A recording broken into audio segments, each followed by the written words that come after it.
I mean, again, he doesn't know who Gabriel is, right? Because he didn't come from an Abrahamic faith.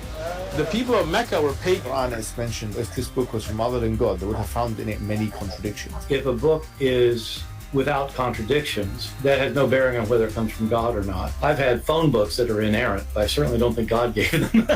That we believe without understanding. The brother asked a very important question, that most of the scholars say that listening to music, watching movies, and most of the television programs, they're haram. So how can we have fun? Let me tell you, brother, at the outset, that having fun is permitted in Islam as long as the fun is halal fun. That the standard narrative has holes in it. The Prophet tells us because Satan or the devil sleeps over our nostrils. Those who oversleep and not pray Fajr on time, Satan urinates in their ears. I really do think Jesus was crucified and that he really was dead and buried. He thought that he was a son of God in the sense that he was specially chosen by God. I think Jesus really did think he was going to be the Messiah, the future king of Israel. I mean, that is, after all, why they crucified him.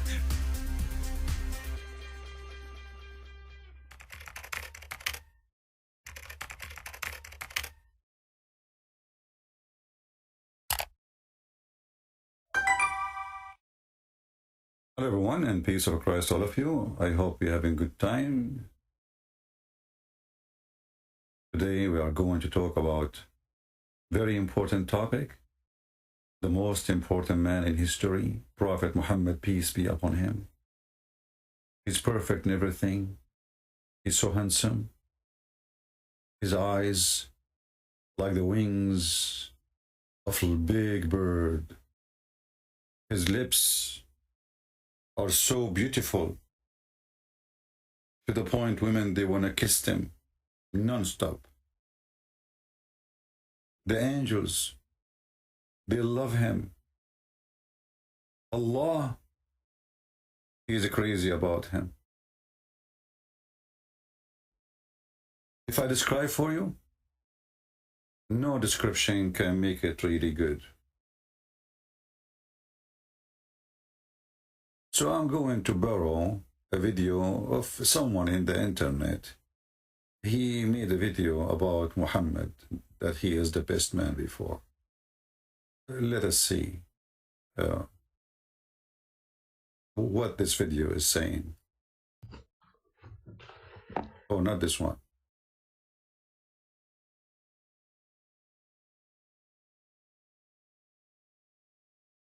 This one. Here's a question for the men who are watching.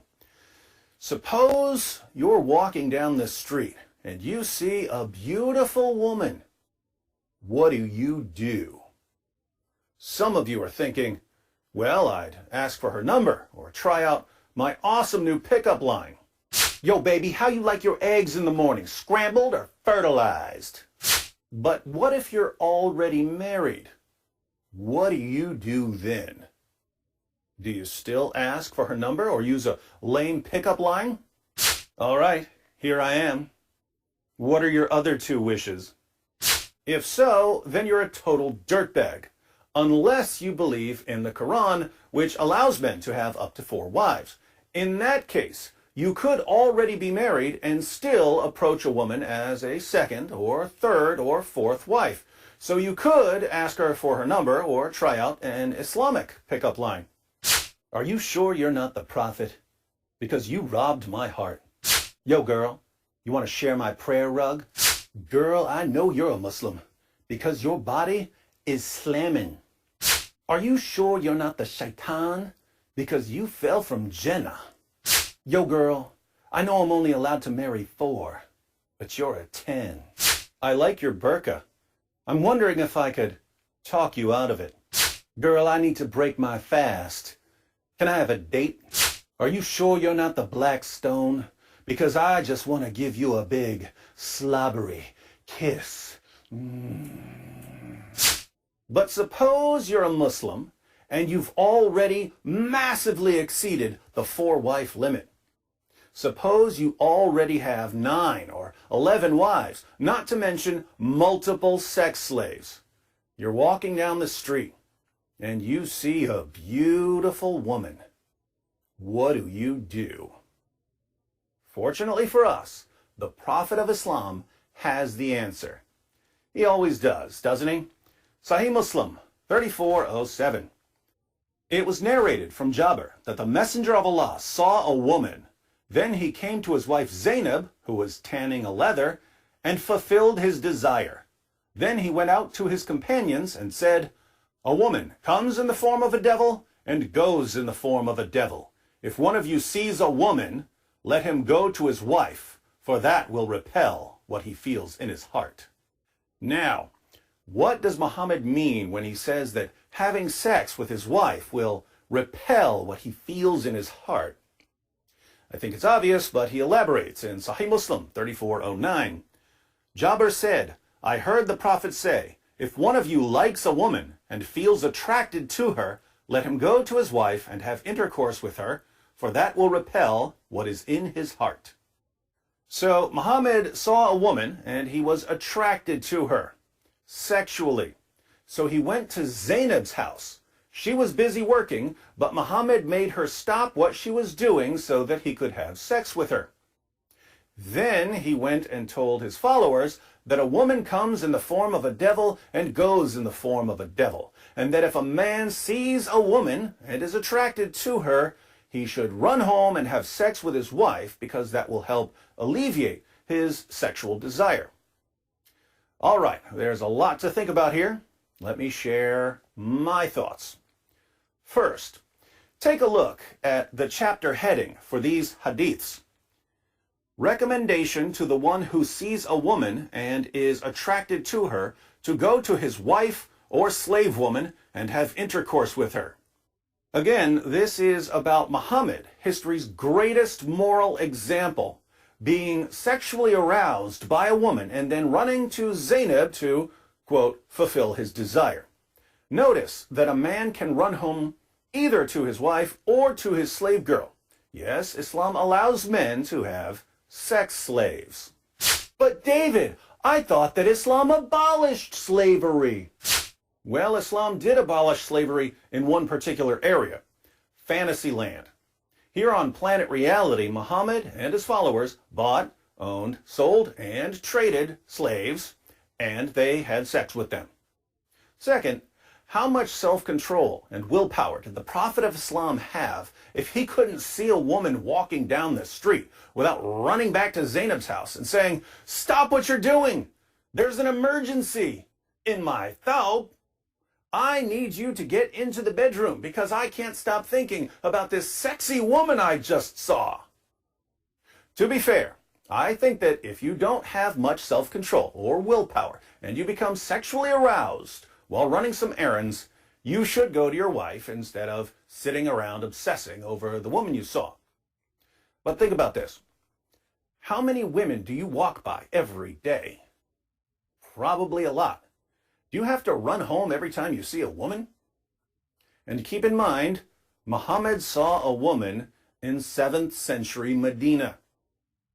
She would have been dressed pretty conservatively, but Muhammad still couldn't control himself. This means, of course, that you and I, and pretty much everyone we know, have far, far more self-control, sexual self-control, than the greatest man who ever lived. Third, on this particular occasion, notice which house Muhammad went to. He went to Zainab to fulfill his desire. Who was Zainab? Zainab was the former wife of Muhammad's adopted son, Zayd. One day, when Muhammad went to visit his adopted son, Zayd, he was greeted by Zayd's wife, Zainab, who was wearing very little clothing.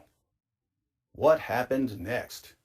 We read in the History of At-Tabari, Volume 8, page 2, "She jumped up in haste and excited the admiration of the Messenger of God, so that he turned away murmuring something that could scarcely be understood. However, he did say overtly, 'Glory be to God the Almighty! Glory be to God who causes hearts to turn.'"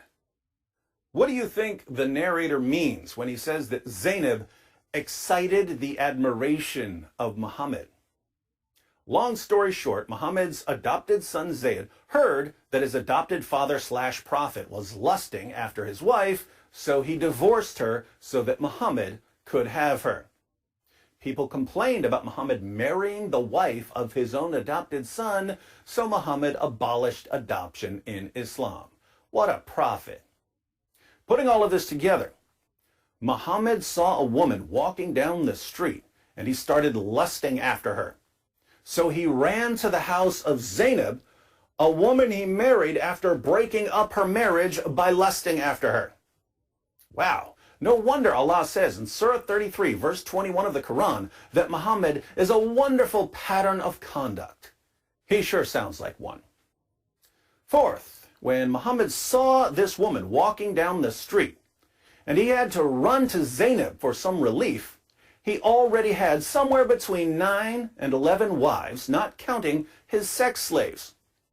And Muslim sources report that he would have sex with all of his wives in one day. Sahih al-Bukhari, 5068. Narrated Anas, the Prophet used to go round, have sexual relations with all his wives in one night, and he had 9 wives. Sahih al-Bukhari, 5215.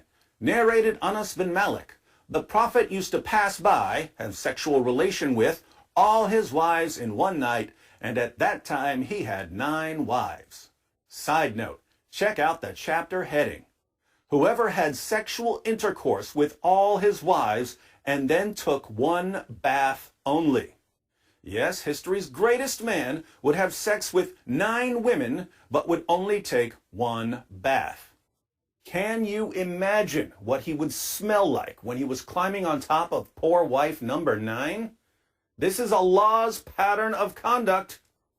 Sahih al-Bukhari, 268.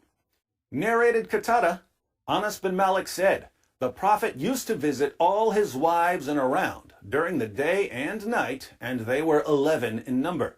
I asked Anas, had the Prophet the strength for it? Anas replied, we used to say that the Prophet was given the strength of 30 men. And Sa'id said, on the authority of Qatada, that Anas had told him about 9 wives only, not 11. Muhammad was having so much sex that his followers were bragging that he had the sexual strength of 30 men. And keep in mind, we're ignoring the sex he had with his slave girls. And yet, despite being the most oversexed man in the world, he couldn't see a woman walking down the street without going into a sexual frenzy and running to one of his wives. If someone were to make an accurate film about the life of Muhammad, it would be on a porn site. Fifth, in Islam, women are required to cover themselves. There's some dispute as to whether they can leave their faces uncovered or they have to cover their faces as well.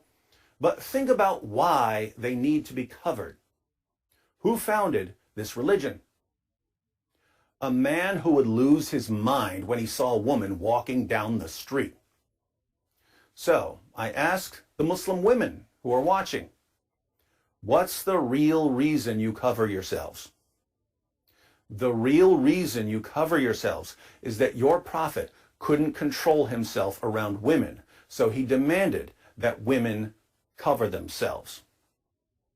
Muslim women have been covering themselves for 14 centuries because their religion was founded by history's greatest horn dog. Sixth, to you Christians who are watching, can you even imagine reading something like this about Jesus, or about Peter, or about John, or about Paul? Can you even imagine having to read about Jesus seeing a woman and then having to run to have sex with another woman and then saying that women are devils? We don't have to deal with this because the key figures in our religion were men of integrity, men of honor, men of self-control, not the epic pervert who stands at the center of Islam. Thank God we don't have to follow Muhammad. So those were my thoughts when I read Sahih Muslim 3407. But over the years, I've learned one thing from the comments section.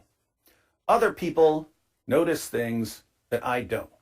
So, in the comments, please share any additional insights you've drawn from the hadith we started with.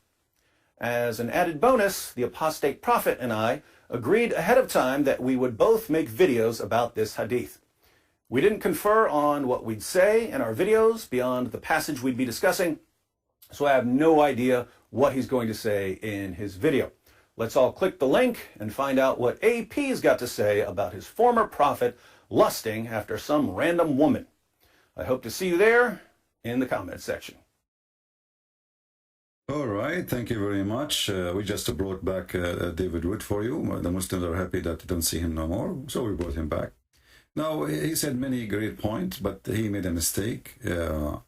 He said that Muhammad, he ordered women to cover themselves because he don't have self-control.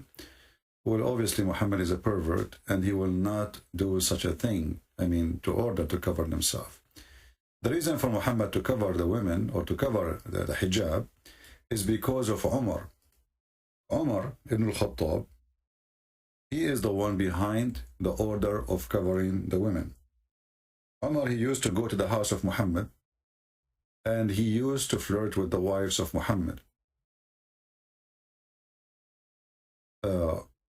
Once Umar, he came to the house of Muhammad, and his wife Sauda, she was doing poo-poo, and Umar was staring at her ass. And this is the hadith in front of us. And Umar, because he's a very filthy, low-class person, he did not hesitate to say to her, to talk to her while she is doing poo-poo. And the story is in front of you.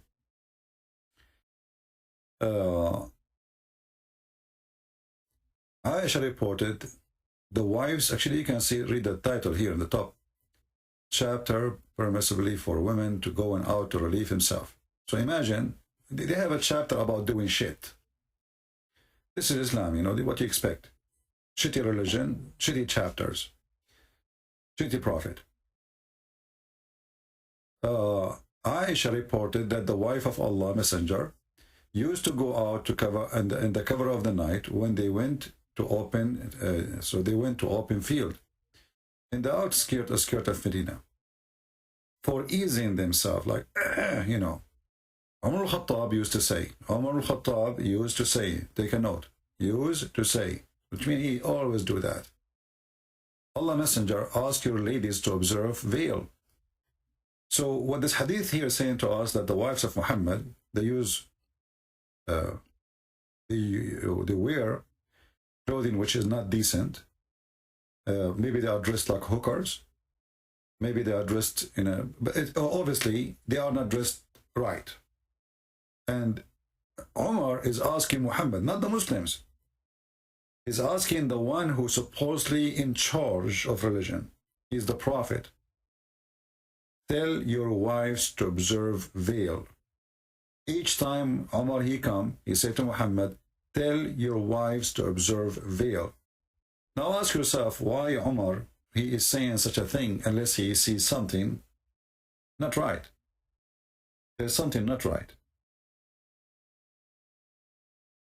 And Umar, obviously, he is a very filthy man, so he want to make himself that he is not a pervert who is coming and spying at the wives of his friend. So after he look, and after he flirt, and after he say what he say, he go inside the house, so the husband will not be upset. He says, Prophet, tell your wives to observe veil. And this is exactly what happened in this story. But Allah Messenger did not do that. You ask yourself why. So Muhammad, he don't like the veil. So David Wood was wrong. It's not Muhammad, he don't like it. He like women to walk naked, actually. If you remember, if you have my book, Section Allah, you will see that there is a woman, Muhammad, he wanted to F her, excuse my language, because he saw her naked, walking naked around the Kaaba, and she was singing a poet that everything we have, we show it, but it's not available. This is the song. So we show it, but it's not to F. Why? Because now she is doing ritual, go around the Kaaba. If you remember that the Muslims are nothing but pagan like the Arab, nothing changed. They used to go around the Kaaba totally naked, wearing no clothing. So this is a society, they don't care for hijab, they are naked people. They go naked, totally naked, around the Kaaba, as you see, and this is Sahih Muslim, this is official.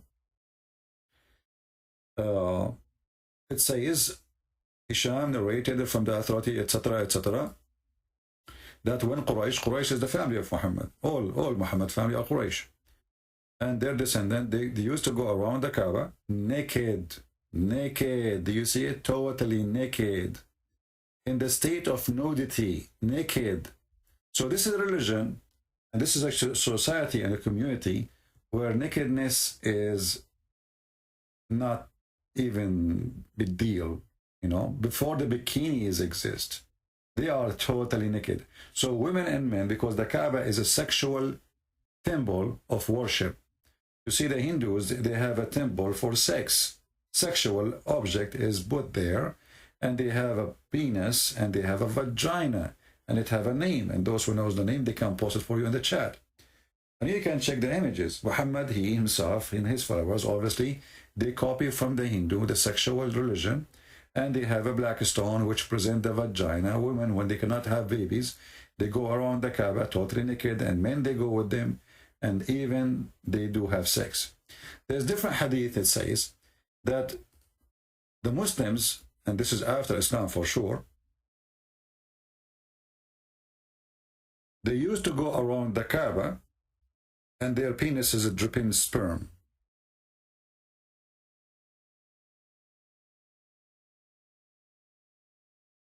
I'm trying to find you the hadith. Okay. Here we go. This is Sahih hadith, so the Abdul, they cannot say to you it is da'if and or the garbage, you know. Yeah. This is Sahih Bukhari as an example, hadith number 7376. He says, this man, he is speaking now what the Muslim they practice. We used to go around the Kaaba, we would do the ihram, and then what will happen exactly when they are going? Let us see if that part they took it off. Let us go up. Here we go. We used to proceed to Arafat with our male organs dripping with semen. Do you see it? Their male organ dripping with semen. So the best man and his companion, obviously, they are the best at dripping organ with semen around the house of Allah. They go naked, they F each other. The black stone is a vagina. The Prophet is the most powerful man in sex, and this is telling you what this religion is about. What kind of followers they are proud? Let us say those stories is true. Like Muhammad is so powerful in sex. Why they are so proud about his penis? You see, we are talking about prophet of God. We are not talking about somebody he is a pervert in a Playboy magazine. A prophet of God, we will speak about how decent he is, how much he pray, how much he is, loyal to his God, how much he did sacrifice. Not the guy. If the whole night is effing his wife, she is a child. He go to his son, he flirt with the wife when the husband is not there, and then he said to her, so, "Praise be to Allah, the one who made my heart to flip for you." So there's millions of articles written by the Muhammadan about how amazing Prophet Muhammad. He is the best of mankind. The best of mankind is a pervert, and he was going advice to pervert too. Even if you are not a pervert, Muhammad, he was trying to make you a pervert. If you remember,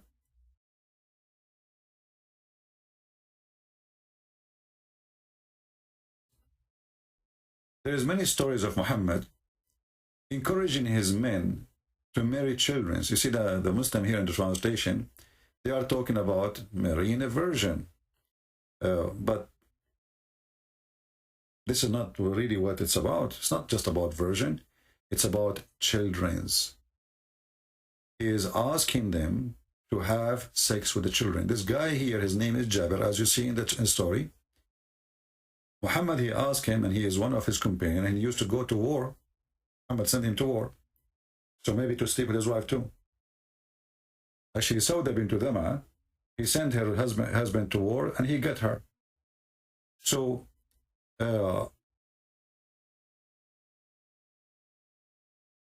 he asked Jabir,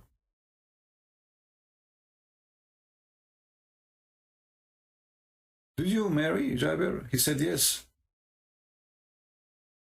Okay, did you marry a woman or a child? Jariya. Little one. The guy, he said, I married a woman. The Muslim translation says, why don't you marry a young girl? You might ask yourself, well, this doesn't mean anything. Young girl, this is English. Young girl, well, all men, they like to marry young women, right? But young girl, maybe she is like maybe 17, maybe 16, maybe 15. No. You will continue reading the story. You will see that the man, he have a bunch of orphans live in his house. Either they are the children of his father or his brother. And then he explained, he said to Muhammad, well, you know what? In the fight of Uhud, Abdullah, he died, and he left 9 or 7 daughters behind him. I, therefore, did not approve the idea of I should go bring a girl like them. Do you see it? A girl like them. The person who keep posting the same Arabic thing, my friend, we saw it. Al-Masih, do me a favor, stop posting again and again, otherwise I will block you. We are not blind. People are not stupid. Don't act like Muslims. Okay, he keep posting. I think he did not hear me yet. Let me give him time out. If you repeat that after that, just admin block him. So he is saying, I could not bring a girl like them. They are orphan. I'm not going to bring a girl. If we go in the Quran, you will see even Muhammad encouraging Muslims to F the orphans.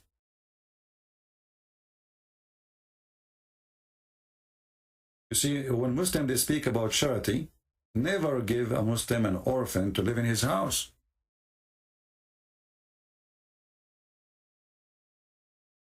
Because he will F the orphan. Chapter 4, verse number 3. If you fear that you shall not be able to deal justly with the orphan, then go and F women. Do you see it? If you fear that you cannot deal justly, and some Muslim, they will say to you, see that Islam says justly. Justly is about just offering them the same, just offer them food and clothing. Because Muhammad himself, he was not just. If you remember the story of Muhammad, wives, the wives, they were complaining about Muhammad that he was not treating them equally. And they sent to him many messages. The wives, they went there. Even his daughter, they sent her to him. All what they were asking Muhammad, why you treat Aisha differently? It says here, and this is Sahih Hadith, the Muslim, they cannot say, this is a fabrication. And this is the title, look at the title, when a man loves one of his wives more than others. Do you see?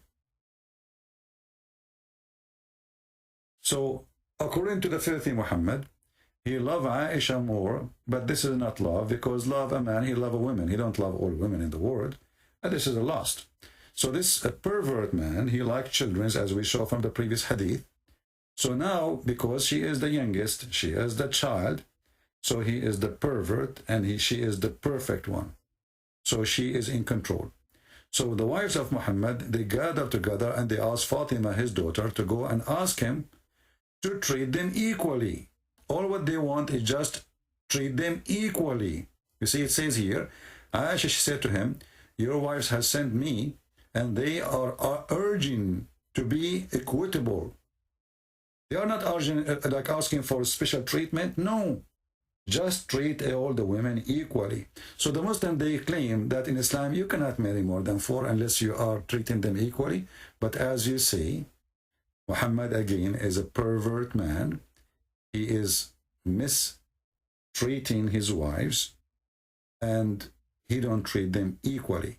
And if you read the whole story, and the story in front of you, and this is the reference, you will find that Muhammad refused to treat them equally. And he told his wife, his daughter, which is not really his daughter, Muhammad cannot have kids. After many argument, then Zainab, the daughter, the wife of his son, who became later in the bed of Muhammad, she came to Aisha and they start fighting with her. The wives are fighting. And you can read the story here. And Muhammad was excited watching the fight between two of his wives. And still Muhammad, he take the side of Aisha. And Aisha, she insulted me, and she started to think that she would disapprove. And I respond to her. So I insulted her, and then I silenced her. I silenced her. Then the Prophet said to her, she is the daughter of Abu Bakr. So now the two wives of Muhammad, they are shouting, effing each other, saying dirty words to each other, and Muhammad is enjoying the fight. Takbir. And then when Aisha, she won because she screamed more, Muhammad, he said, you know what? She is the daughter of Abu Bakr, which means she is the man. So as you see, this is the filthy Muhammad, who the Muslim, they claim that he is the best of mankind. He's a scumbag. He have no ethic. He's a child molester. He's a criminal. He's a killer. He's a slave owner. Everything wrong in this world is Muhammad. And yet you will find a bunch of liars making articles that Muhammad was the best of mankind. And actually Muhammad, after all this conversation about how good he is in sex, Muhammad, he could not even make one of his wives have a child, even though the Muslims, they say he did, but all of us, we knew he never. And we have a proof that Muhammad even cannot make his wives have orgasm. Who is the witness? How we can prove that? Thanks to God, we have Muhammad, he is a trashy, and his wives are no better. You know how trashy a woman is when she go and she starts speaking about what her husband do in the bedroom, right? This is a trashy woman. So, and what kind of a woman, she will go to a man and she will tell him, I was dreaming about having effing with somebody or touching myself, and then asking a man who is a stranger, should I wash my vagina? And this is exactly what the story in front of us is saying. So the woman, she saw a dream, and or maybe she's awake touching herself, excuse my language, and she said to him, Allah is not ashamed of the truth. Yeah, she is a hooker, she is a whore, like the Prophet.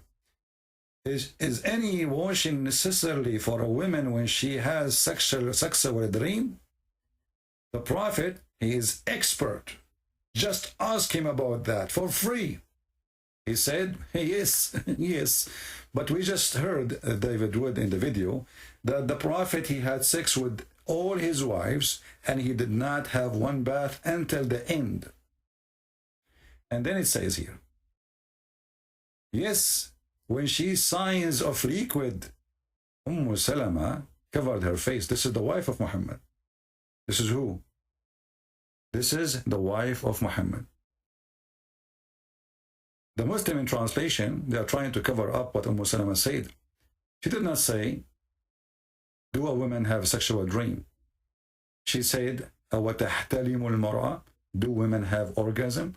If you change the translator, the same story, you will see the women, she was saying, do women have orgasm? Here we go. You see, we just changed, just to show you how they lie, they try to cover it. This is the Sahih Hadith, Sanad Ibn al-Majah. The wife of Muhammad, she said, after she covered her face, after Muhammad, he says, if she see discharge, then let her perform a bath. Salama, the wife of Muhammad, she said, Oh, messenger of Allah. Does really this happen? You know, what really happened? This woman have a discharge. Does the woman have discharge? Muhammad now, he tried to explain to her, because obviously this woman, she never saw the sperm of Muhammad, and she never have an orgasm herself. So Muhammad, he said to her, explain to his wife, yes, the man water is white and thick, and the women water is thin and yellow.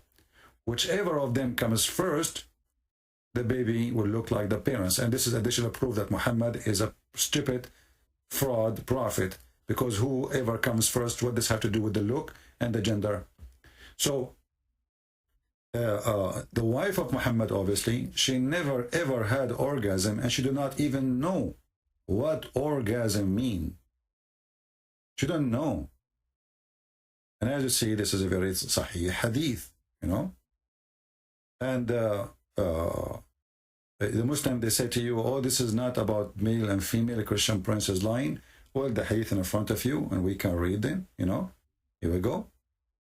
It's the child will be a boy. The child will be a boy. You see? They try always to cover the stupidity of their prophet. They do their best. Because this is what the question of the Jew. And supposedly a Jewish man, he came to Muhammad, and he said to him, what make the child, you know, resemble the parents, like to be male or female? Muhammad now, he come with the answer coming from his God, and he is the expert. He became a PhD in biology. So when the Muslims, they say that Muhammad is the best of mankind, in which way? How? Even when he decided to go to war against the Roman, the Muslim, they say to you that the Muslim, they went in war to defend themselves. Other Muslims, they try to fix the lie. They say to open countries so we convert them to Islam. The fact, Muhammad, he says, attack the Roman so you can get the blonde girls. And I will show it to you from their own official website.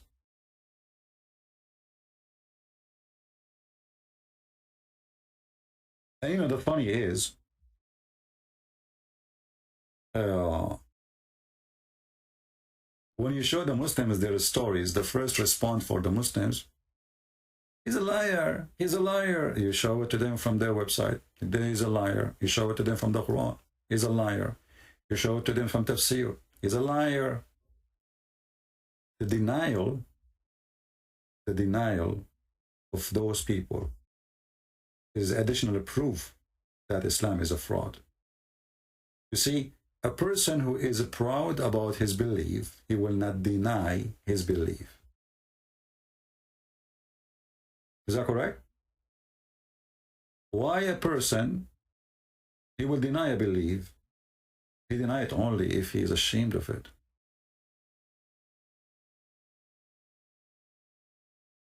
If his belief is filthy, then he would deny.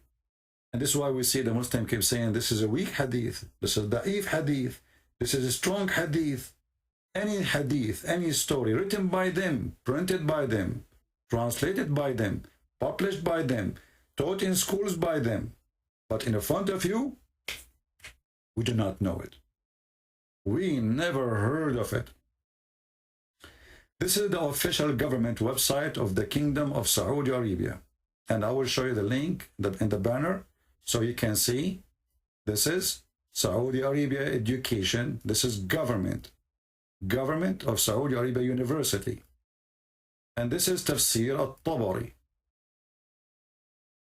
And we are going to use Prophet Google, peace be upon him, to do the translation, which Allah cannot do. I mean, look at how amazing Google.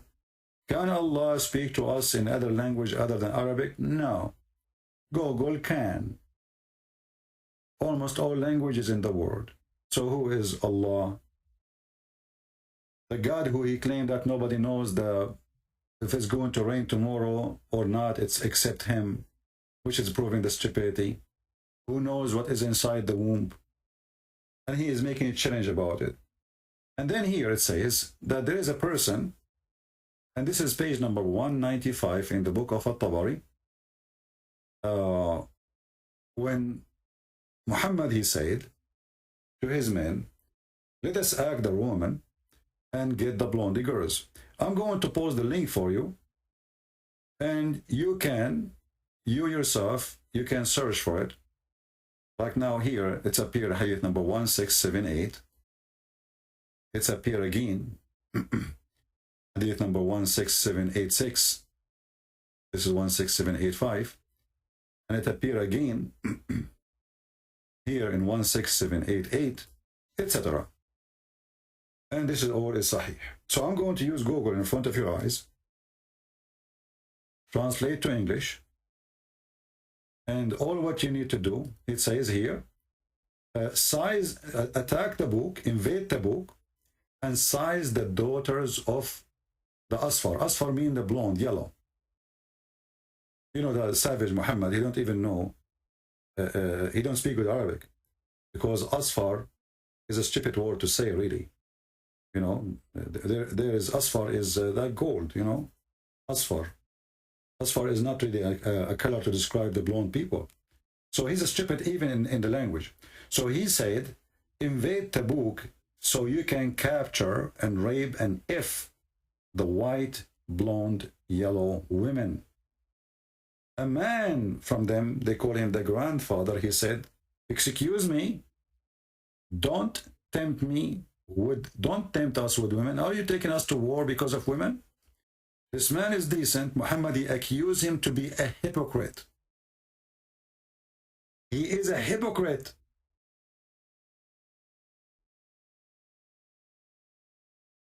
So if there is one decent, he says something to oppose Muhammad, and I'm sure Muhammad later he did get rid of him, killed him. So he said, excuse me, are you telling us to go and attack the Roman just to get women? Muhammad, he pointed his finger at him, and he said, Allah told me this, that you are a hypocrite. You are a bad person.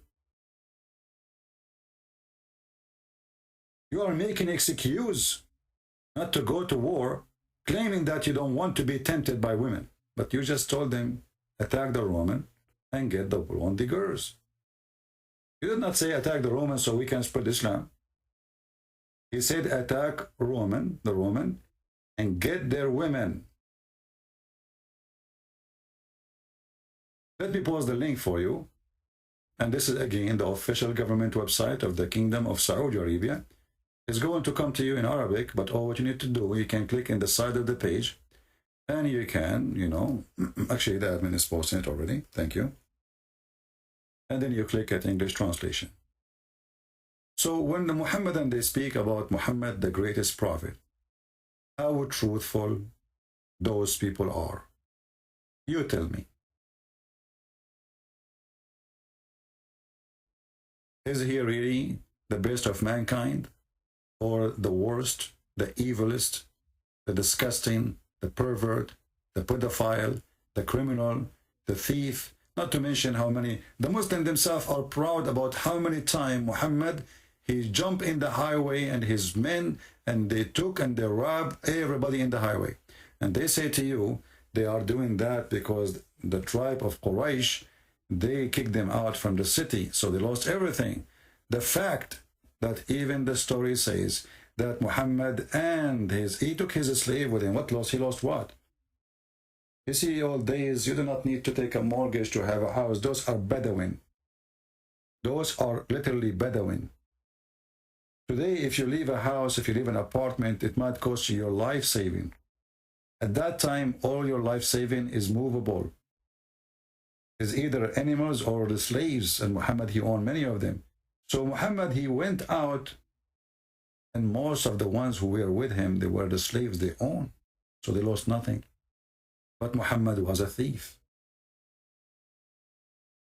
Muhammad is a thief.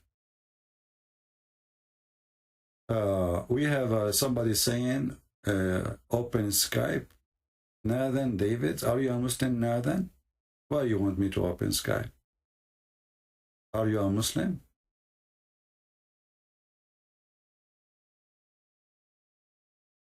As you see, this is a very disgusting man, trashy man, low-class man.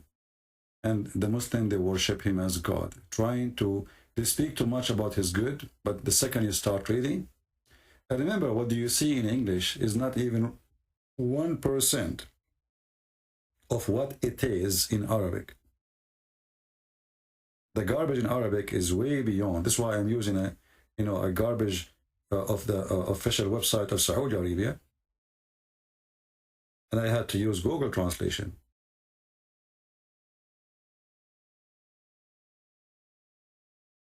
I'm not going to keep you here long, but as you see, my friends, this is the most disgusting, filthy man in earth.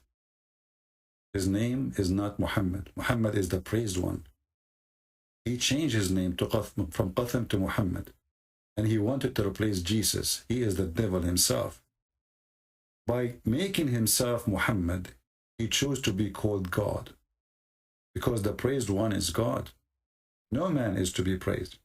The Muslims, they claim that they are not mushrikeen, which means they are not polytheists. But as you see, even the name of the man which they worship, his name is the praised one. How they can be not worshiping a man, and then their prophet, his name is the praised one? If Muhammad is the praised one, who is Allah? He is the praised two? Who is Jibreel, the praised three? Muhammad is the praised one.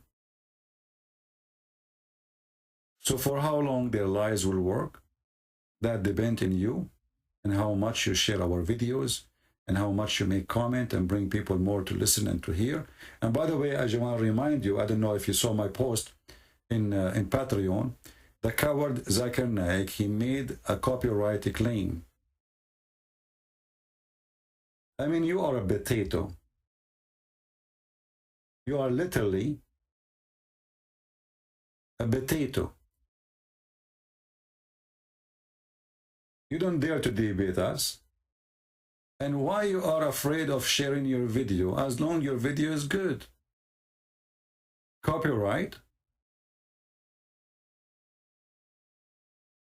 Potato, Zakir Naik. You see, a Muslim who teach, and then people they have, you should enjoy, you should be happy the Christian sharing your video. Did you say something wrong on your video? Is that why you want to flag it? You don't want people to see how stupid you are? So you go to YouTube and you flag it? That's me, you're ashamed of yourself. What did you say there? We got you busted. As usual. And by the way, Zakir Naik, I do not need to use your video to expose you. I just can call you. Brother and sister, Christian Prince claimed that I did flag a video. This is absolutely a fault.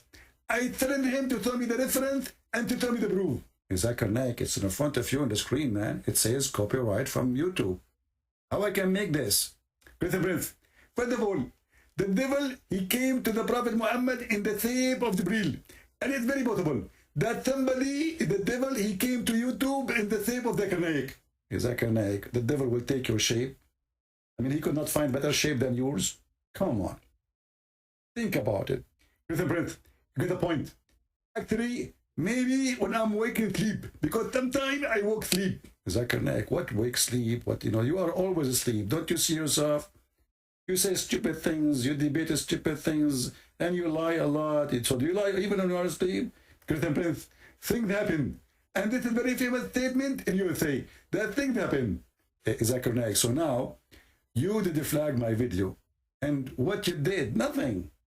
I'm here. You are not. Christian Prince, I swear by Allah, that Allah will strike you with the lighting. With what? With lighting. Okay, was lighting. Lighting from the sky? Exactly. Or Allah, he might send some hail and hit your head. Hail? Exactly. Oh, you see, remind me, the Quran says that the lighting is an angel. chapter 13, verse number 13. So how Allah will hit me with lightning if the lightning is an angel? Here's the prince. First of all, this angel, he is lighting, which means he is very lighting. What? Hold on. Is he an angel or he is electricity? How he is an angel and Allah will hit me with lighting? Isn't you Muslim, you say that Mr. Lighting is an angel and he is in charge of the sky and he have 70,000 angels in each side when he moved the first in his fire belt, and he have a fire belt to lead the cloud with it? Listen, Prince, first of all, this explanation is very accurate and proven scientifically. Okay, so it's proven scientifically, so how Allah will hit me with lighting if it's an angel? Zakir? Zakir now is flagging my video for copyright because I called him and this is his voice. Oh, Abdul. What are you going to do? What are you going to do when the truth come to you? What are you going to do when the Messiah come back and then he will ask you, you pervert, you follow a pervert, a child molester? Where is your dignity? Where is your humanity? Where is your mind? Where is your brain? The angel, the thunder is an angel, and Allah, he sent hail from mountains in heaven. And you know, the funny is, the Muslim, they try to cover it up. Like if you go to those verses about the hail as an example, you will see the Muslims, every Muslim, he tried to add things, bracket, upper, forward, underword, here, push it there, put lipstick, duct tape. I mean, Home Depot and Walmart, they are out of duct tape. All to cover the stupidity of the Quran. When the Quran is saying clearly in Arabic that Allah, he sent hail from mountains in heaven, you will see the Muslim translation doing their best, every translation almost. Look at this one here. I think this is the best between them. It says here, and Allah, he sent down from the sky mountain mass of a cloud. It doesn't say here. It's really, it says mountain mass of a cloud. This is what it says. We change the translator. This is a translation of what?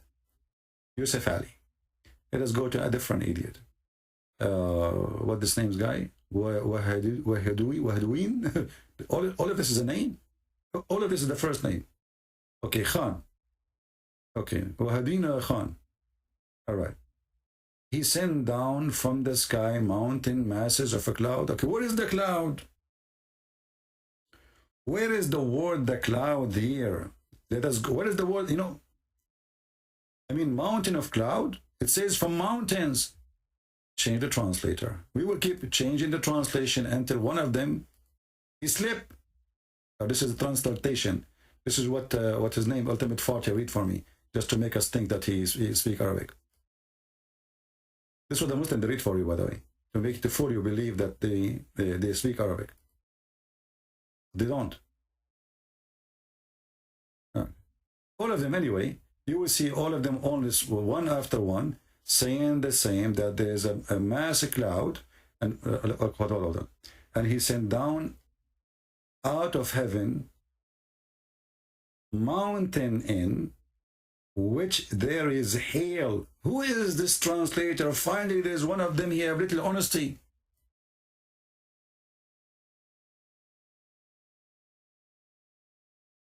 Do you see? There's no cloud here in this part. It is hail coming out from mountains in heaven. What's the name of this translator? Karabula? Darwish? Karabula, what's wrong, Karabula? Hey Muslim, this guy is getting you busted. Karabula got you busted. Let us go and see the interpretation and get them busted more. Chapter 24, verse number 43.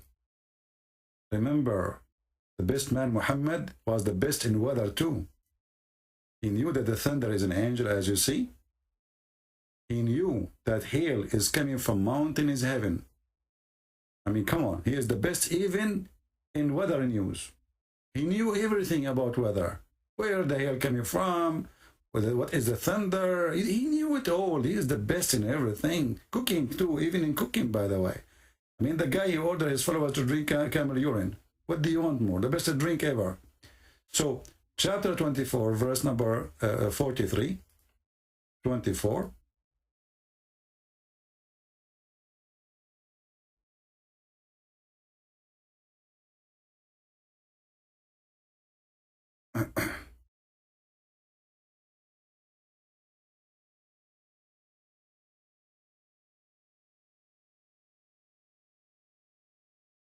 This is the translation of the Muhammadan here, we showed you, and now we will go to the interpretation.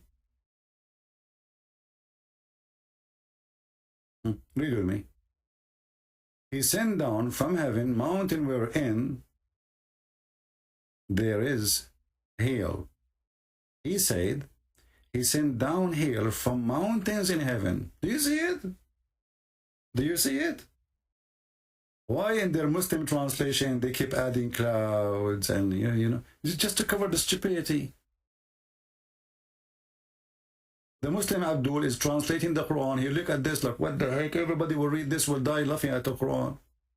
We have to change it. We have to fix it. We have to add the cloud, and it says it clearly. And this is Ibn Abbas, the cousin of Muhammad himself, the only one Muhammad, he hired him to explain the Quran to the Muslims. He prayed to Allah saying, may Allah make Ibn Abbas the ink of the nation, the ink of knowledge. And this is the official government website of the Kingdom of Jordan, which means this website officially owned by the king, which is a fraud king, by the way. This guy, he claimed to be the son from the grandsons of Muhammad, and that explains why he's a fraud. Royal of Ahlul Bayt, you know, they became royal now. Kings, royals, you know, you see what the business can do? The guy, he claimed to be a prophet. You claim that you are from his family, now you are a king. And he got his salary not from Allah, he got his salary from Israel and from USA CIA.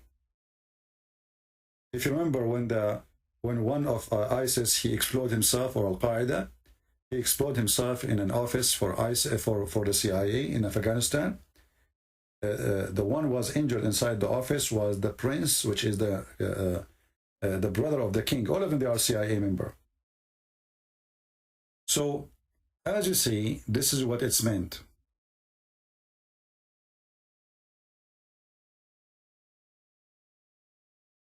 How many words are mentioned in the Quran? 365 times. So it's a miracle. Well, even if that is true, that means the calendar of Allah is wrong. If Allah mentioned the word day 365 in the Quran, then the day in Islam is not 365. That means Allah is stupid. And same time, those numbers are fabricated. You know, there's no such a thing.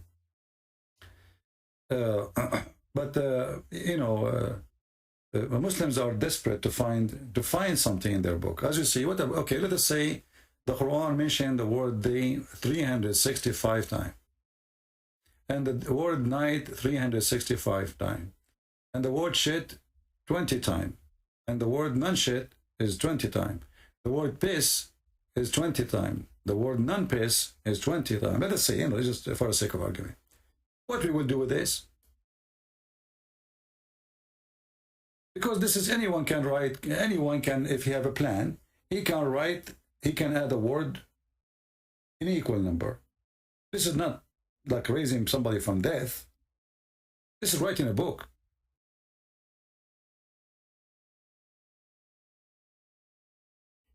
So, you know, because they are so desperate, they try to find something to make their book respected.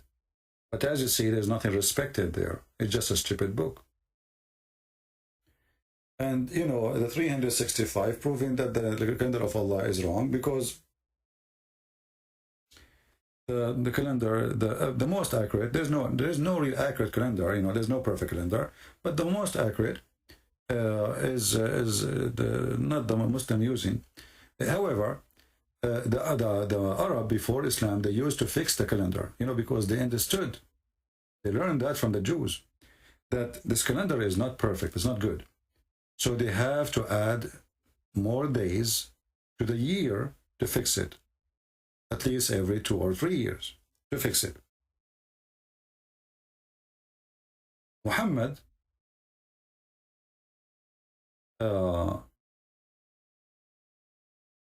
he decided that this is an act of shaitan.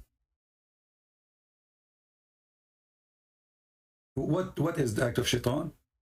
Is to add time to the calendar. And this is why you see Ramadan of the Muslims, because of the stupidity of Muhammad,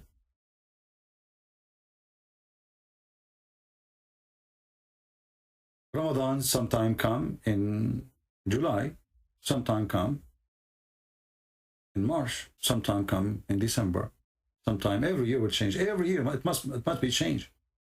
Why? Because the stupid Muhammad, he decide that he don't want this, he don't like it,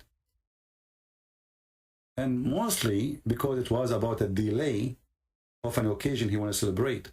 So the Arab, they have a delay to fix the calendar. Muhammad, he don't want that to happen. So just for his benefit, he canceled the calendar, which can correct the calendar and make it respectable. Muhammad, he destroyed it, and he claimed that he received an order from Allah about it, that this is an act of shaitan. This is from shaitan to make you kafir. Chapter 9, verse number 37. So when the Arab, they used to fix the calendar and they add dates or weeks to the calendar to fix it, Muhammad, he can make it unlawful, and the one who do that, he is a kafir, and he is following shaitan.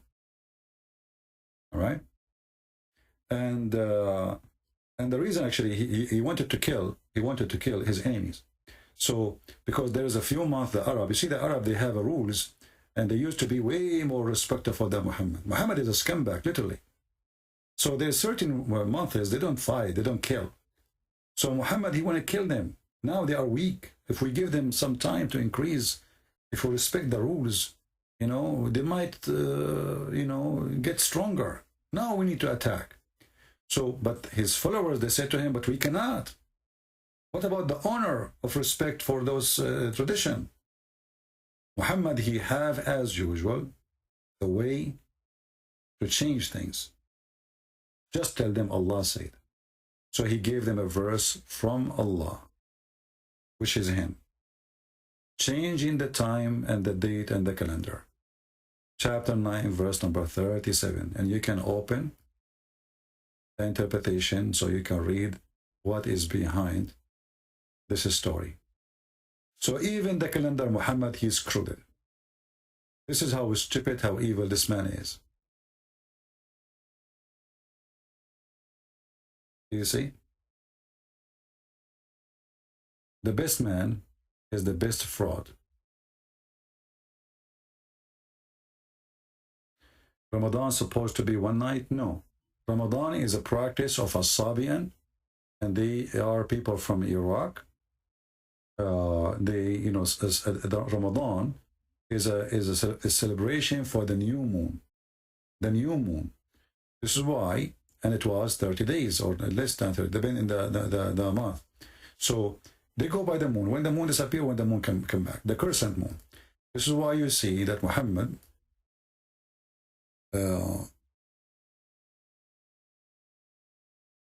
he did not say you fast Ramadan. He says you start fasting Ramadan when you witness the new moon. When you witness the new moon. If you go to chapter 2, verse number 185, you see the Muslim, they translate the word shahr as the word mean month. Today is used as a word shahr because, as a month, because nobody follows the moon no more. But in fact, the word shahr is a word mean moon. You can go right now and check in the Hebrew calendar or Aramaic or Hebrew dictionary. Shahr is a word mean month. This is why it says whoever sees, witness. You cannot witness a month. We cannot witness time. We cannot see it. That's why the Muslim, they have to cite. Actually, that's not the word witness here is not even right. Whoever sight the moon, sight the moon. If you change the translation here, you will see right away how everything changed. Let us go to the different translator, another idiot.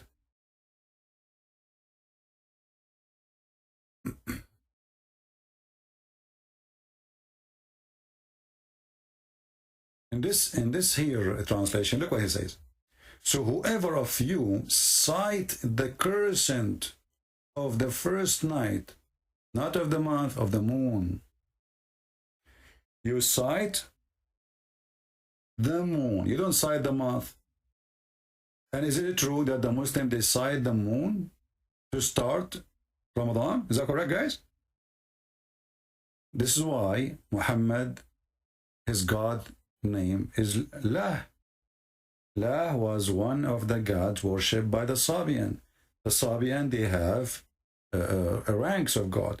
You remember there's a guy, Ultimate Fart, he called me in the other day, and he said that Allah, he have a higher rank society, and you want to remember? I hang up on him because the Muslim, I debate Muslims about what they believe now, not about what the root of Islam is. So this guy is saying he's not really lying. Islam is based in Sabian. Sabian, they believe that there's ranks. Angels are creators. We were talking about when Allah, he said he is the best of the creators. So he said, yes, there's a creators. Angels are creator too. This is exactly what the Sabian, they say. So the Sabian, if I go, like if I open now the book of the Sabian, it's called Kenza Rabba. Kenza Rabba. Let me open it.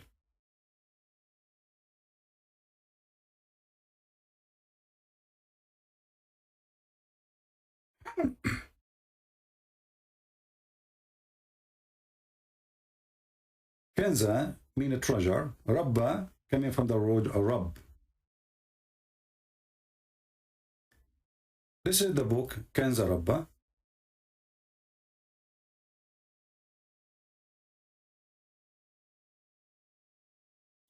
The book of the Sabian. And actually, if you read it, let me resize it. Hold on. If you read it, or you start reading it, you will find yourself you are reading the Quran. It's the same method, the same way, nothing different.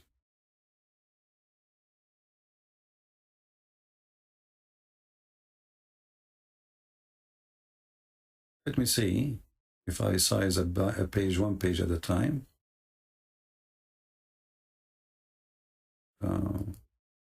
This is full screen. That's not what you want.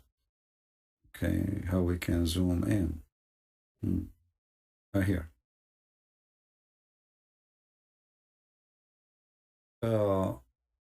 If you read it, you will see that the book have the same tone, the same as the Quran. In the name of the living Al-Azim, هو الحي العظيم البصير القدير العليم العزيز الحكيم. This is all in the Quran. الحي العظيم البصير القدير العليم العزيز الحكيم. All of this is in the Quran.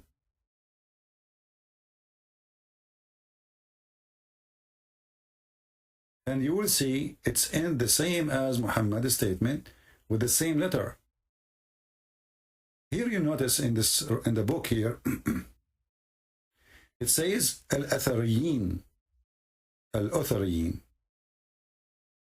Those are the high rank angels. Those are creators.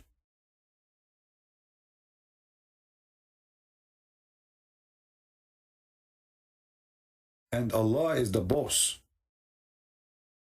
Al-Muqim fi malakutihi. Al-Adilu fi jabarutihi. This is exactly what the Quran says.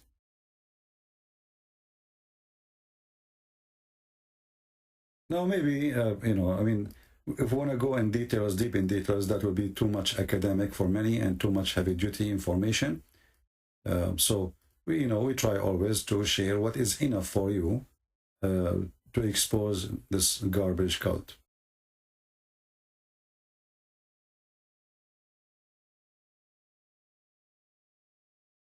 Okay. Any other question?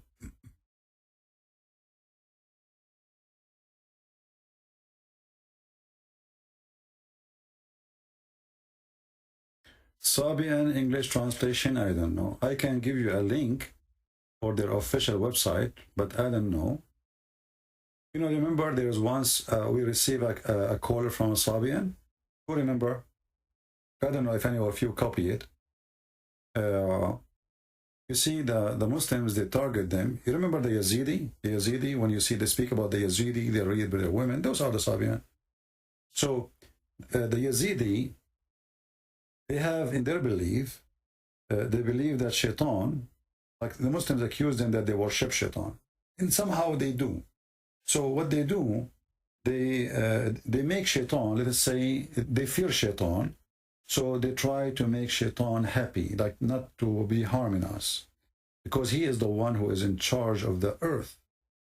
So this is what gives them a very bad reputation, that they are people who worship Shaitan. But in fact, Muhammad, was following them, and he is just copying them.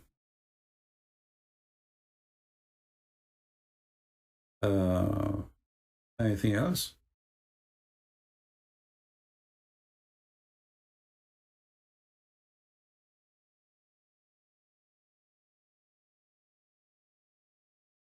Anyone?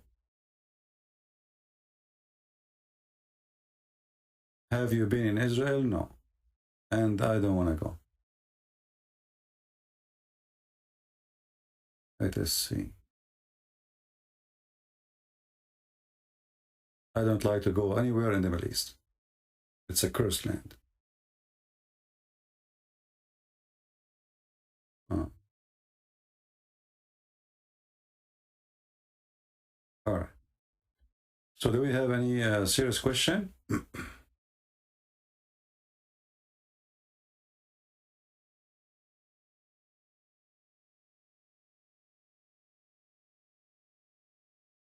Anything? You want the link? I took the prophet, look at the moon. Video, please. Just search for it. Description. The description of Prophet Muhammad. And you will see the image of that man. You will find it right away. What is your take on Palestine? There's nothing is called Palestine. You see, Palestine as a land exists, yes. But those who live there, the Arab, are not Palestinian. Palestinian and the Arab are something different. So, you know, they occupy the land and they hijack the name as usual. So the Arab, they come, they occupy a land, and the land was called, let's say, Palestine. They call themselves Palestinian. They come to Egypt, they occupy Egypt, but Egypt is the land of the Egyptian. They don't speak Arabic, they are not Arab, they are African, and they call themselves Egyptian. This is the trick always. They occupy a land and then they hijack the land name and they claim that they are the original citizen of the land. Guys, don't ask me questions have nothing to do with my topic. What Donald Trump have to do with me? What I vote Christian. I don't vote for Trump, which means if there is two donkeys, one of them he is better for the Christian, I vote for the one who is better for the Christians. I don't vote for Trump or Biden. I did vote for Trump, but not because he's a good person, but because we have a very other horrible person. Otherwise, both of them, they are bad.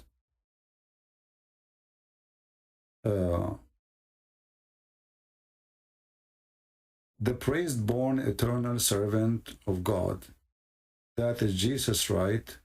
Muhammad, Abdullah, Khadija, Khuwailid, Rafia means just that's it, showing what no one. Sometimes I read people comment, I have no idea what they mean. Speak to me in a language I understand. If you want me to make a comment about what you say. Everybody knows that Egypt is the land of the Coptic. It is the Coptic land. It's not a secret. And the Coptic don't speak a single Arabic word. And until now they have their own language. And they are more than 20 millions. They come to a Coptic, they force a huge number of the Coptic people to convert to Islam. But the one now who claim to be Egyptian, the Arab, those are not, they are not African, the Arab are not African.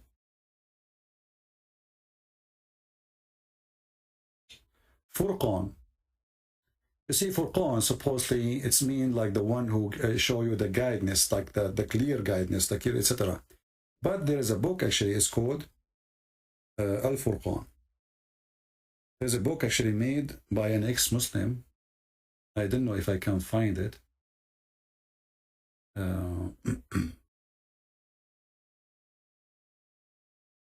As I remember, I think it was written by ex-Muslim, or I don't know who wrote it.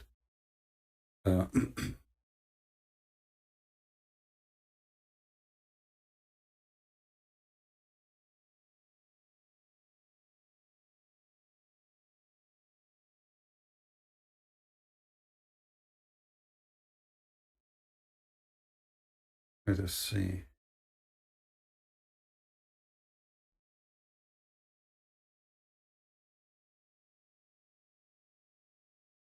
Yeah, there is many, look like, you know, I'm trying to find the book I'm looking for. There's many people wrote a book like this. What's such a name? But the book I'm looking for, I cannot find it.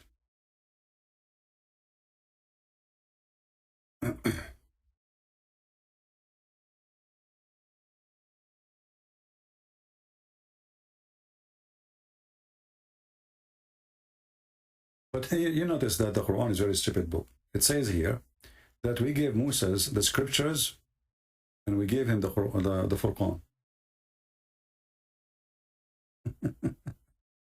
And the Muslims, they say that the Furqan was given to Muhammad. As you see here, it says to Moses too. So, you know, the Quran is a very, very stupid book. You know, very confusing. Muhammad, he throw words just for the sake of making a rap song. This is why the meaning does not exist. It's meaningless, you know.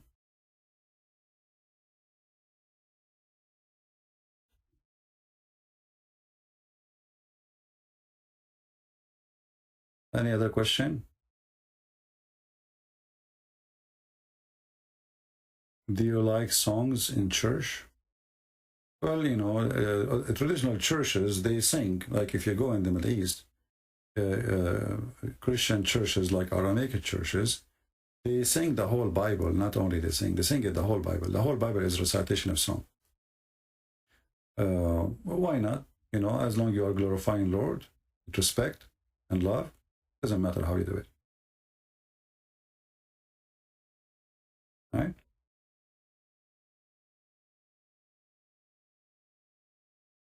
Quran is so wrong. Why make religion out of it?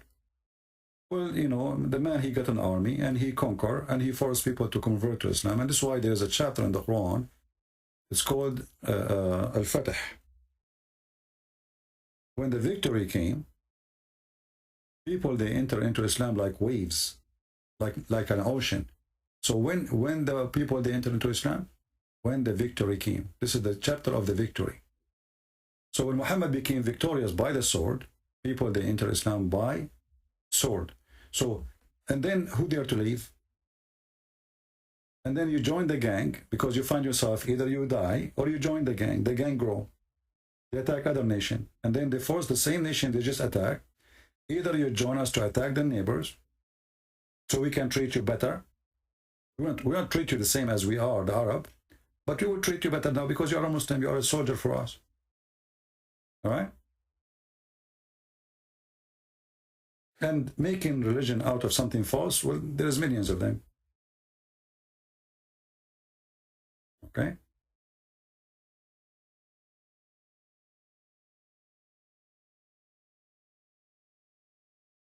Somebody asking me about Al-Bukhari 6205. Well, you know, obviously, you know, we know that the Bible says that the King of Kings is the Messiah, right? So Muhammad, he is saying that the most awful for Allah is the king, the one who called himself the King of Kings. That is Satan hating Jesus. You know? That is Satan, and his enemy is Jesus.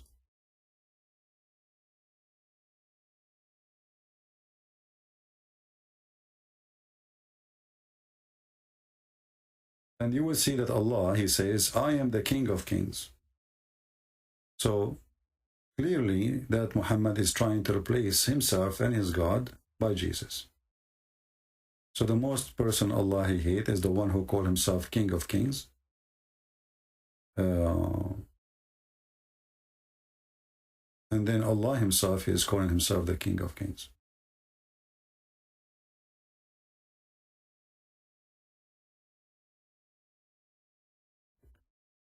as you see here.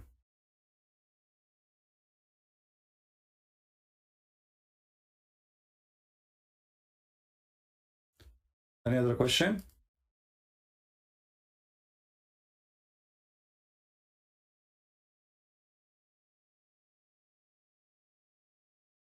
Why Muslim wear hijab, why other wear niqab? Depend in the household or where you live. Like in some areas, the government they force the niqab, the veil. Some places you are free, so women they don't even wear anything. You know, they don't wear even they wear a short skirt. Depend which country. You know, how much freedom. Just give them freedom, and you will see. And anyway, Muslim women usually when they go abroad, if they have no parents with them, there's no brother, there's no husband, they wear a short skirt, their skin is showing, they go to nightclub, you name it.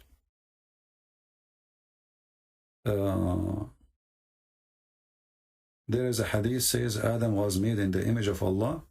Well, this is a copy from the Old Testament. But the Muslim they say that Muhammad he did not mean that Adam he was made in the image of Allah as look of Allah.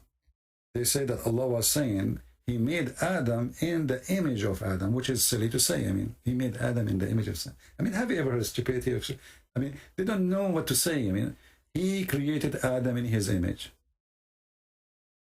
So if you say that you are saying that Allah, he created Adam in the image of Adam, this is the most stupid statement ever. You know what I mean? So they try to avoid that Allah is a man, saying here he's a man, and they are copying the Old Testament. God created Adam in his image, exactly word by word. So when they try to fix it, and they say this stupid explanation, they say, no. Allah saying that he created Adam as Adam look. What the heck? What do you mean as Adam look? Do you know even how look Adam? And then they say to you, the prophet, he says, Allah, he made him 60 span tall. Even if he is 60 span tall, doesn't make sense. You are saying to me, Allah, he make Adam look like Adam? While the Arabic saying in front of us, Allah, even the English translation, Allah created Adam in his image.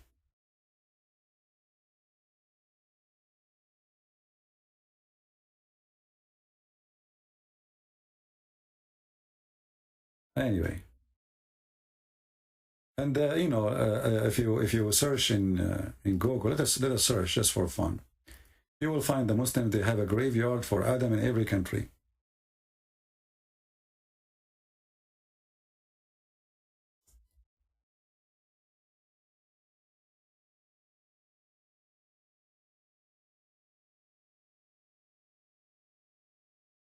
I mean, look like this Adam. He died everywhere.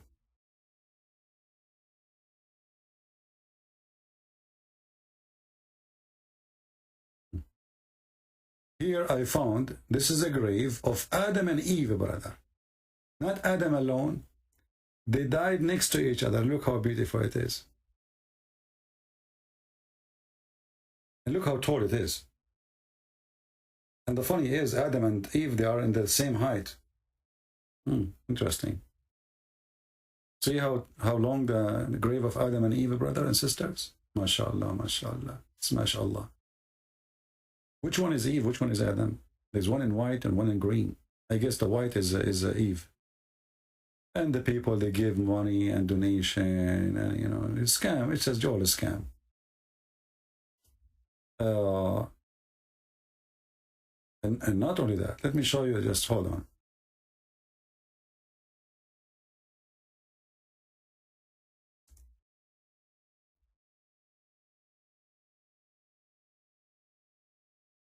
This is another grave of Adam. The same guy. The same guy. He have many graves. And look how tall the grave. It's like a Subway sandwich, you know. Do you see how long? He's the guy. Because Muhammad, he says he is very tall. It's like 5-floor building, you know. The same guy. He have many graves in every Islamic country. And look, this is a different one. This is Hadrat Qambit. Who the heck is Qambit? This is, it says here in English, the grave of our prophet Adam, peace out. This is a different one. Look how long. Look, it's like a train. It's like a subway. It's like, you know, the same guy. They have a graves for him everywhere. Look at this guy here. Look at this one here. This is someone different. Prophet Amun, the sons of David. Look, guys, David. This is the son of David, and his grave in Pakistan. It turned to be that David used to live in Pakistan, brother. Look what it says here. And just to show, I'm not making things up. Prophet Amun, David, he have a son. His name is Amun. Take a note. And this is his grave in Pakistan. Aman Rabbi Aman. It turned to be David was a Pakistani. And all this time, those Christians, they were lying to us. They say he was here from the Jews. What a lie. We were living a lie, brother. Wake up. It's time to wake up. Let us go and do, do a Hajj to the grave of David and his son Amun in Pakistan. He's a Pakistani and he speaks like Zakir Naik.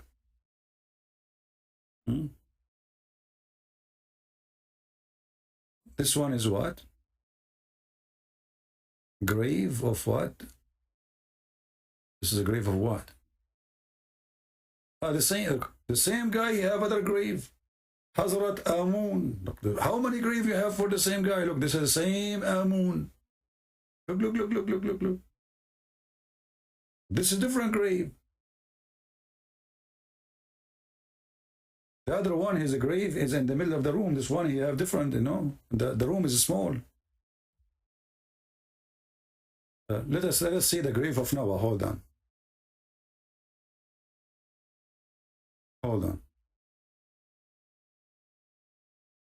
Why some Christian they accept homosexuality, transgender priest? Well, if you Muslims accept a prophet, he is a transgender and he is a homosexual. There is some people, they are like you Muslims. So why you don't complain about yourself? As long as you mention this. How come you accepted Imam 1400 years ago to be a homosexual? You see why you know Muslims, how they get themselves busted? You are talking to Christian Prince. So look what you just did. For us, we don't accept. Those who accept them? When you say accept, who accept them? I will never go to a church.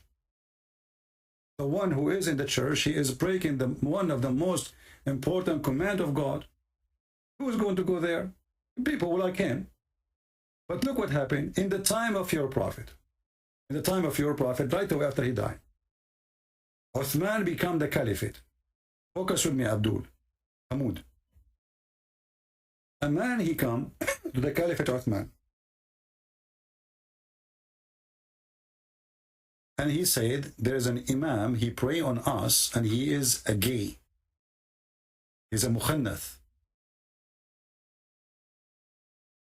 Uthman, he said, well, when people do good deed, do good deed, and when they don't do good deed, don't do good deed. The guy said to Uthman, but he is tempting us. Are you there, Hamoud? You ask for it, Hamoud. Have fun. I challenge you to show me where in the Bible that there is somebody was a gay and he was approved to be an imam or to be a priest or to be any of this. Just show me. Here we have your religion. This is the Caliphate Uthman. Right away, Muhammad just died, which means Islam is fresh. They come to Uthman complaining about LGBT imam. And not only that, this guy, when he bent over, he tried to tempt them with his ass. He have a nice ass, may Allah ask you. And this is telling us that all the ones who they are in the mosque, they are gays too, because how a man can tempt you? Remember, those Muslims are coming to complain, saying that we have a leader, we are afraid of being sinful. Why? Because this leader is a leader of al-fitna, trial, affliction, etc. All of this because a man, he bend in front of them and he is a gay. Okay, what will happen? Because they are tempted, they are homosexual too. And we are afraid of being sinful in following him. Uthman, he said, as salat, the prayer is the best of the deed. So when people do good deed, you do the same. And when they do bad deed, avoid it. So Uthman, he did not help them. So what? He's a gay, he is your priest. And then as Zohri said, listen carefully, in our opinion, one should not offer salat behind an effeminate person unless there is no alternative. Do you see it? So when you Hanud, you say, why Christians, why? We don't. That's a lie. Those are not Christians. Those are not Christians. Anyone who accepts that is not a Christian. But I show you now that the caliphate of Allah, Uthman, this is your first pope. This is your first pope. The one who's chosen by you, the best of you. He approved the first homosexual imam. It's in front of you. So stop crying. Anyone who do what is against in the Bible, he is no Christian, period. I answered you. They can call themselves a Christian, they can call themselves a church, they can call themselves whatever they want. They are not. But this is Islam. And not only that, your prophet himself is a homosexual. He dressed like a woman. He dressed as women clothes. He put lipstick. He put eyeliner. And he pee like a woman. And not only that, your prophet, he kissed men down their belly. And not only that, your prophet, he rubbed his chest with the back of a man in front of him. And they enjoy each other. And not only that, your prophet, he promised you that in heaven,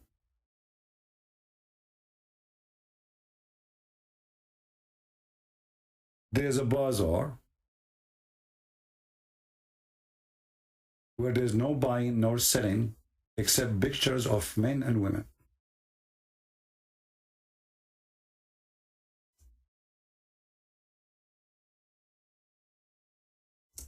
And if a man, he liked the image, he enter it.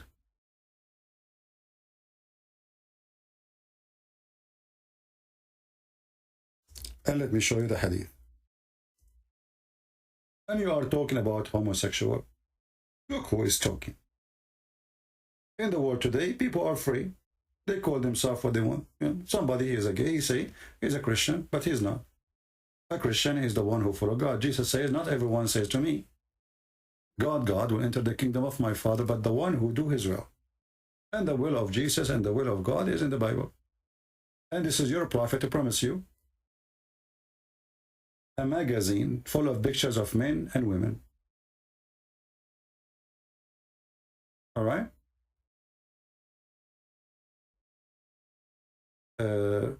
Blaze Official, he is challenging me.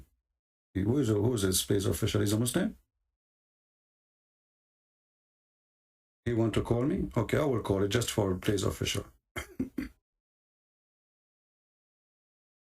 Give me a second, I will open my Skype.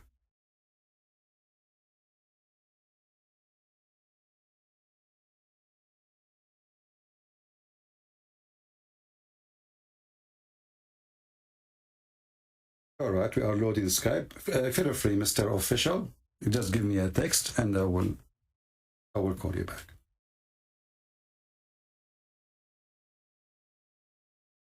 All right. My Skype is open.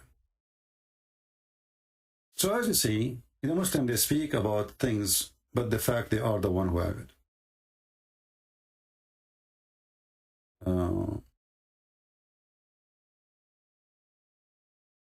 Would you consider Catholic as a cult? No, I don't. Why I wouldn't consider them? You see, Jesus said, whoever believe in me, and he die, he will live. So as long as they believe in the Father, the Son, the Holy Spirit, they are Christians. Now, being a Christian, all of us, we know that all of us, we do wrong, right? So if we say that the Catholic are cult because they have images, well, don't you have your own images? I mean, all of us, we have our sin. Replace it with the image.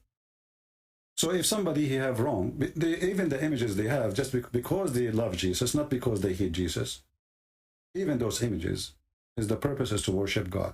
But all of us, we knew that this is break the command where God says, don't make image for what is up in heaven or down in sky.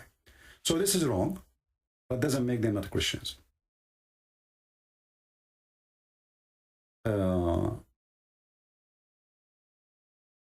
CP challenge Muslim, but when we refute you, you run away. This guy is a kid, I guess. Let us call him. Maybe this is a ultimate fault.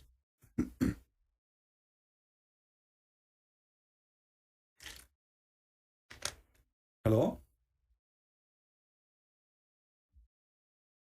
I'm back. Are you still here? Yeah, I'm here. Okay. Last time we left where we stopped. You remember? I did, but you ran away. Because you say things is not. You cannot prove it. I ran away. I was about to show you the Okay. Okay. Remind me what we were talking about. We were talking about supposedly a Christian prince made a claim that black people are created for hellfire, which is not in an Islamic site. You made it up, right? I made it up. Yeah, I can show you authentic hadith to refute you. Can I show it to you? you? No. Hold on. To prove it to me, are you saying to me that the hadith in the Tirmidhi, the one I showed, does not exist? It exists, but the context... So how you say I made it up, you son of Muta? The context... You see why I hang up on you, son of Muta? Get lost. You made it up, you coward. It exists.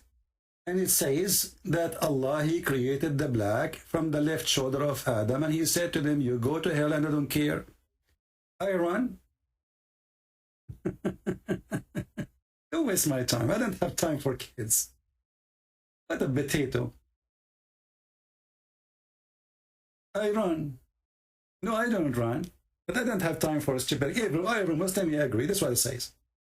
Not a single Muslim, you don't agree. Coward son of Muta. I fabricated. You know, even when they say the word you fabricated, don't you have a shame? And then I say, are you saying it doesn't exist? He said, no, it exists.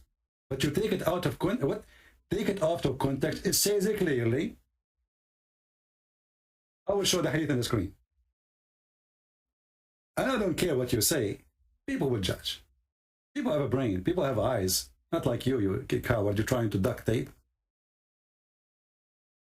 This is, and thank God he agreed that it exists, because maybe he was going to say it's not exist. This is Jami' al-Tirmidhi, hadith number 38. Let me zoom out in the page.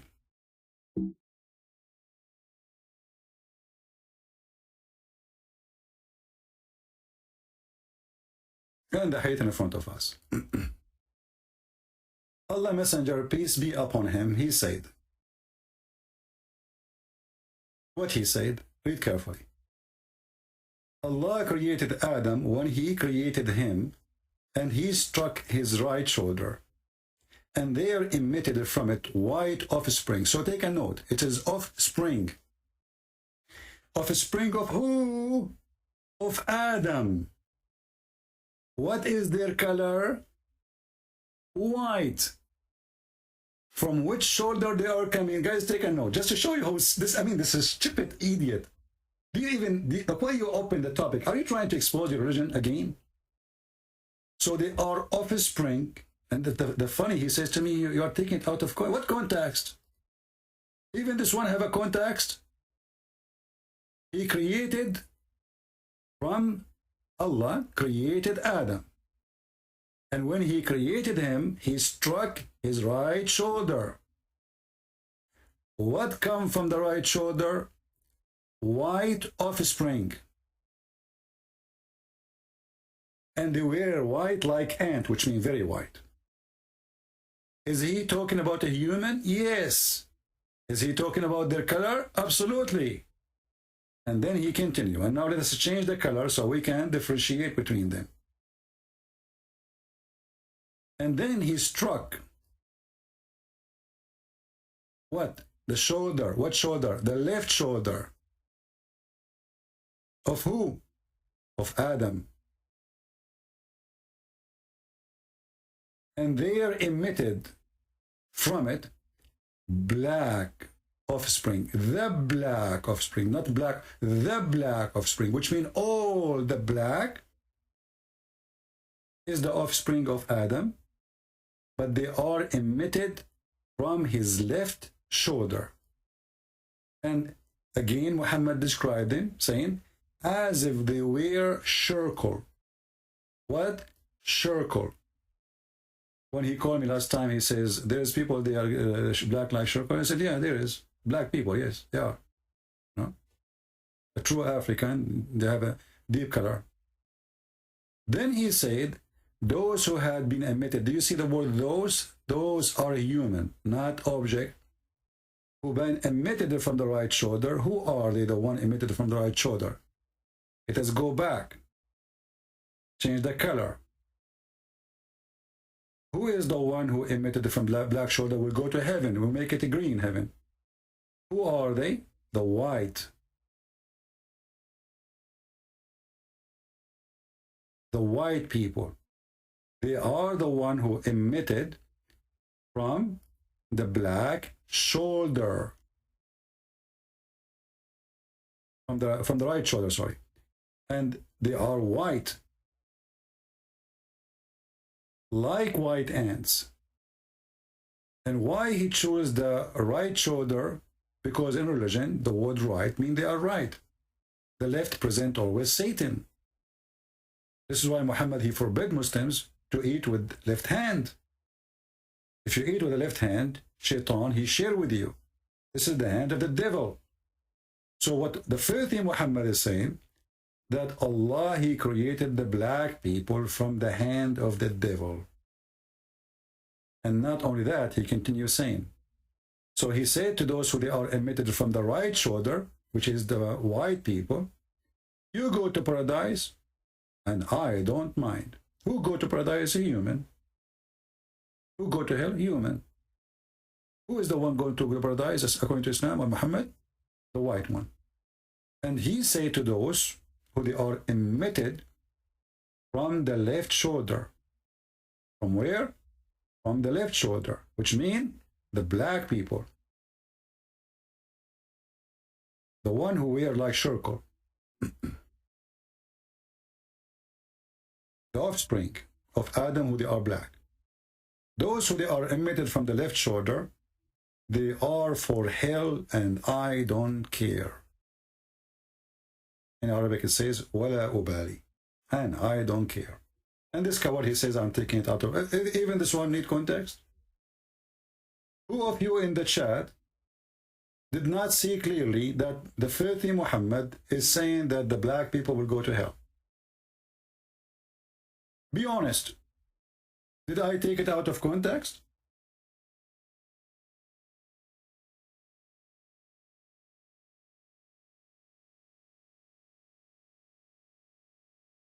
How in the world I did?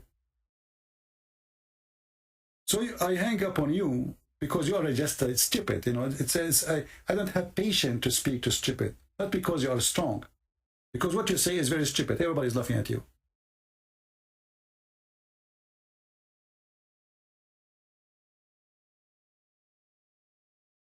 When we hang up on a Muslim, we hang up on him only if he's a donkey. Too much donkey. No point of talking to you.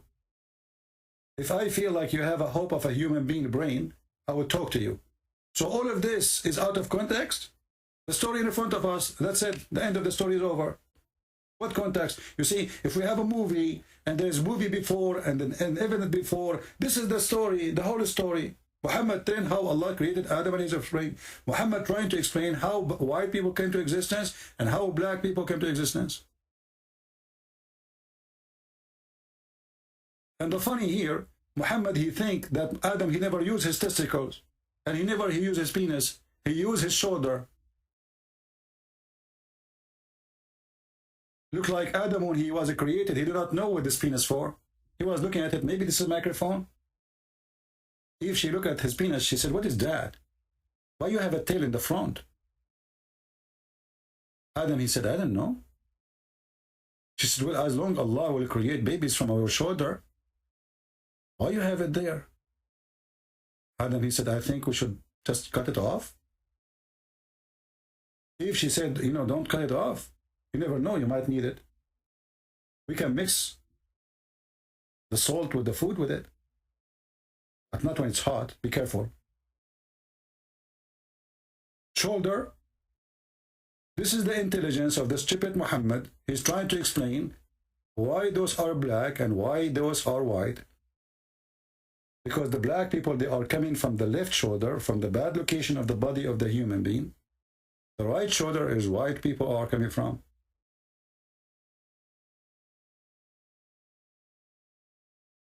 This is the only religion believe that the penis of Adam was in his shoulder. Looked like he had two penises. One was in the left shoulder. Allah, he struck it, which means he shake it. I don't want to go in details. Muhammad have orgasm. And you know, oh, look at this. How the white offspring, they come from the shoulder. So what Eve is doing there?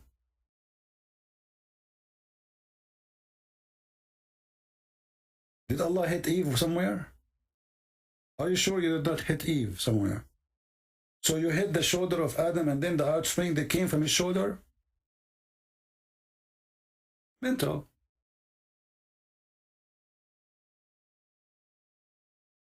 Why are the Jews expecting Jesus to enter the third temple?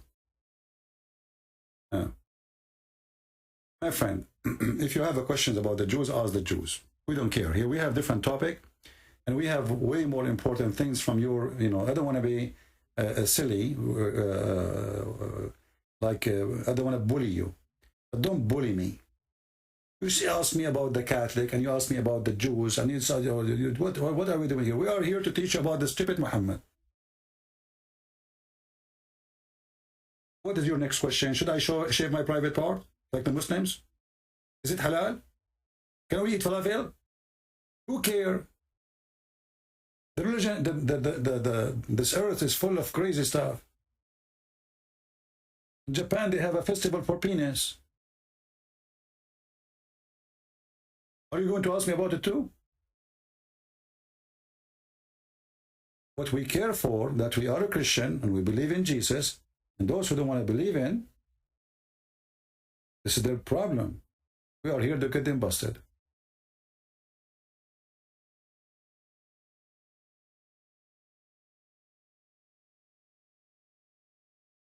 You disagree with me? You guys, you disagree with me. I mean, even this one in interpretation. Okay, what you just said? You said you disagree with me in the interpretation. Did you just say that? You disagree with me in the interpretation. Even this one need interpretation? What interpretation? There's white offspring. There's a black offspring. The white go to hell, the black go to hell. The white go to heaven, the black go to hell. Even this one need interpretation?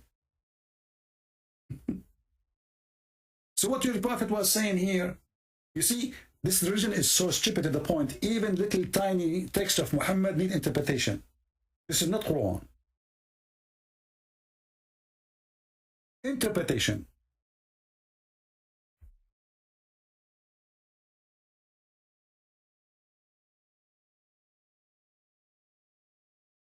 Muslim revert want to call. There's nothing is called Muslim revert. He is a pervert. Muslim is not a revert. How you can be a Muslim and you are revert? Revert to what? Worshipping the moon god? That will make you revert? You see, the Muslims, they lie and they claim that they are reverting. You are perverting because your prophet is a pervert. And when you accept to be following Muhammad, you accept to be a pervert, not a revert. You go and kiss a black stone, and that make you revert. In the shape of a vagina, and that make you a revert. And then you go and you find that the house of Allah and the house of Satan, they lived in the same city. They are neighbors. And then you strip at you go and take some stones, 7 stones, and you want to throw them at Shaitan. And Shaitan is waiting for you there. Did you hit his head, brother?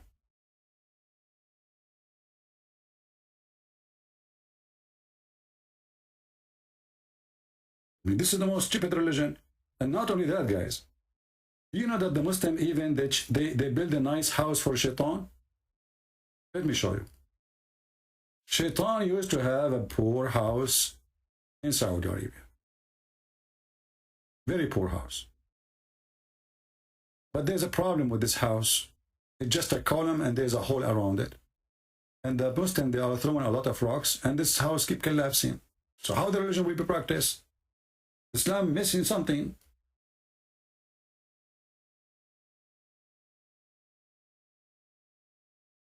So the Muslims, in order to fix the problem, let me try to find you the old house of Shaitan. What a stupid religion, I mean, they throw rocks at Shaitan. Let us see on the old one.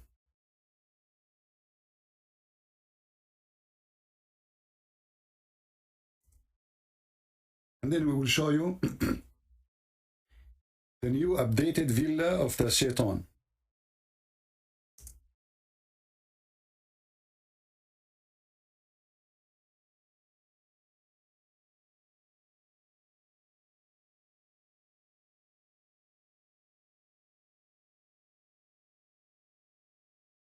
Where is the old pictures?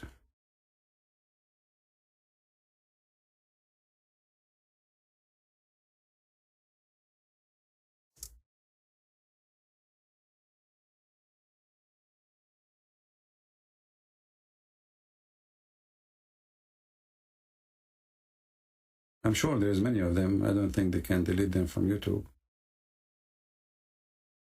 Just to show you how crazy this religion is. Even, by the way, even the Kaaba today, this is not the Kaaba, this is not the same Kaaba. They move it a few meters away, and the whole thing is rebuilt, cement, concrete, marble.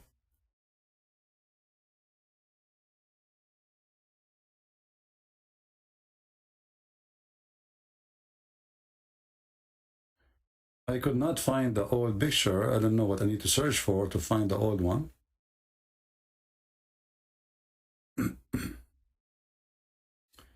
This is a newer one. Look at this column. This is where you get injured. All those people, they climb this hill. They want to throw rocks at Shaitan. And Shaitan supposedly is waiting for them there, brother.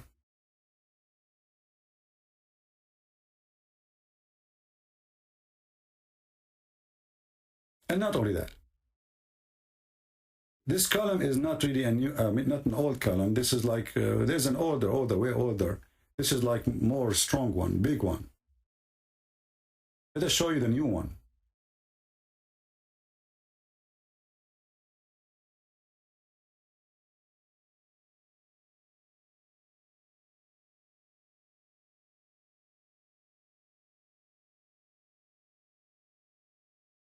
I found the old one. Hold on, I found the old one. Look at this. This is the house of Shaitan, brother. This is the old house of Shaitan before the oil. You see how the oil blessed the house of Shaitan? I will show you how now he has a villa. Very big villa. So this is, it's made from rocks and dirt. And the Muslims, they gather and they throw rocks at the house of Shaitan. Now, the house of Shaitan is a spaceship. Let me show you. Look at the house of Shaitan, brother.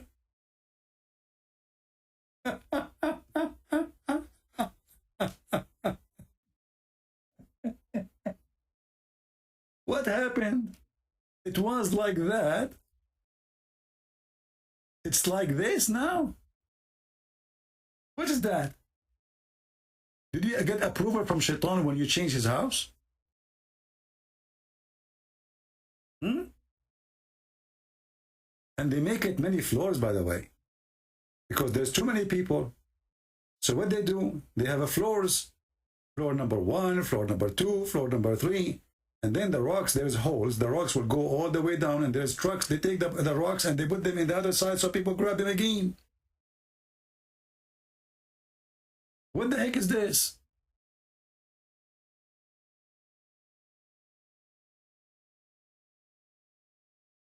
This is the other floor, the same building. Look, this is under the ground. You can go and throw under the ground. This is the house of Shaitan now. Look how big. And everybody want to throw rocks at the Shaitan, the evil Shaitan. Allahu Akbar. What a stupid religion.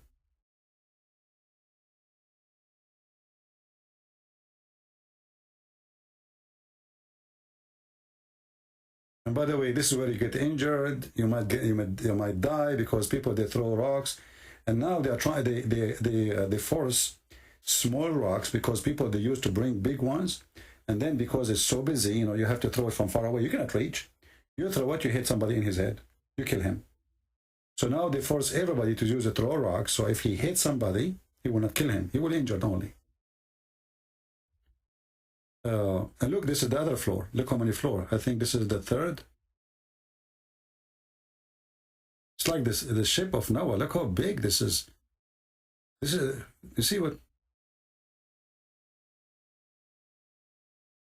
Look at this old. This is an old one. Look at the old house of Shaitan, brother.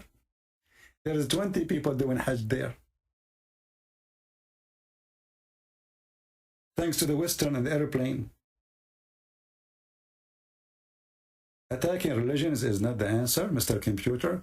We'll tell that to Muhammad, because the first page of the Quran is attacking the Christians and the Jews and everybody.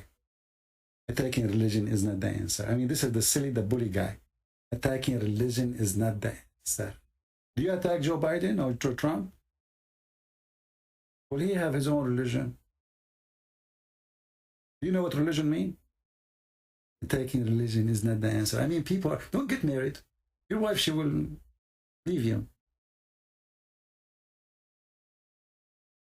Attacking religion. This is the love guru. But the love guru, sad guru, we make a video against his stupidity. He reported me to YouTube after 2 minutes. The guy, he spent 10 hours saying we need to accept each other. Learn about how to control the bad, the negative energy. What the problem in this world? Because we don't learn how to listen to each other. See the point of the other person. Why he don't like you? I mean, okay, I made a video. I explained why I don't like you. You reported me to YouTube? What happened to accepting the other person and the bad energy and controlling ourselves and not to be echo and to accept that people, they might disagree and agree? Suddenly he go to YouTube, like Zakir Naik now. He go to YouTube and he report me copyright. And this is the guy here. Attacking religion is not the answer. So what is the answer? Jihad?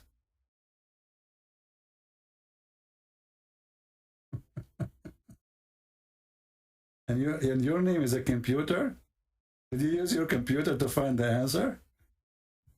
Hey, listen, why people, they do suicide bombing? Do you have an answer? Maybe we should not attack that religion so they can attack more. And they can deceive more people to join them. Madness, man. Anyway, I have to go because I need to throw rocks, you know. The religion of rocks. They go around rocks. They kiss rocks. And their rocks forgive sin. And they bow down in the front of rocks. And they pray in the direction of rocks. And even Satan, they have to throw rocks at him. There's a sheikh, his name is Al-Qaradawi, and the video is there in the internet. He said, this is Islam. You pray, you kiss a rock. You pray in front of a rock. You go around a rock, and you pray in the direction of a rock. And when you want to fight Shaitan, you throw a rock. What you can do about it? All of this, and Islam is not pagan. A computer, I am here to expose Islam. Why you are here? Because you are a stupid silly. Get out of here. And we are not attacking other faith. Muhammad, he says the Christian and Jews, they are filthy, they are najis, they are kuffar, they are dirty, they are animals. We are getting him busted. You throw rocks at me, I will send your rocks back. You don't like it, don't come here. Potato.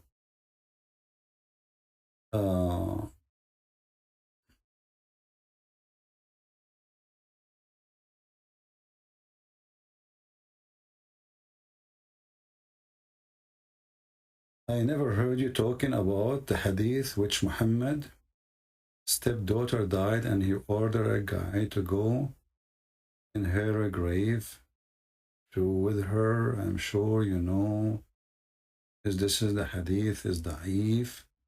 If you want to make a phrase, try to make it clear so we can understand. There is tons of hadith, and if we want to talk about everything, we focus in things which is really, you know, it make a difference. There is many hadith, they don't make a difference. And if the Muslim, they can get away with it, I try to always to avoid it.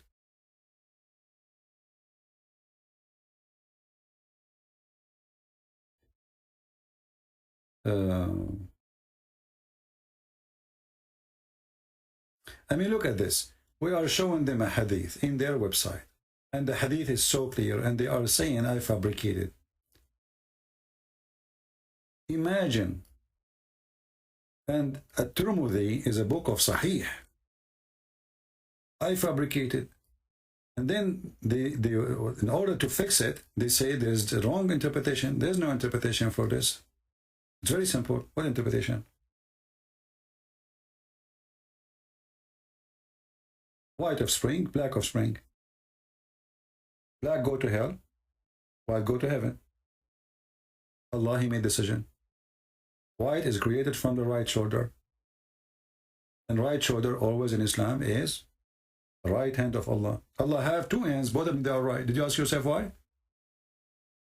Why Allah have two hands and both of them in the right side? Because Allah, there's no way Allah will have right hand.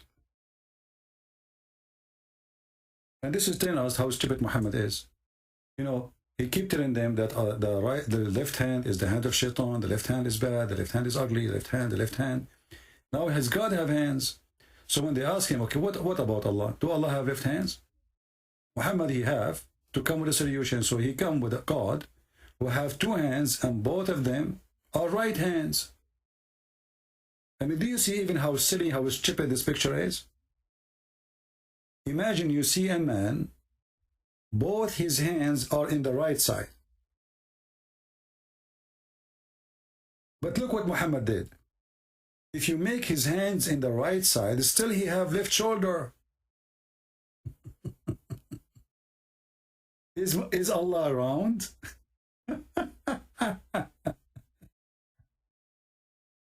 No, how we know that he's not round? Because as long he have right shoulder, that's mean he have a left shoulder. As long he have left side, that's mean he have a right side. Correct?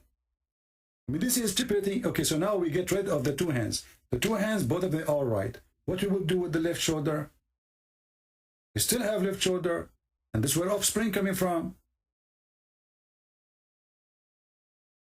Stupidity. So he thought like he is smart now, and those dummy, you know, whatever he say, they take it. Who dare to say? Who dare to question? But he did not delete that Allah have a left side, all his side, and left is evil, then shaitan. And what is the problem if Allah have one hand in the right and one hand in the left? What will happen exactly? Shaitan is going to share with him?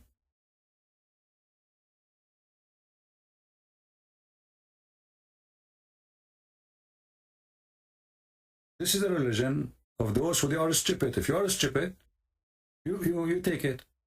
And as you see, this is Sahih. They cannot say this is, huh? Say Sahih. Sahih.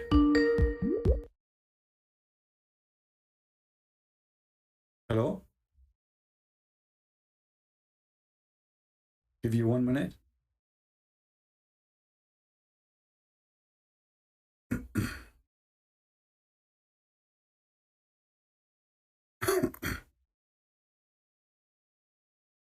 هو يعرف عربي احسن من عندي. يلا روح. اسمه امير المسيحي يحكي وياك. مين هذا؟ Just talk with him. هلا هلا شو اخبارك؟ اهلا وسهلا. شلونك؟ زي ما قال لك الامير المسيحي. اهلا وسهلا. اوكي. Hold the phone. يلا. Here you go. Talk with him عن الدين المسيحي والاسلامي. هو يعرف احسن من عندي. روح. اوكي. اوكي شفت وياك. احكي عن الدين، منو الدين الحقيقي؟ الدين المسيح لو الدين الاسلام؟ روح. الدين الحقيقي الدين المسيحي والدين الاسلام؟ روح الدين الحق. الدين الاسلام. اوكي احكي وياه. هو مسيحي، هو شنو نقول يحكي على الكور. روح احكي وياه. يا بدي احكي. طب اسمع اخوي، ايش اسمك؟ ايه اني اكرم. هلا اكرم هلا. إذا كان محمد رسول من عند الله فكيف ينزل الله بردا من جبال في السماء؟ هل توجد في السماء جبال؟ هل توجد في السماء جبال فيها برد؟ اوكي. أنا أسأل. أنا مو شيخ. إذا أنت لست بشيخ ألست بمسلم؟ نعم. أنا مسلم بس لست بشيخ. ألست تفهم القرآن؟ أفهم القرآن. إذن أجب. التفسير مالته يراد لك شيخ. لماذا نريد تفسير القرآن؟ أليس القرآن من قال لقد فصلناه تفصيلا؟ اي لقد فصلناه تفصيلا. فصلناه تفصيلا انت سالتني اصبح معناه. انت سالتني اوكي ولا حسألك وجاوبني همين. اذا ما جاوبتني نفسي انا هسه جاوبتك لين ما اعرف بهذا الشيء. قلت لك انا ما اعرف. بماذا تعرف؟ بماذا تعرف؟ اوكي هسه انا اسالك عن دينك. بماذا تعرف اذا؟ هسه انا اسالك عن دينك. لا ليس هناك مشكله بس اسمعني. لا هسه انا اسالك عن دينك. انا دا اساله هسه. تفضل. وهو ما دا يجاوبني. تفضل. قلت له اوكي منو ربك؟ المسيح. شنو اسم المسيح؟ اسمه المسيح. اوكي زين. شلون انولد ربك؟ ولد من امرأة. اوكي. انولد من من كرشة رجليها. تمام. كرشة رجليها. الكرشة اللي هو من لا يولد اي شخص من كرشة. يولد من الفرج. نعم. اوكي بس هو من ولد من الفرج؟ نعم. اوكي من ولدت امرأة. تمام. اوفس هاي الشغله. اوكي وين كان قبل الولاده؟ في السماء. اوكي اكو رب بالسماء ما يقدر ينزل على الارض بدون ما يولد؟ يقدر. ليش ما نزل على الارض بدون ولاده؟ Guys, just to let you know, I'm speaking to him in Arabic because he don't speak English, so that's why I'm speaking to him in Arabic. Just excuse me. So اسمع. ألم يقل تليفوني مكسر. اوكي طيب شلون ما يقدر يخلق نفسه؟ اسمع. أنا سوف أتعاطى معك بنفس المنطق. هل يقدر أو لا يقدر؟ هذا السؤال صح؟ صحيح. هل يقدر الله أن يأتي إلى إلى الأرض على صورة الإنسان؟ روح احكي. نعم يقدر. هل يقدر الله أن يولد من امرأة؟ يقدر. إذا ما المشكلة؟ المشكلة الله زين من نزل ما يحتاج ينولد ولا يولد ومن قال أنه يحتاج؟ ومن قال لك اسمع ومن قال لك أنه يحتاج؟ ومن قال أنه ميت؟ اوقف خليه يحكي. خليه يحكي اول. ومن الذي قال لك أن المسيح ميت؟ ما كلها من الناس تقولون المسيح صلب ولكنه حي. احنا نقول حي عند الله سحبه للسماء. إذن الذي لا يموت، قصدك الذي لا يموت هو الله، صحيح؟ الله سحبه إلى السماء. أنا أسألك، الإنسان يموت، صحيح؟ هل المسيح حي أم أنه ميت؟ الله سحبه إلى السماء. هذا ليس السؤال، هل هو ميت أم هو حي؟ الله سحبه إلى السماء. هذا ليس السؤال، هل هو ميت أم هو حي؟ ميت. كيف يكون ميت وهو في السماء؟ على الأرض ميت بس بالسماء موجود. كيف هو على الأرض ميت؟ مثل ما الرسول موجود بالسماء. هل هو موجود على الأرض؟ هو أنت تدري كل زين. هل هو موجود على الأرض؟ احنا عندنا هو نبي. أخي العزيز لا تغير الموضوع. هل هو موجود على الأرض؟ من هو؟ المسيح هل هو الآن موجود على الأرض؟ نو. إذن هو في السماء. هو عند الله على حال الأنبياء. ليس على حال الأنبياء. رسولك قال أنه أبدا هذا غير صحيح. رسولك قال أنا أول. اسمع. رسولك قال أنه أول من يقوم يوم القيامة من القبر. إذن كل الأنبياء يوم القيامة يقومون من القبر، ولكن المسيح لن يكون في قبره، فالمسيح الآن في السماء.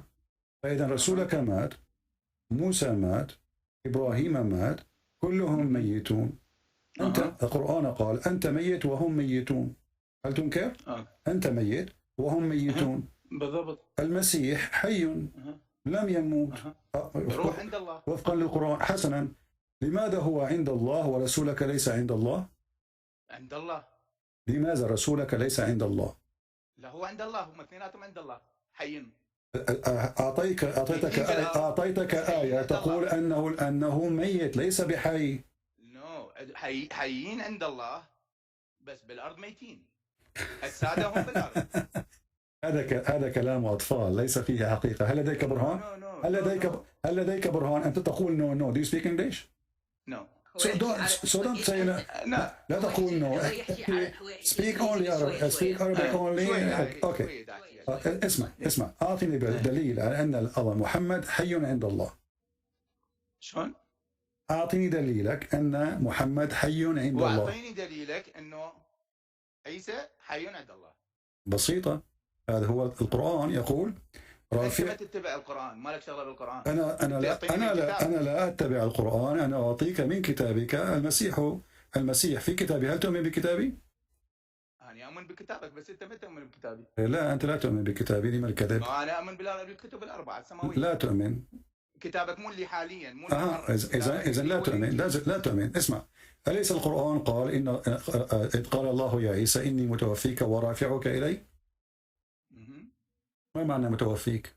متوفيك يعني توفى بالأرض ورفعها إليه مثل حال كل ميت.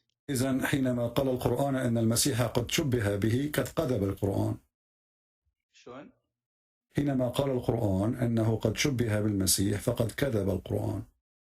شلون شبه بالمسيح؟ شبه به حينما صلب. أنت وافقت الآن. أنت الآن وافقت. سألتك ما معنى متوفيك؟ قلت متوفيك معنى أنه مات على الأرض. صحيح؟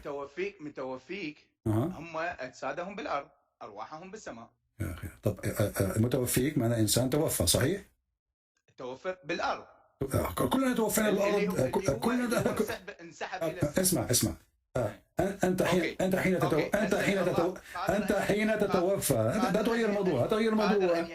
أنت حين تتوفى هل تتوفى ويبقى جسدك على الأرض؟ حينما تتوفى هل يبقى جسدك على الأرض؟ لا يبقى على الأرض؟ لا. تطير في السماء؟ لا. أنت طائر عصفور؟ لا. أنت فعلا عصفور طنبور؟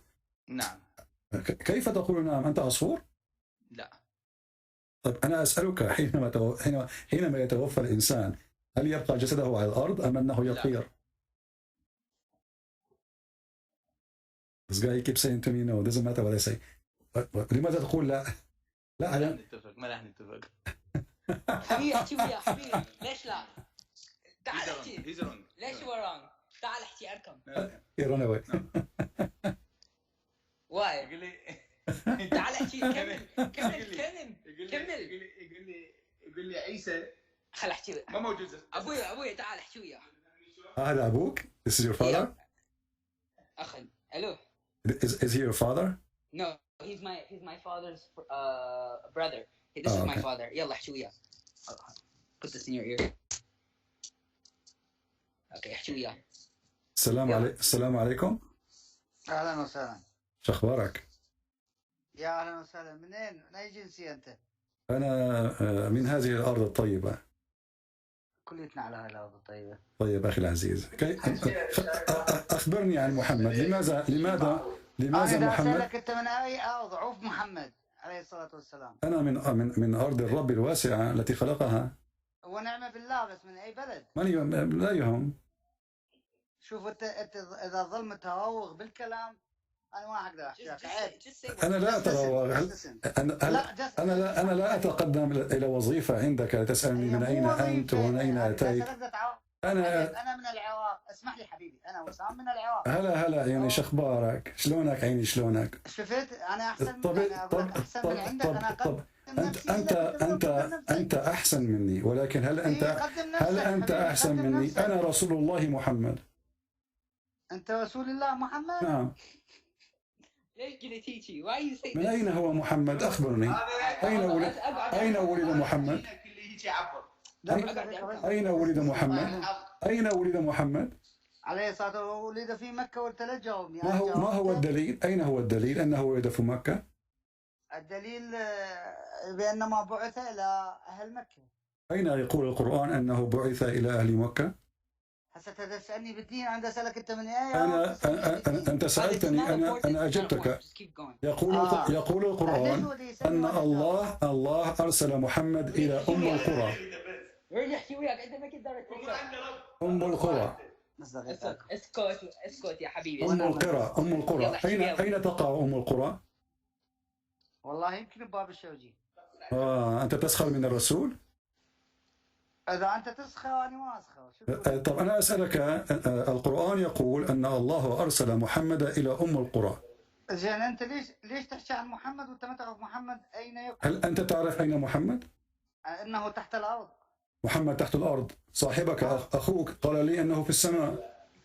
روحه في السماء وليس جسده. يا اخي طب هو في السماء ام هو الارض؟ هو في الارض وفي السماء. اذا محمد قد مات وهو ميت. هل المسيح في السماء ام في الارض؟ في السماء ما عندي اي معلومه. هل هو في السماء ام في الارض؟ ما عندي اي معلومه. كيف لم تعلم؟ الم يقول القران واني رافعك الي؟ اذا انت تعرف القران ما اعرف تعذرني. انت لا تعلم في القران، فكيف تكون مسلم؟ اني اصلي لله ما اصلي لله. كيف تصلي ولم تعرف من هو الله؟ ومن هو الله؟ هو خالقك.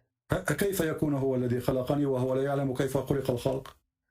هو خلقك وخلقني وخلق. كيف يكون هو الخالق؟ كيف يكون هو الخالق وهو لا يعلم كيف خلق الخلق؟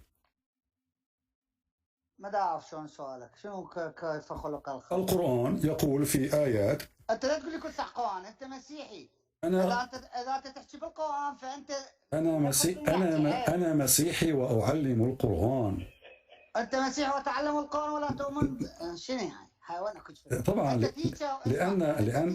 لأن القرآن تدرس برا المدرسة ليس بداخل المدرسة. نحن نعلم على الإنترنت. لا تقول لي أنا أعلم. أنت ليس بمعلم. المعلم هو الذي يؤمن. هو الذي رسولك. لا تقول لي رسولك. إذا تقول لي رسولك اسمح لي.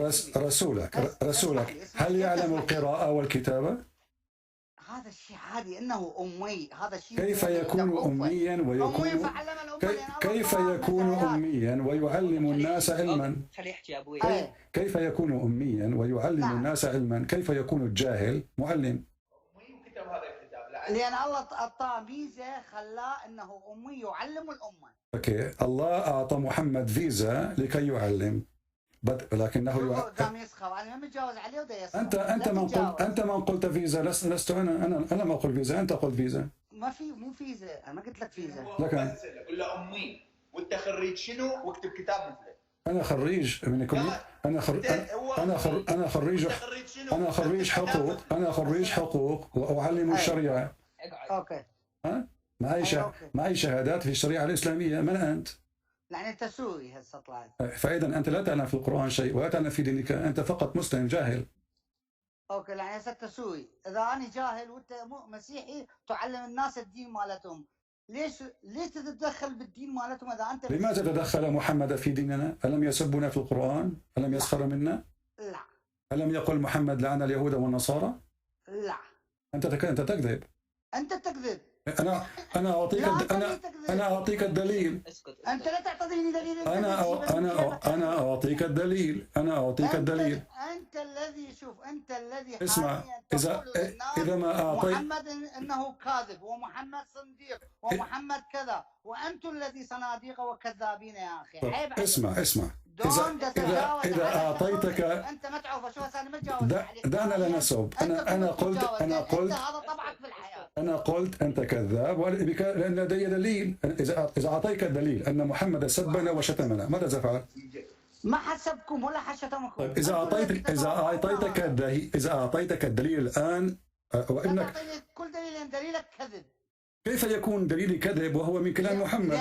لا من كلامكم هذا اخي وليس من كلامكم. حديث محمد وليس بحديث محمد، هذا كلامكم انتم من صنادقه. هل تعلم من هو الزنديق؟ انتم من صنادق. من هو الزنديق؟ وتحرفون الانجيل. اسمع، قال محمد هذا صحيح البخاري يقول عائشه. عوف البخاري يا زنديق. انت زنديق. لا تلمس البخاري ولا تتكلم عن البخاري. لماذا؟ لأن البخاري انت وجدك وابيك يعني كلكم مدعوون فدوة إلى الأفضل. طيب هذا الإنسان كان معتدلا. طيب اسمع أنتم ليسوا معتدلين عين. طب اسمع الكذاب الذي لا يريد أن يقرأ البخاري. الكذاب أنت شتمت البخاري. أنت شتمت البخاري. مو حديث بيكذبون. هذا انا شوفك هذا البخاري يقول لعن الله اليهود والنصارى. هو زوج عائشة هذا كذب من هي كانت 6 سنوات. هذا كذب. لا مو كذب انت كذاب. خلاص التليفون ما سد التليفون. ليش انت مو محشي بعدين باور ما لنا دخل. احكي وياه. لا محشي اسمع يا اخي العزيز انا يا اخي العزيز اسمع يا عزيزي. اسمع يا عزيزي. لا داعي للشتم. اقنعني. اسمع البخاري يقول هو ايش قال صح. البخاري يقول محمد كذاب فانه هو كذاب. اوكي خلي شوفنا الحديث حبيبي. شوفنا الحديث على الشاشة. لعن الله اليهود والنصارى. ايش قال هذا حديث بالبخاري. البخاري ومسلم. لعن الله اليهود والنصارى. والحديث امامك. تعالي احكي وياه. اوقف واخرج. شو تريد؟ اوكي تعال احكي. اركم تعال احكي. اوكي اخذ تعال. يغلط وكذا وكذا. ما قاعد يخلط. ايش قال يعني؟ الو هلا. الو اخي العزيز. نعم. احكي. بس وينك؟ بسمعني. انت بسمعني اخي العزيز. تفضل. الو. شو اسمه هو؟ امير المسيحي اسمه. نو جس امير لان مو مسيحي. هو المسيح ما يحجون هيك. المسيح ما يحجون. اوكي تفضل. المسيح مؤدبين اكثر منه. اوكي. طب اذا كان المسيح مؤدبين، هل كان رسولك مؤدب؟ رسولي أأدب منك ومن الخلاق. كيف يلعن ويسب إن كان هو مؤدب؟ بس أقول لك شغلة يا عزيزي. إن كان رسولك مؤدب، أنا أمام الدليل. كل خير صار ساعة محترم ويك. أنا على أبوك لو الطياح الله حظك. أنا ما أقدر أسب النبي الله زين عيسى زين لأن هو بقرآني والنبي عندي. طيب اسمع. محمد ابن كلاب. No, that's disgusting. But hey, don't spit on my don't you dare. You gonna buy me a new one? What's wrong with you? You're gonna buy me a new one? Don't spit on my screen. What's wrong with you? Can you read the hadith? No. Why not? No, because he's طايحة. What does that mean? لأن هو بشر طايح السخيف. بس السر.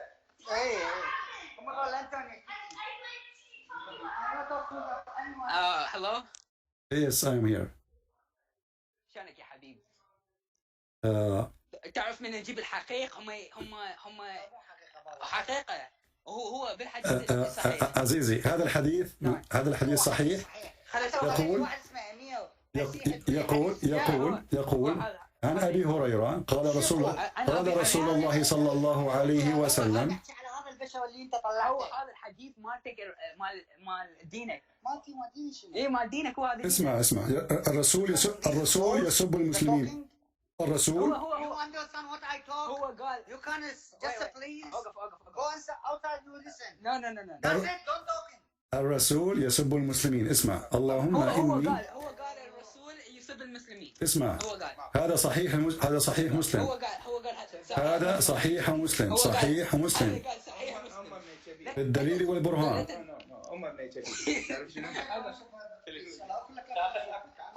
اللهم إنما أنا بشر فأيما رجل من المسلمين سببته أو لعنته أو جلدته فاجعلها له زكاة ورحمة.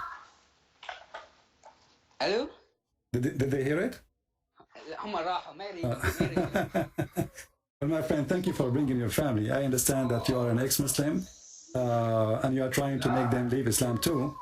But I made them very angry. I can tell, you know. Well, nah, don't worry. That was fun. Yeah, but you see, I mean, why he don't want to read? He asked me for the proof. I put the proof in front of him. He started cursing me and calling me names. So they, in order to run away. I'm gonna go with them. They will leave the house. They are leaving the house, run away. They left the house. They left the house. They left. They left the house. And this is your dad and your uncle, right? And your mom. Yeah, no, it's my dad and my uncle. My mom just came. Yeah, I'm sorry if I was like a little bit tough on him. I don't mean to be, you know, but no, that's good because I speak English very well and my Arabic is broken. So like I know you're live. I saw you live, so I decided to call you immediately. You know. Yeah. Because they want to this is my uncle. He keep cursing about Christianity. I'm a Christian, you know. So he keep cursing Christianity. He said my God died. He keeps saying that. So I say, come to talk to someone who's more knowledgeable than me. Come talk. Yeah. Well, you know, your God died, but he is in heaven. How would that work? You know. And his prophet is dead, and he was stinking when he died. You know.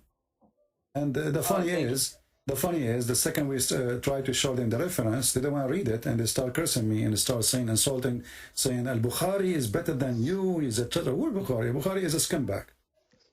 Yeah. So look. I showed them the hadith. He said this is kidnap. This is a lie. So I showed them the hadith in Bukhari where Muhammad married a 6-year-old, right? Yeah. And they say this is a lie. Like, what is this? They deny even Bukhari if it embarrassed Muhammad. Even if it embarrassed Muhammad, they deny it. Yeah. What type of people is this? I don't know. Well, my friend, I really admire you. I mean, you are doing a great job. You are brave, and I admire that you are trying bring your dad, your mom, your father, you know, your uncle, the whole family to see the truth. And we pray. I'm gonna bring my mom next time. Anytime, my friend. I will be happy to have you. I'm glad to know. Is my mom here? I'm gonna ask her. She left. All right. All right, next time.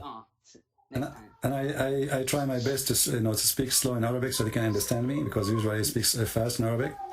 But yeah, just next time, I guess be more respectful, I guess, because when I talk to them, I like to talk to them. I don't like to curse Muhammad. I did not. For me, Muhammad is a scumbag. I cannot. You know, yeah, me too. I cannot hold it. You know? Me too. Yeah, you see. He's a scumbag too. But me, I try not to curse. I try not to curse him. I did not curse him. I just said he is a liar. You know, I did not curse. I never use a bad language. I never use any bad language. You know. It was your uncle, I think.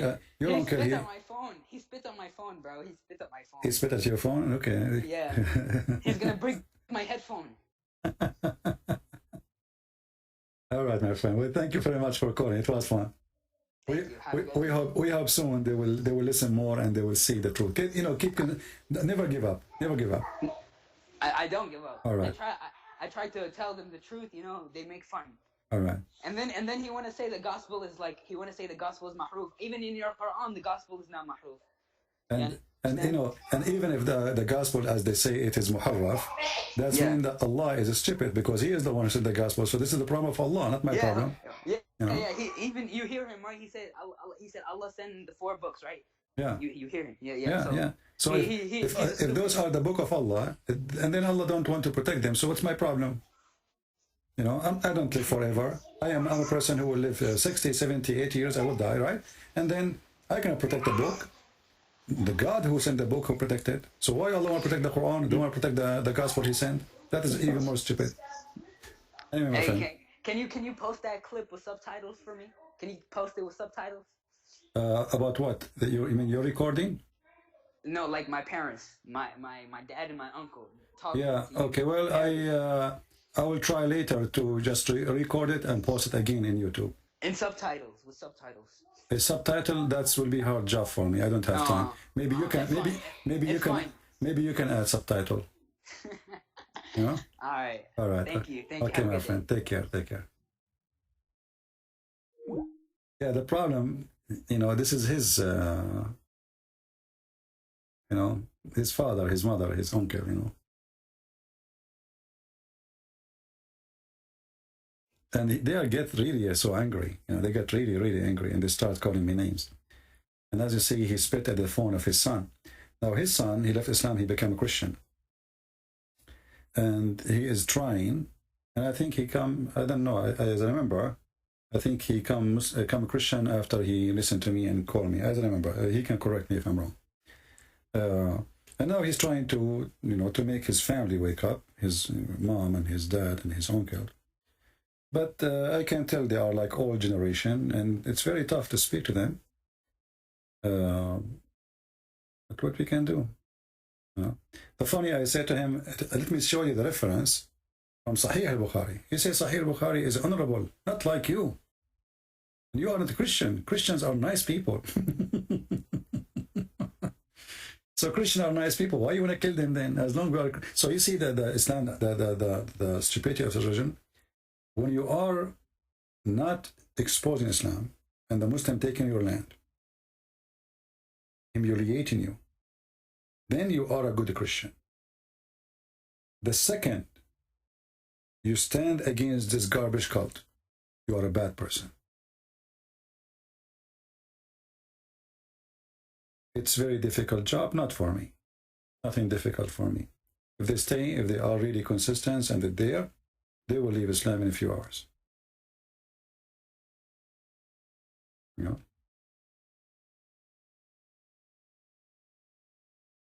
Any one of you, actually, if you can download this part and then post a video about it with subtitle, the one who knows, I see some of you were translating. So download this part. And because he is trying to share it with his relatives, you know, he wants to share it with his relatives, the ones who don't speak Arabic. So he is doing his, he's working hard to make his families accept Christ. He is the only one in the family, I think, he's a Christian now. And actually, he's very brave. I mean, this guy is standing in front of all his family, and he is telling them Muhammad is a fraud. He is, you know, this is very, very, very, a very admired person. And the second I start showing them reference, you know, he said, Christian people don't insult. I said, you know, you're a prophet. And I said to him, you're a liar. I'm not insulting. He's saying, I'm not saying the truth. I said, you're a liar. This is what it says.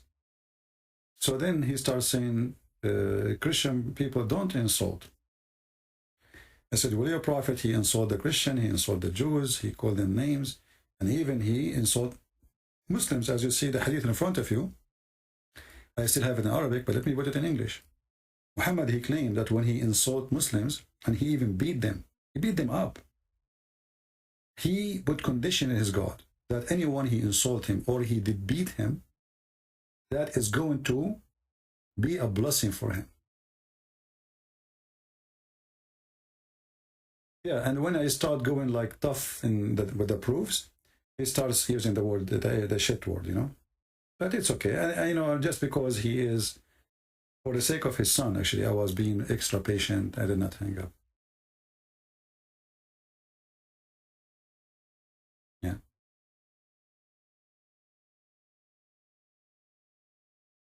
What make Islam, Christianity, better than Islam if you worship the same God? Who is the stupid? He said we worship the same God. Give me his name. Give me the name of the stupid person who said to you, we worship the same God.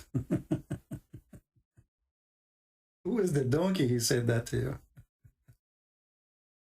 And people, they say hilarious stuff, you know. So we keep saying Allah is the moon God, and Allah is a fiction God, and he is a pagan God. And then you say to me, what a different? And they say to me that we worship the same God. What's wrong with you? Do you listen from your toes or your nose? Either way, you don't listen. You know the thing? You know?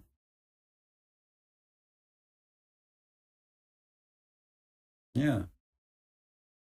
We worship the same God. How in the world?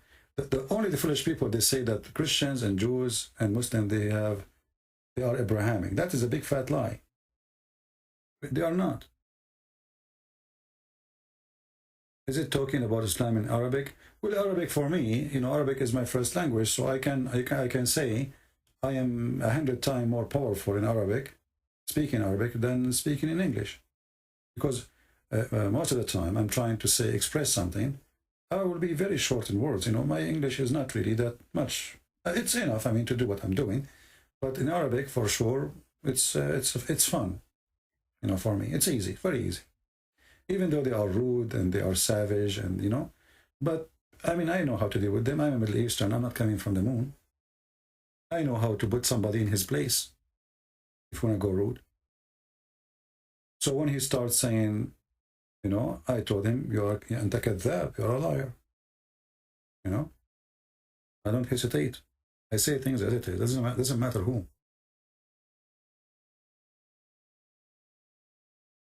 Actually, he himself, he called him, his uncle, I think, he's talking, he told him, you are the liar. He told his uncle, you are the liar. And the guy is showing you the proof in front of you on the screen, read it, Sahih al-Bukhari. He told him, this is al-Bukhari, read it. He didn't want to read it. And then he told him, this is his Bukhari, he's making it up. It's not real. You know?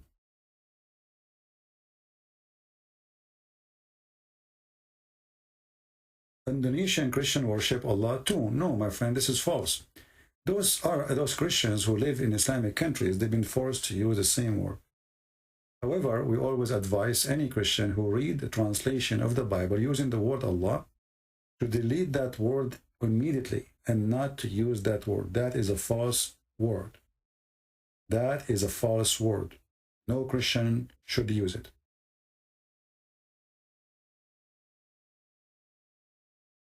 Anything is not from the Bible is not true. We cannot find Allah in the Bible. So if you find it in a translation, that is a false translation.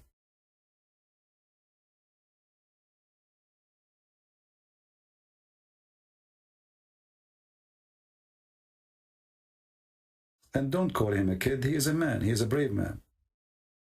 Why you call him a kid? Do you know his age? He's a brave man.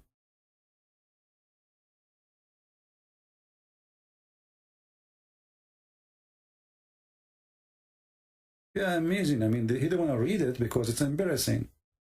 So the only way for them to escape the embarrassment is to spit at the phone and start saying rude words and to run away. They left the house. You know, they left the house. They don't want to continue in the conversation. If they are sure of their belief, they will say, okay, show us. We challenge you. You know, you said to me, I'm a liar. Okay, show us. And then I have to show you. If I do not show you, as you see, I have it on the screen. Muhammad, he beat people. He cursed people, and he claimed that he put condition on Allah. Have you ever heard of somebody, a man, he made a condition with his God that anyone I curse him, you give him some reward? Anyone I whip his back? This guy, even he's beating people unjust. That's what it's meant here. Because he's saying, I'm just a human. People are upset. What kind of a prophet is prophet? Imagine Jesus is beating his disciples unjustly. Not only is violent, he is beating them unjustly, and he is using bad language. It says, لَعَنْتُهُ وَسَبَبْتُهُ. Anyone I curse or I say bad words to him, bad words like the F word, sabba. And then he claimed that he put condition in his God. And those are Muslims. You see, this guy, he cursed the Christians. He said the F word to the Christians, but now he is doing it to the Muslim too. And as you see, this is Sahih. This is Sahih Muslim. This is not fabricated hadith.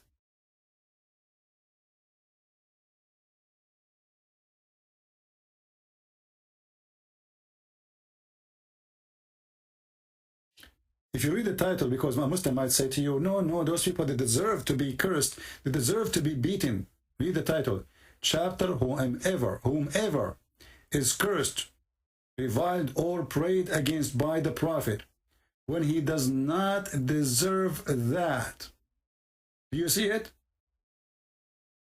When he does not deserve that. So the prophet is cursing people, is calling people bad language, bad mouthing them, when they do not deserve that. Do you see it?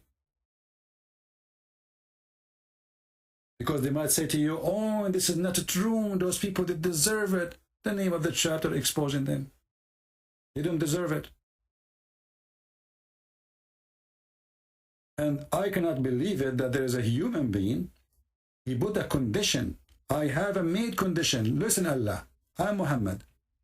From now on, anyone I curse him or I beat the hell of him or I say bad language to him, make it good deed for him. That would be nice. I go beat people in the street, and then people will say thank you because this is a good deed now. He's trying to make them like swallow it. He told them there's a good deed for you. It's a source of a purity and reward. So Muhammad, he beat you. Muhammad, he said the F word to your mother. That is a source of a purity. Have you ever heard of a religion like this?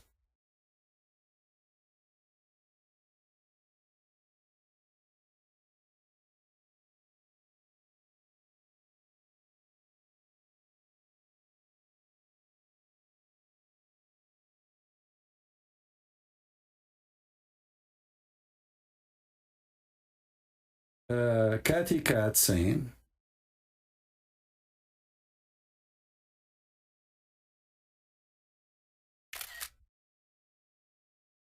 thank you, Catty Cat. And let me respond to what you just said. First, don't call me honey. I'm a man, not a kid. You need to understand that this approach is not welcoming. Being rude with people, turn people away. Jesus would rather try to understand them. Well, Catty Cat, do you know, my sister, how many thousands of Muslims left Islam because of me? So who is the idiot who told you it doesn't work?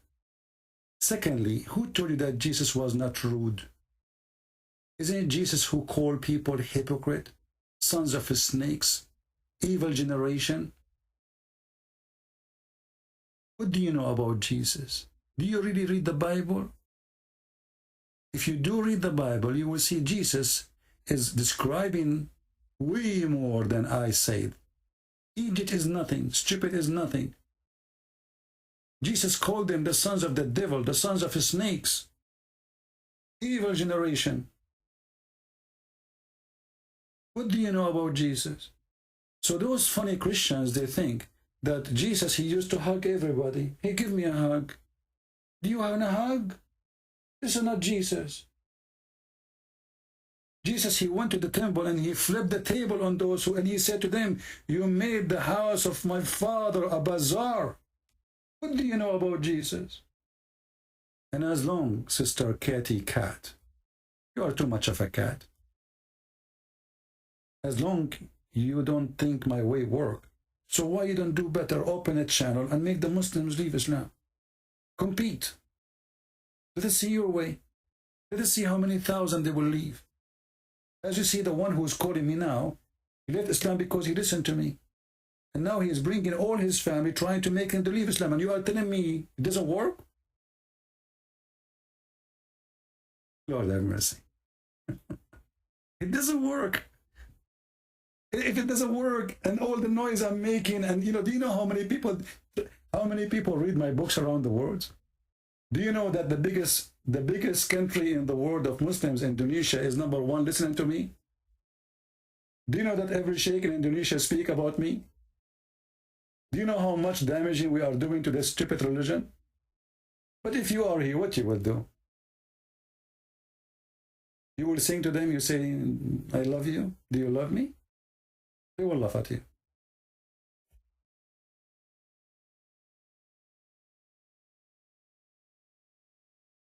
The Muslims, they think that when Christians actually they are nice, that is a curse from Allah. That is a curse. So Allah, he cursed us and he made us nice. And nice in a way we are subdued. We can be humiliated. So in the Quran, that's why when the Christian, they show their kindness, the Muslim, they take the Quran seriously. They say, see, they are kind not because they are good. They are kind because Allah cursed them and He made them do that. Chapter 3, verse number 12. So in your ignorance, you think being kind will make them work. With my knowledge, I know that it's the opposite. And you know, one of the most silly thing I see, when somebody, he did not even make one Muslim leave Islam. And then he come to school me about how to talk to Muslims. Isn't it really weird? Just forget about her, okay? Just forget about the lady. I mean, she made this comment. But always I receive those comments.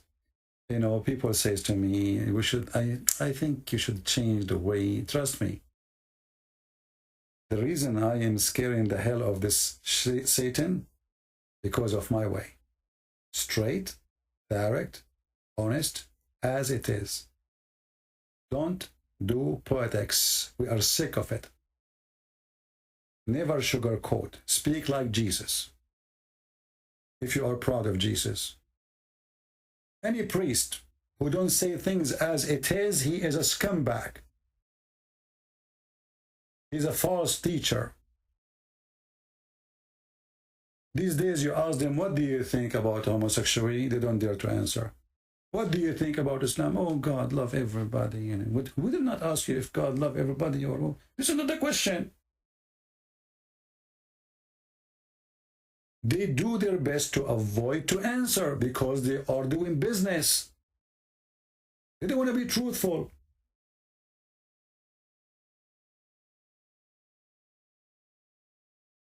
They don't dare to say even what is sin, what is not, what is right, what's wrong.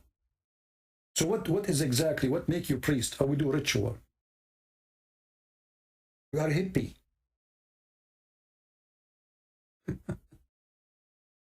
This is what the Lord, He warned us about. Don't listen to those people.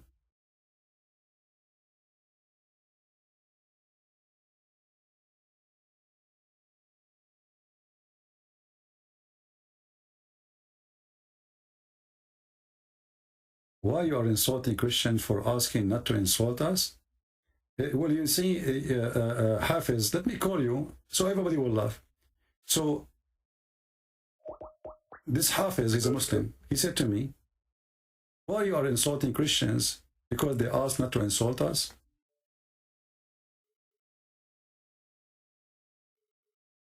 I think this is the same guy who, the potato of the hadith. Let's call him.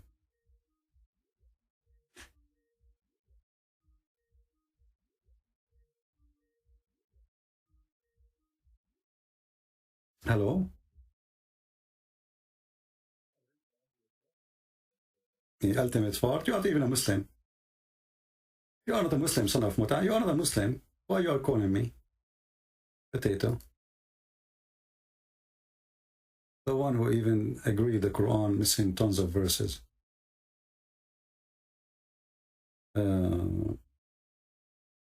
Why you are lying about Prophet Muhammad? Let us call this guy. Ultimate fault. Ultimate fault, he thinks he's a Muslim. He's the only Muslim in the world who understands Islam. See, the funny is, when a Muslim, he says, why you are insulting the Christian for saying not to insult Muslims? I'm not insulting Muslims, you're insulting yourself. But just to show you how stupid you are, it is your prophet, he ordered the Muslims to insult every Christian.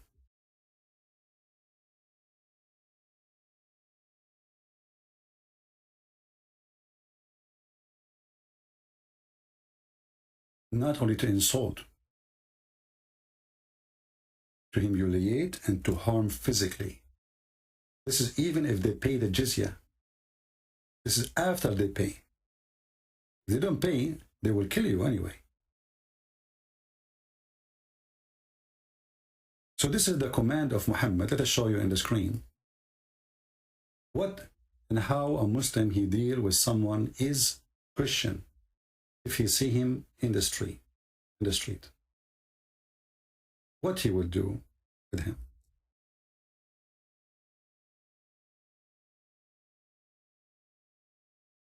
And this is Sahih, as you see. Muhammad, he said, don't greet the Jews and the Christians before they greet you. And when you meet any one of them in the road, force them to the most narrowest road, part of it. This is the sewage. In the side of the street, you see the translation here is false.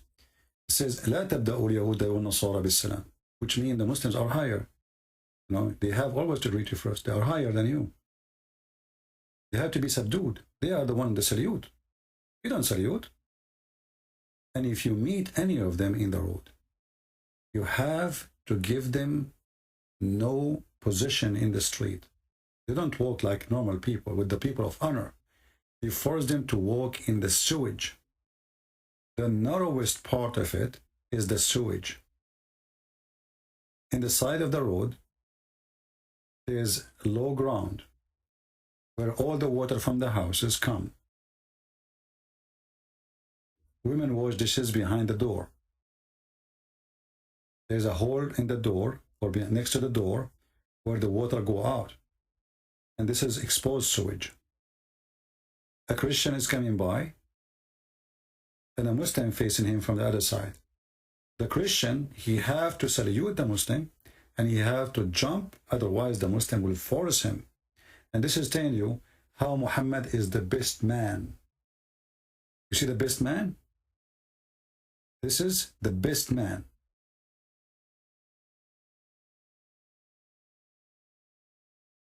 When the Muslim, they come to the West, they speak too much about a human right. This is Islam, my friend. And this is the teaching of Muhammad. This is how filthy he is. Do you see it?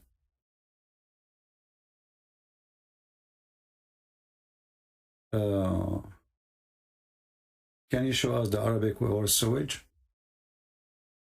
There is no word here says sewage, but we know what it is. أضيق الطريق, the narrowest one. It's a road. How the road will have two roads? It's one road. So how you can have one road and the road is suddenly is narrow? There's a sewage in the size of the road. That is the narrowest part of it. The narrowest part of it.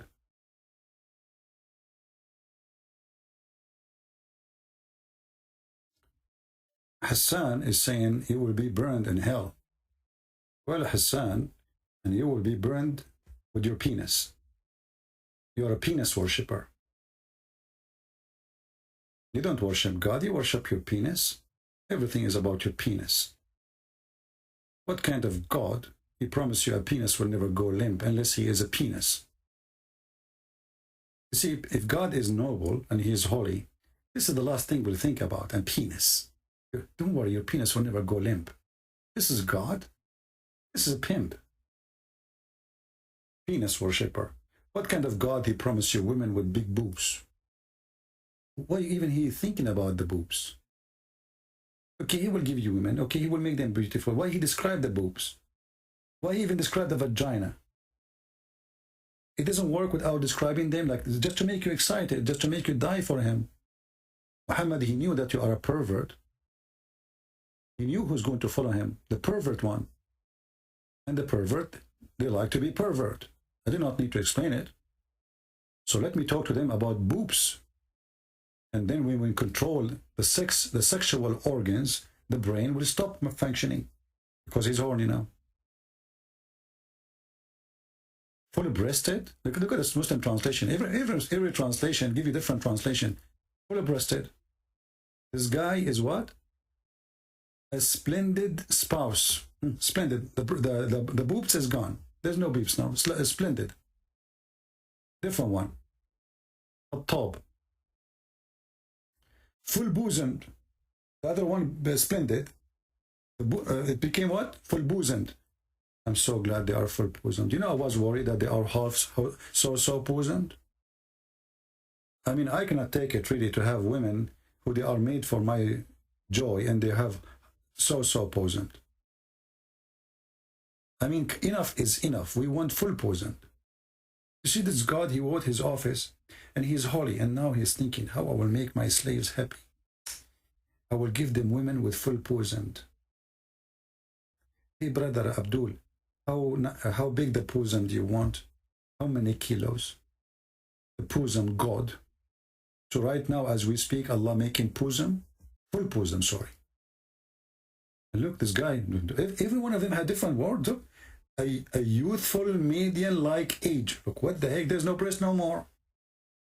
The other one is splendid. This guy youthful. What happened to the boobs? What the heck? Those people, they don't corrupt the Quran, by the way. They are preserving the Quran. Full bosomed. The other guy, young youth. This guy is what? Let us go to Yusuf Ali. Hold on, Yusuf Ali. This is the word I like, which will take me 10 years to learn how to read it. Don't laugh at me how I say it, okay? Because this is the correct way. The American and the English, when they say it to you, they are deceiving you. They are kuffar. Volleyball. No, not volleyball. Basketball. No. Batus, something, you know. So Allah will give you bata tatus, who are women. Who hate that? Finally, we will get potatoes. Actually, this is potatoes. You know, big potatoes, big one. And the nipple, my brother, is going to be so huge, round and beautiful. You know, and not only that, I heard, I don't know if this is a true rumor or not, that coming in you know, I-14 Veletibus is going to have a bounce like nipples, like, so like they are unbreakable. So like if you push your wife in the ground, in heaven, not here, she will not break. Like the nipples will not scratches, you know? So they are anti-scratches. So like they will make like sound like boing, boing, boing, boing, boing, boing. They are like bounced, you know, because they are like very flexible, brother, you know? So this is God, and look, this God, and then a cup full to the brim. To the brim. I mean, how generous this God is to the brim. The cup, brother. I was worried, man. I was worried. It's not full for the... Now, what the heck is that? A cup full for the brim. What is that? Is that a bar? This is a bar. This is a sexy club. River of wine, full boobs. Your vagina, nobody touch it. Nobody F it, excuse me. What the heck is that?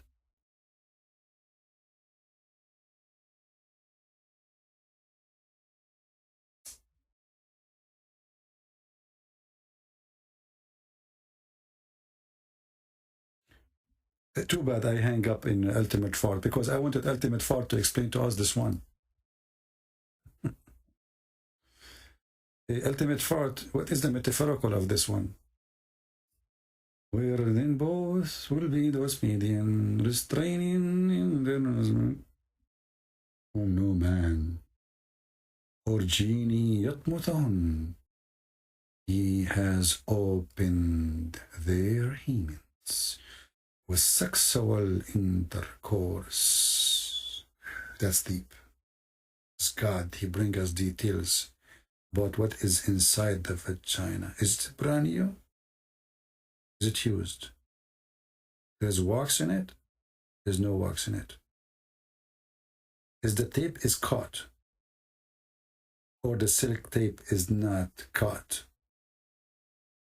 Is it 0 mileage? Or high mileage? Allah is all knowledgeable. He knows what is inside the vagina. Now I'm not worried. Nobody opened the Pepsi Cola before me. It's brand new. The gas is still there. This is religion? This is religion. The best man. The best man. And you will see a bunch of scammers like from the internet who they want to make money from Muslim clique. Wow, the best man in history. And the guy who opened his eye and he have his girlfriend with him. Wow, and they are blonde. And the Muslims, they love that. See white people doing that. Because this is Islam. I mean, if white people, they like Islam, they don't convert to Islam, but just make reaction video. Wow, brother, look, those are white people, brother. Blonde, did you see the girl? She's a blonde, brother, I swear by Allah. Wow.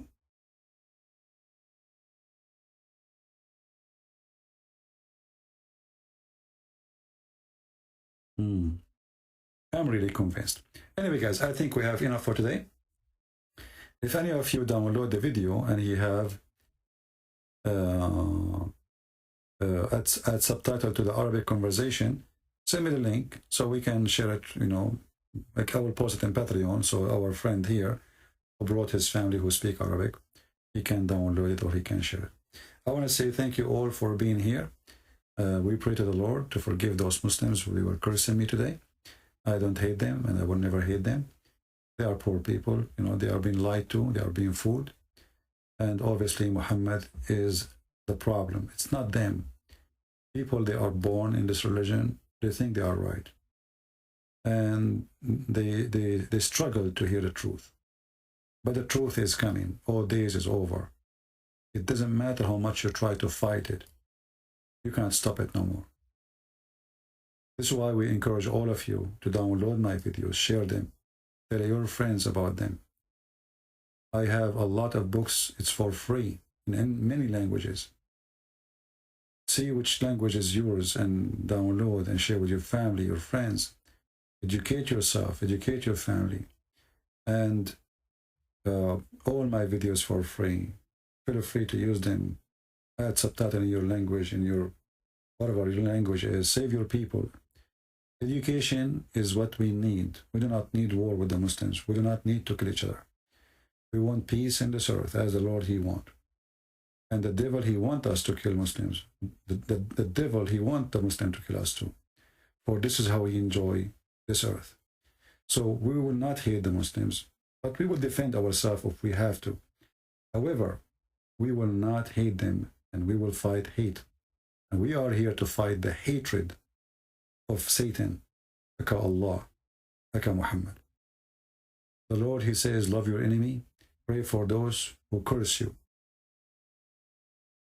Pray for them, not only forgive them. So we pray for the family of our friend who he become a Christian, to see the truth and the truth will set them free. We pray for their forgiveness. We pray that the Lord will open their eyes, bring them to be saved so he can enjoy his life with his family. And after they believe in Jesus, they will change. They will be different people. They will see the world in a different way.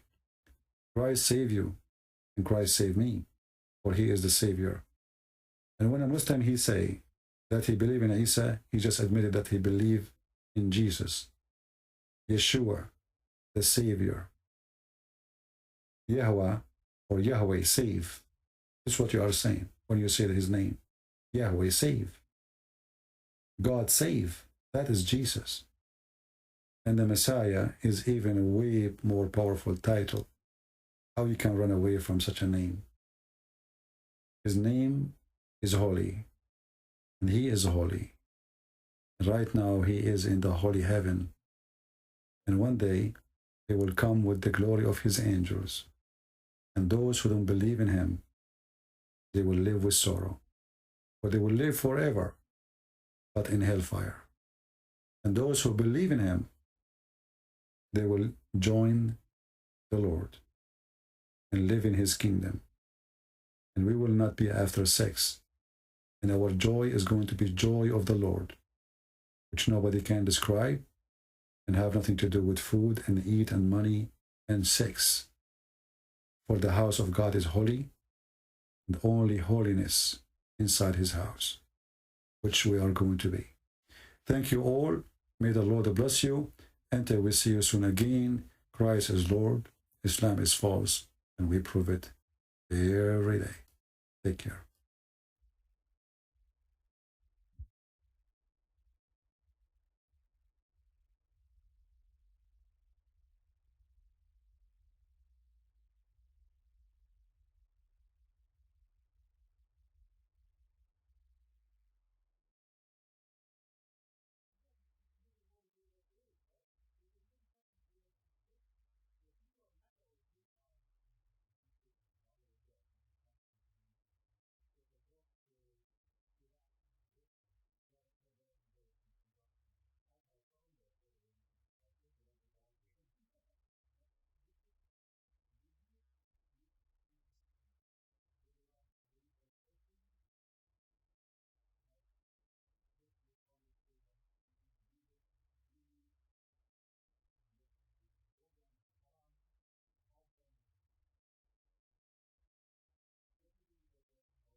Islam is a collection of teachings and practices that were common in Arabia during the time of Muhammad.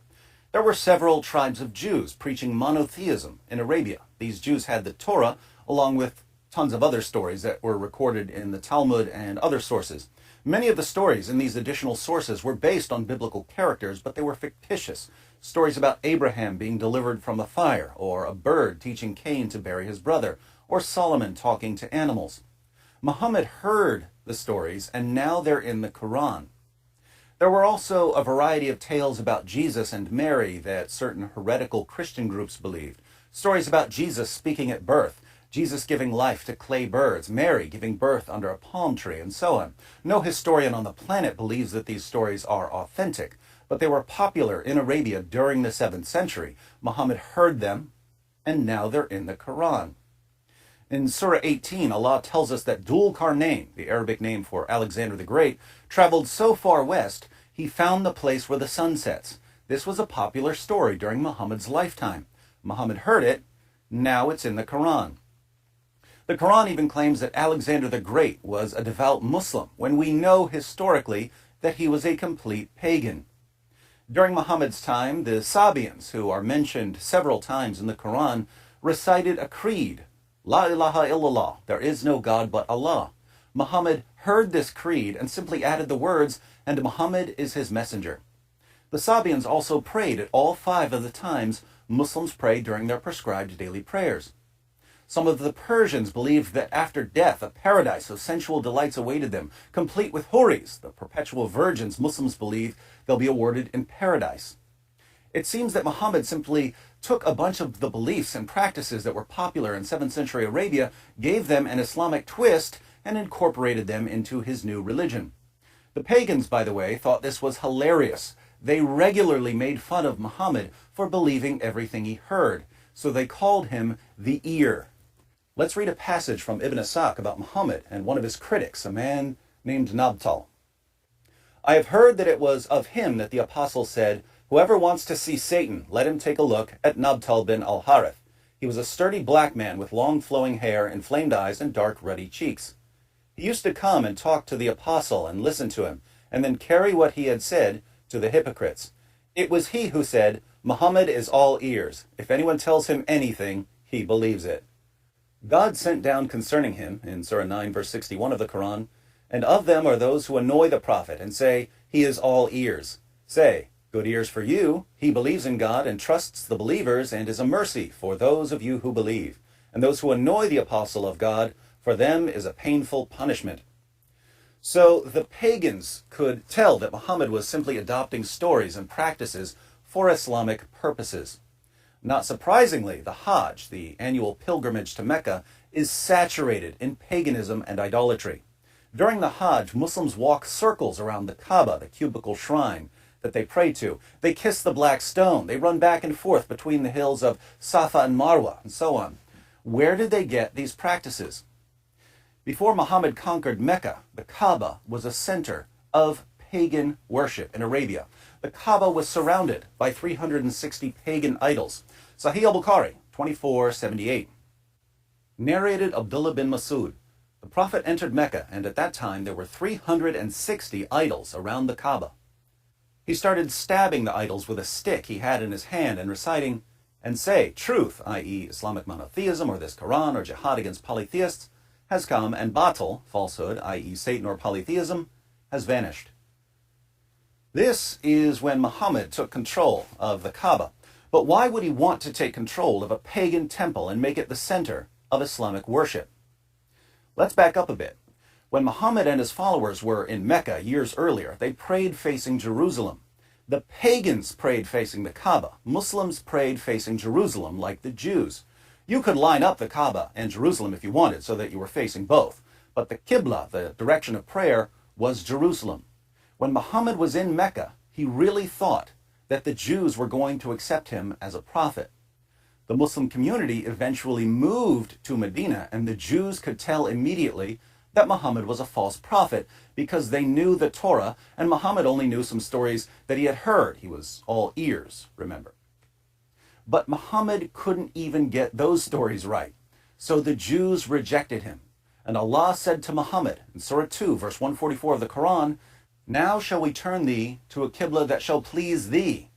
Turn then thy face in the direction of the sacred mosque." So Allah's goal in telling Muslims to face the Kaaba was to please Muhammad. It's amazing how much of Islam is dedicated to pleasing the man who was receiving the revelations. Why would facing the Kaaba please Muhammad? Two reasons. One, he was sending the Jews a message. This is what you get for rejecting me. Two, Muhammad had grown up among pagans who prayed facing the Kaaba and all its idols. So praying to the Kaaba was normal for them. It felt right. But how could Muhammad justify praying towards a pagan shrine? Well, just a few verses earlier, in Surah 2, verse 127, Allah declared that the Kaaba was built by Abraham and Ishmael. Now that's interesting. If it was built by Abraham and Ishmael, why did Muslims spend more than a decade praying towards Jerusalem? Why does it seem like Muhammad is inventing this as he goes along? One of life's great mysteries. But what evidence do we have that the Kaaba was built by Abraham and Ishmael? Absolutely none, apart from the fact that Muhammad said it. That's good enough for Muslims, but it shouldn't be, because Muhammad had absolutely no clue what he was talking about, and I can prove it. Sahih al-Bukhari, 3366. Narrated Abu Dar, I said, "O Allah's Messenger, which mosque was first built on the surface of the earth?" He said, "Al-Masjid al-Haram," at Mecca. I said, "Which was built next?" He replied, "Al-Masjid al-Aqsa," at Jerusalem. I said, "What was the period of construction between the two?" He said, 40 years.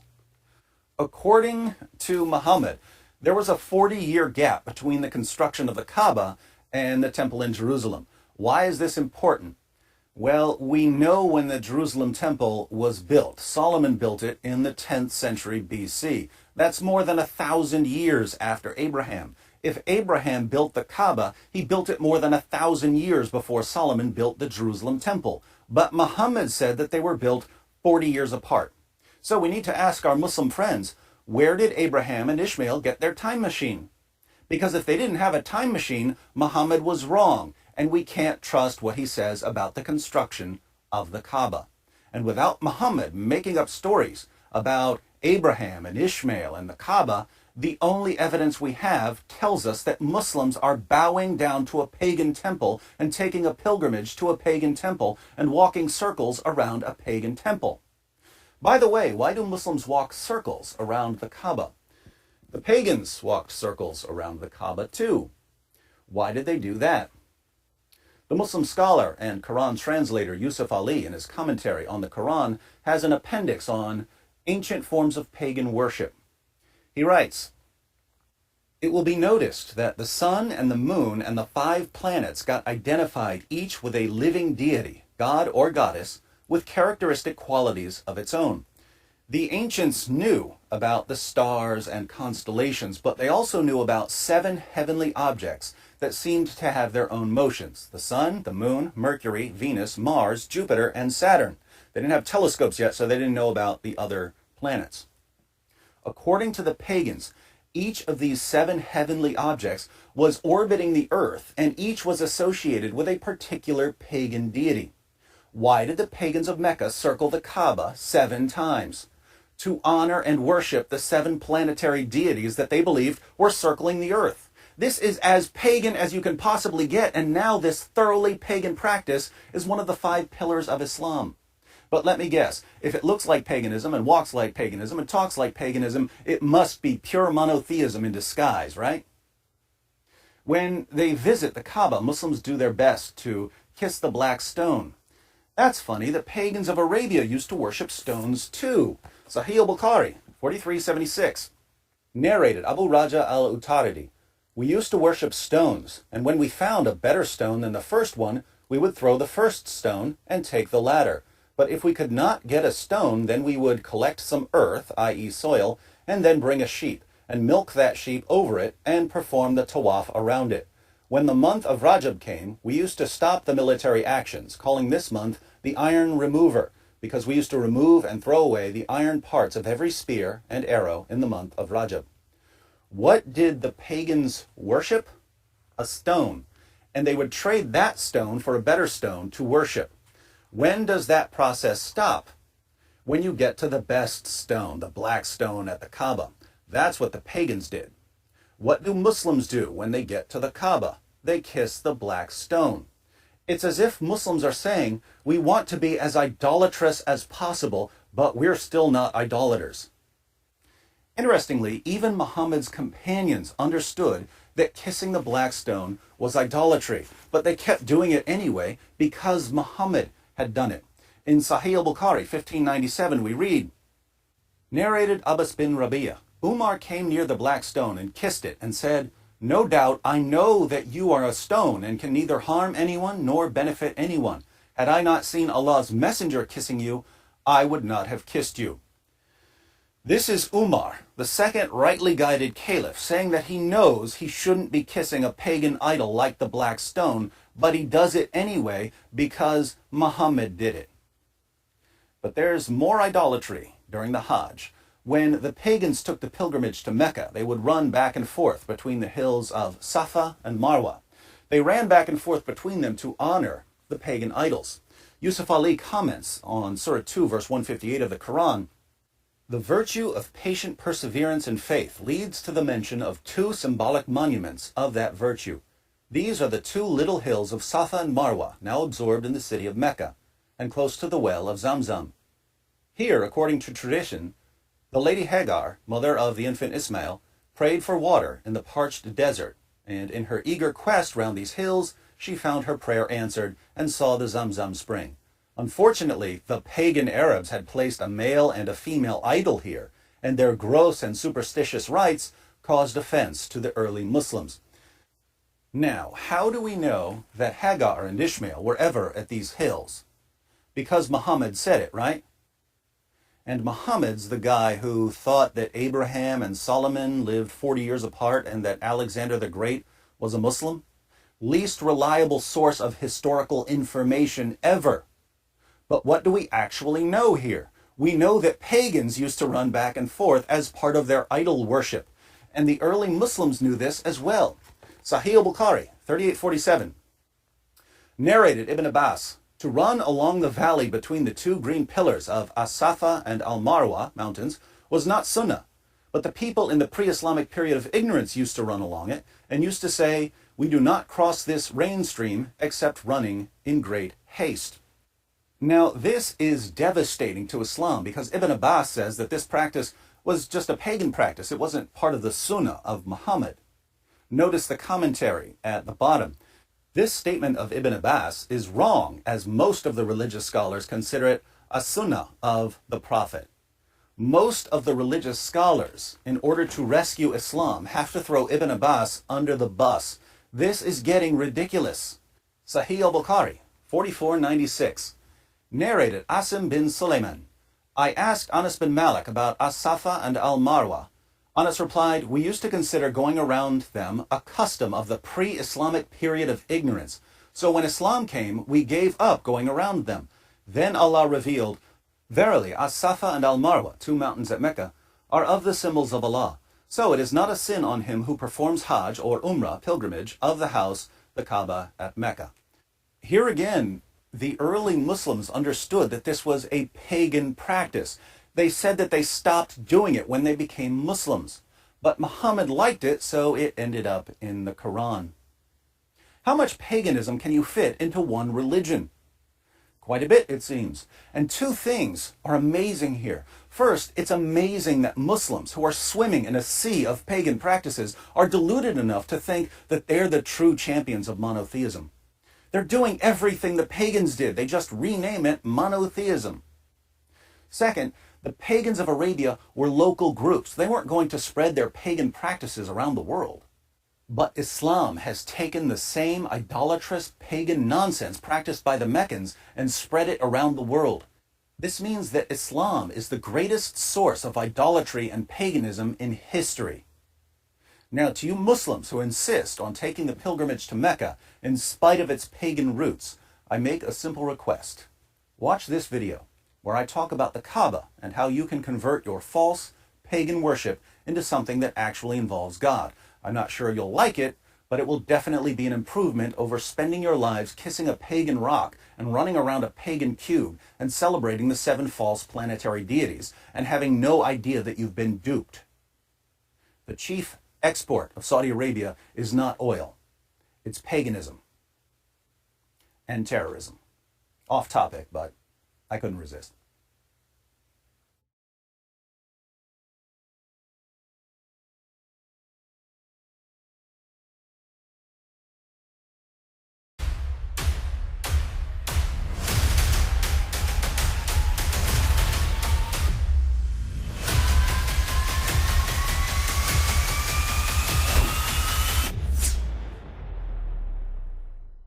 I mean, again, he doesn't know who Gabriel is, right? Because he didn't come from an Abrahamic faith. The people of Mecca were pagan. Quran has mentioned if this book was from other than God, they would have found in it many contradictions. If a book is without contradictions, that has no bearing on whether it comes from God or not. I've had phone books that are inerrant, but I certainly don't think God gave them. That we believe without understanding. The brother asked a very important question, that most of the scholars say that listening to music, watching movies, and most of the television programs, they're haram. So how can we have fun? Let me tell you, brother, at the outset, that having fun is permitted in Islam as long as the fun is halal fun. That the standard narrative has holes in it. The Prophet tells us because Satan or the devil sleeps over our nostrils. Those who oversleep and not pray Fajr on time, Satan urinates in their ears. I really do think Jesus was crucified and that he really was dead and buried. He thought that he was a son of God in the sense that he was specially chosen by God. I think Jesus really did think he was going to be the Messiah, the future king of Israel. I mean, that is, after all, why they crucified him.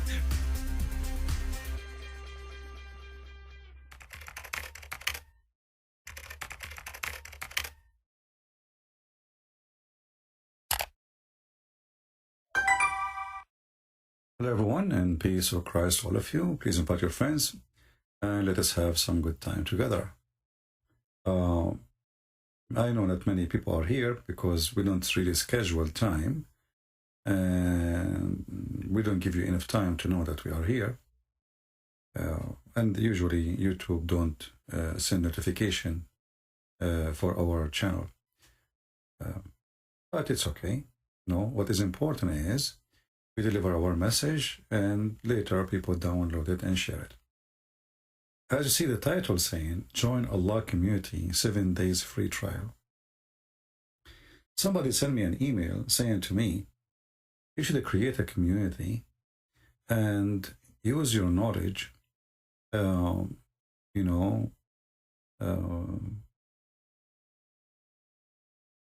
teach. In the same time, you increase your income. And you can give people free 7-day free trial. And he mentioned the name of somebody, but I'm not going to say. And I said to him, okay, I'm going to go, I will listen to your advice and I will make a live stream about it. I don't know if he's listening now or not. You know, people look like we are having Netflix here or Amazon movie. And we will give you 7 days trial. If you like our service, you continue. And if you bring somebody, we will give you a discount. No, I mean, people are really funny and really weird. I understand that people like to make money. And money is, for sure, is needed for everything we do in life. But why people, they give me donation in Patreon then? I mean, the one who can help, they can help. The one who cannot, what we will do with them? We tell them get lost? I find it very, very un-Christian to ask me to do such a thing. I'm not doing business. And I am here for the poor before the rich. Even though those who have, they can afford to help, they help. But they help not because they are rich or poor. They help because they knew that this is a good thing to do. But we will not do 7-day trial, and we will not do business And we will not teach the one who have money, and we will ignore the poor. That is not a Christian, like behavior.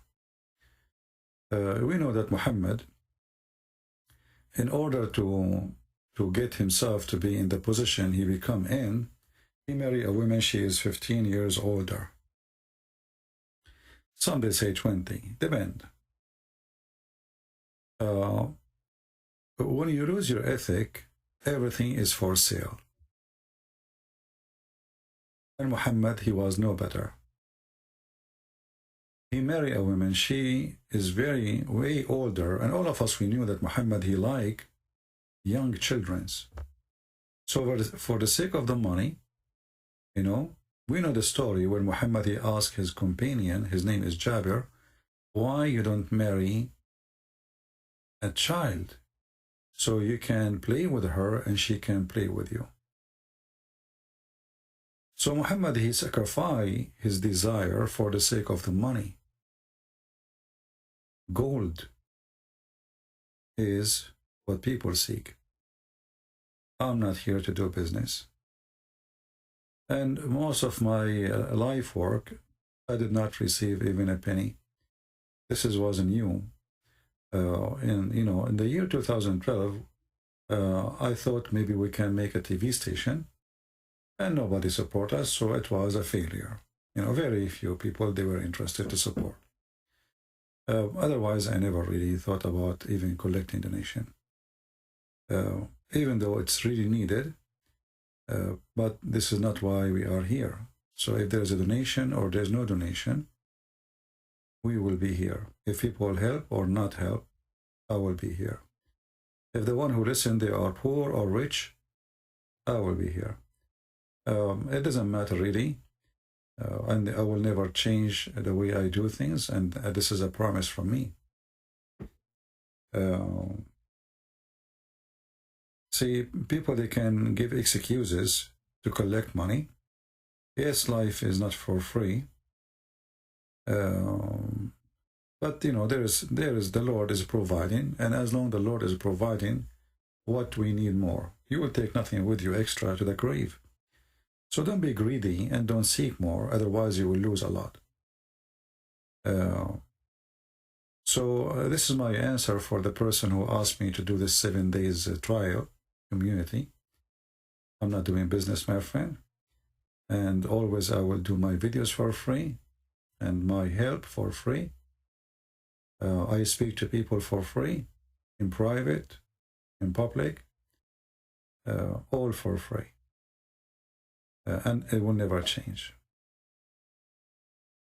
You always be careful, because Satan, he will love to deceive you, and he will love to use you. When your mission became about money, you will lose everything. See, all the disciples of Jesus, and they are the best of us, they used to work, Paul, he used to make tents. So they work, and for sure, like Christian, they support them, but they did not make demand that I will not teach in your church unless you pay me first, unless you give me money. People who do this, they are not serving the Lord. They are just doing business. If people want to help, okay, from their good, they can help. But if not, if you are a believer, the Lord will provide you. The Lord will provide you. If you put money first before your mission, it means you are just doing money. You are not working for your mission. Money is coming first. So that will never change, and I hope my message is clear. And I want just to have a little conversation with you guys, nothing really. We don't have much of a topic. As I say, this email was very irritating for me. I don't know what this person think of me. Very bad. That's very bad. Yeah. Anyway, the majority of people are poor. People, they cannot afford this day to buy a sandwich. People, they cannot afford even to, to do anything. I mean, life is becoming so expensive. I'm a person who by myself, I don't have children, I don't have wife, and life is really expensive. I mean, last year, the $100, it make way more, like you can do more shopping, way more shopping than what we have today, thanks to the stupid president of this country. So, why we think always about how we can accomplish, how our mission becomes just about money. You go even churches, you will see that a person, he will not do a speech in a church, he negotiate first. The same as the Muslims, Muslims, and there's many Christian and Muslim, they do the same. You will see an ustad, or those mimi hijab, and those supposedly they became ustads now, but they are just a junk of Islam. They will not go to somewhere unless you get them a 5-star hotel, and how much you will pay me. They have a debate with David Wood right away after 2 seconds. Brother, sister, donate for us. We are the ones standing for Islam. After not even an hour from the debate, he started crying out, asking for donation, because this is their golden opportunity to get rich. And actually, we know that David Wood, whatever he touched, he make it into gold. And I'm talking about Muslims. He is the one who make them rich, because always he come with a funny debate. So those are Muslims, and we are Christians. We are different. Muhammad is a prophet of money. The God of Muhammad, even he asked for borrowing money, and the return of the money will pay back to you in heaven. Have you ever heard of a God asking for mortgage? Why? Aren't you God? But Muhammad is making business, and he used God as all cult leaders. And cult leaders, by the way, not necessarily they are from Muslim, They can be, somebody claim to be Christians. I don't know, this website is not working now. I don't know what's wrong with it. Yeah. If you go to chapter 2, verse number 245, you will see it says, who wanna give Allah a goodly loan? Chapter 57, verse number 11, it says, man, who is the one can give Allah a good loan, and Allah will double it for him. Here it is one double, here it's many doubles. And ask yourself, what kind of God he need a mortgage, and he will pay you back in heaven? Isn't it obvious it's a scam? Or isn't it this God who created gold and silver? Why he is begging for money? In chapter 67, verse number 17, 64, verse number 17, you see, okay, now it's working, thank God, finally. If you lend to Allah a goodly loan, i.e. spent for the cause of Allah, and who is the one who will take the money? Muhammad. So always I want to warn you that all liars, all cult leaders, they want two things: your money and your women. You will find that all corruption of any religious institute, this doesn't matter what it is, even if it is Christian or Muslims or Hindus or anything. Always, the corruption have to come from two doors: money and sex. Those two things, men are enslaved to, which means they are slaves to money and slave to sex. And when a person, he becomes famous, he feels that he is powerful, and he like to take advantage, because now he reached the top, let us say, where he can demand things. He can demand money, he can demand service, he can demand special treatment, because now he reached the point where he is in control. The second you see that, this person is a fraud. You see, right now, it's late night here in my place. What I will lose if I go online and I answer some Christians about their questions, regardless of anything. Let us say there's nobody making donation. I mean, what I will lose? What exactly I sacrifice? Now, for sure, in my case, I stay for many hours. I stay sometime even, I do more than one broadcast. One is 6 hours, the other one 3 hours, the other one 2 hours. Total like 13, 14 hours within 24 hours or 48 hours. That is extreme. But let us say I'm a person who makes videos for 15 minutes or half hour. Why exactly I demand people to pay me in order to make that video? That is not right. Muhammad, his way is known, that he tempt his followers to pay him not because they are good and not because he is good, but because what they will get in return. You see, it's an investment. It's in front of you. So their greed is their religion. Their greed. So the greedy one, he says, oh, okay, let me give Muhammad now, I will give him $1,000 and Muhammad will make it for me $1 million in heaven. So even when they give, not because they are good, but because they are evil. Do you understand me? Not because they are good. You see, why Allah telling them, I will double it for you? He is using their greed. Can a person give without expectation of return? A good person, he do that. If you give me money and the expectation I will double it for you, doesn't mean that you are good at all. That means you are bad. Do you understand? A good person, you don't give a sandwich for somebody he is homeless, hoping that he will do something back to you.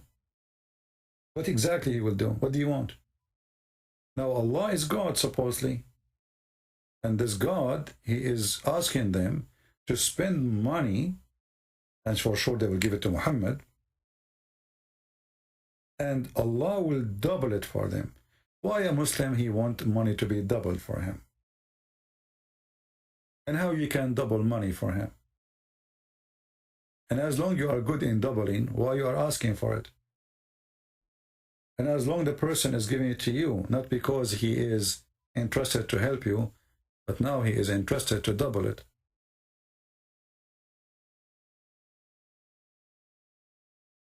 All cult leaders, they are the same. My friend, there is nothing is called Deception of Allah, volume number 2. There is Quran and Science in On Depth. That is volume 2. So we have different name. So you might be confused thinking that volume number 1, that means there's volume number 2. So it should be volume number 2, but I changed the name because it's focused in science. So you need to search for Quran and Science On Depth. That is Deception of Allah, volume number 2.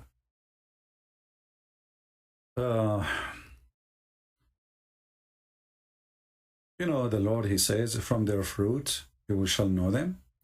And here in this case, a person is making donation, he don't have a fruit. That is not a fruit. That is an expectation of an investment. Actually, the Quran did not hesitate for a second to call Islam as a trade. If we search for the word tijara,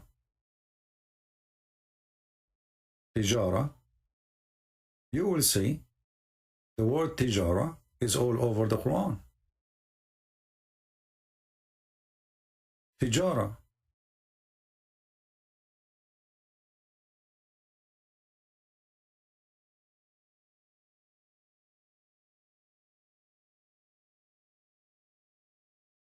Muhammad, he said to them, can I lead you to a tijara, which is a very great investment? Chapter 61, verse number 10. Tijara. You know what tijara? The translation here says commerce. Tijara is you buying some stuff and then you sell it again and then you made some money from reselling the product. That is tijara. Tijara is not someone who made the product. Someone, he bought it and he resold it. And he add extra price to the price he bought it with. This is what Tijara is. So how in the world God and guidance become a Tijara? Because this is the nature of Islam. Islam is a business. Why Muslims believe in Allah? Because he will give them gold and silver, and he will double their money, and he will give them a lot of sex, boys, wine. So it's not the belief, it is the buffet. It's not because they believe. They believe in the buffet, they don't believe in Allah. Their expectation is the buffet, and that's why if we take the buffet out, how many Muslims will be believing in Islam? How many person will do, like explode himself for the sake of Allah? Nobody. But they are desperate to go, because what this life here, most of them, they will do that. You know, they are desperate, they are poor, they have no money. Like you see Osama bin Laden, his men, they go to die, and he stay in the back. Why you don't do what your money, why your son don't do what they do too? Why don't send your son to die with them? Why his son don't put himself in a car and explode himself? And those are the rich. Those are doing business, drugs, etc. And they use religion as a cover-up for their business. But the real believers is the one who give his life to get what? To get the buffet. To get the girls. The women with the big boobs. Osama bin Laden is so smart. You know that this is false. This is why he is not doing it. Otherwise, he will be the first to go. Aren't they seeking to be murdered? Go for it. He will not do that. He hid for many, many years when he had the opportunity every day to be murdered for the sake of Allah. But they will not do it. So the naive ones is the one who do such a thing. It's different from riba. Riba, the word riba, is coming from the interest, like interest you take from a bank. But you know, the Muslim always, they have, they play games to go around things. So as an example, in Islamic banks, they, if you put your money in the bank, they say, we don't give you interest, we give you return. So they change just the name, So it's a fraud. This is the nation of frauds. Everything is a fraud. They just change the name. Like prostitution, we don't do prostitution, haram. So what we do? What we do? We do one night stand. We do zawaj friend. We don't do muta no more. So what we do? So they just change the name. Do you remember the video of Mimi Hijab? And the sheikh, his name is Abu Khadija. Mimi Hijab was saying to Abu Khadija, he is a very well-known sheikh, Muslim Sunni, that you Muslim Sunni, you marry for 5 minutes. 5 minutes. I can find you the video. Let me see,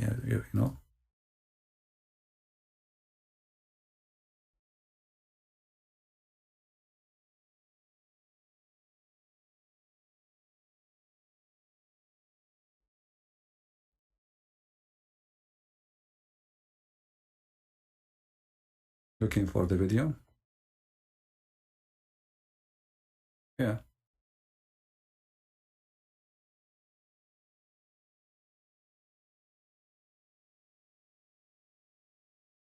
Let us see. This is Muhammad Hijab. He is saying the truth.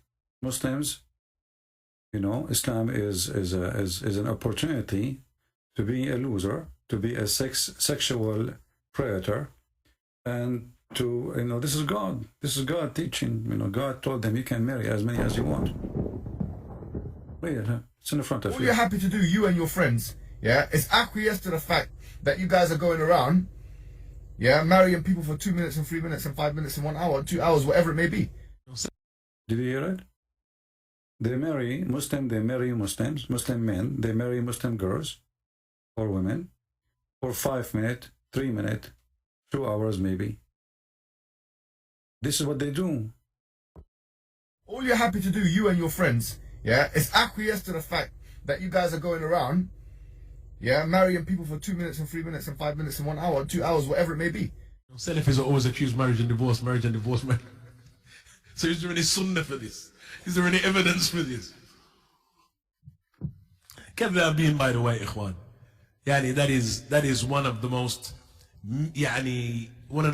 evil statements that is made against the people of Sunnah. Anyone who's familiar with the other communities will know that the affair of divorce among them is far, far more disproportionate than among the people of Sunnah. But it is us who are highlighted, that is it. And that is the manner of those who fight against the people of Sunnah, da'iman wa abadan. They will look for any excuse to highlight the people of Sunnah as evildoers. Apparently, our brothers at SP, there is someone among them has married 60 times apparently. Here you see the hypocrisy of two Muslim sides making fun of each other. Well, isn't it Muhammad, he married an unlimited number of women? So why you deny? Isn't it your right to marry as many as you wish? What happened now? I mean, isn't it this is your religion? You can divorce as much you want. You can remarry. You can divorce. You can even divorce the same woman 3 times, 4 times. And then you can, 3 times, and then after, if she to go back to you, she have to go and sleep with someone else. That is the truth. And this is in the Quran. And you ask a Muslim why this rule exists, that if a man he divorced his wife 3 times, she have to sleep with somebody else before she come back to him. He will say to you, this is a punishment for him because he make a divorce as a game. Well, the one who make it as a game is Allah. Why Allah allow him to do it? And now the woman, she got divorced, but she, excuse my language, she is going to be effed, not him. What she lost? What exactly lost? Nothing. So what kind of justice this justice is? The woman, mostly, she want to go back to her kids, not to the husband, because obviously he is not good. But if you divorce her 3 times, she cannot come back to you unless she sleep with the new Abdul. What the heck is that? It is a sexual religion. Very stupid rules. And now he marry her again, and he divorced her 3 times. She have to F another one. It's a joke. You read that verse, it's in the front of you. This is a chapter of the Hindu, chapter 2, Al-Baqarah, the cow, verse number 230. So as you see, Islam focus in sex, money, business. And the free trial is limited. There's no free trial actually, because everything is a promise in heaven. For now, you can try some Muslims, but you have to spend money in order to try them. Islam is a religion of try. You can try the women. You can marry her, for a day. You don't like her, you can send her back. Give her the money, go, bye-bye. It's over. There's no limit. There's no limit in Islam how many times or how long you marry anyone. This is the truth.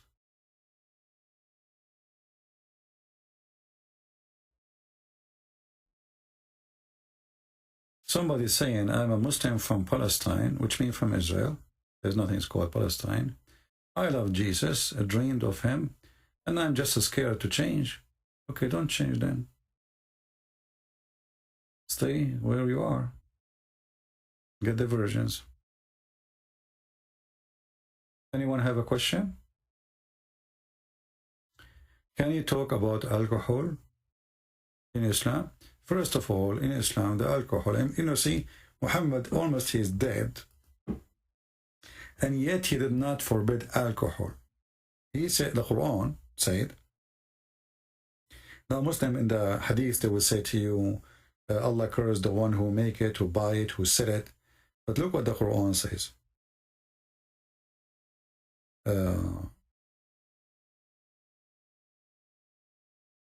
اجتنبوه.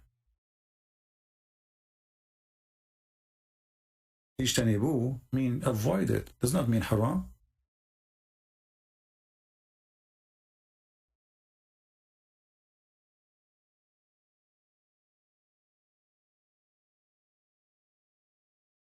It says it's a sin, but doesn't say it is haram. You see, haram, forbidden, is something will bring you a capital punishment, like fornication, as an example. If you kiss a woman, if you touch her private part, in Islam this is called al-lamam. It's okay. There's no punishment for it. There's no punishment. Actually, if you marry your mother in Islam, even though it says haram in the Quran, there's no punishment in Islam if you sleep with your mother, or even your sister, or even your daughter, or even your aunt, or even your grandmother, and I can show the reference. There's no punishment. Even the one it says haram, which means it's forbidden. What is the excuse? Well, he married her. He married her. How you can marry? How you can marry your mother? So Islam is a very weird religion. What is fornication? Fornication is having sexual relationship, with this is the traditional meaning, with someone is not lawful for you. Especially like if you are married, like a cheater, But fornication is having a partner is not your wife or not your husband. As simple as that. But like in the biblical meaning, fornication is any sin which is against God teaching. As an example, in the Old Testament we see it says that the earth committed fornication, the earth. But we know that earth don't have sex. So what the Bible says, that the earth is in a great trouble, full of sin, equal to what is called fornication. So fornication is you doing something against God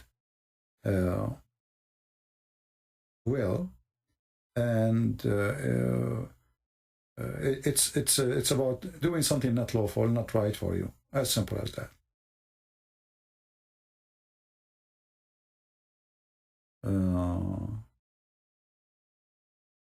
CP is drawing away from who? Moonlight reversed. He tried to contact me. Oh, okay. Well, if you want to contact me, I'm not really in the mood today to go in Skype. I guess we lost connection for a second, maybe, or for a few seconds. I don't know if you guys heard me. I was saying, is this guy is a sheikh? Like he is a good meal or very skinny? Let us open Skype and see how good he is. Now we open Skype, we will see that they will not call us. Usually that's what they do. Here we go. My Skype is open. Please text me. The one who is saying he want to talk to me.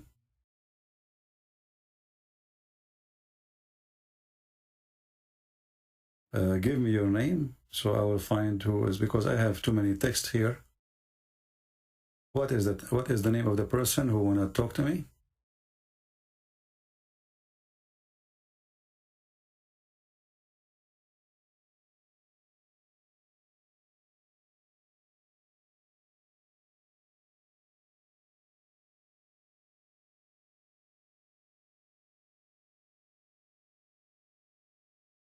Is guys the video running fine?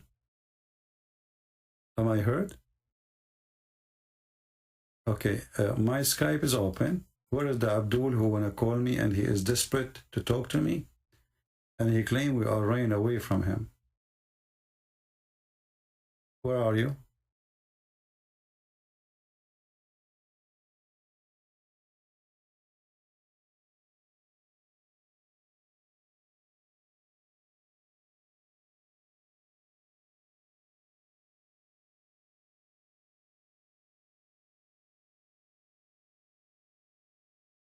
I receive a message from a person who left Islam, and he said to me, my father, he dishonored me, and yeah, because he left Islam, you know, he says like he don't want to see him no more. Let me give him a message. No, Troy.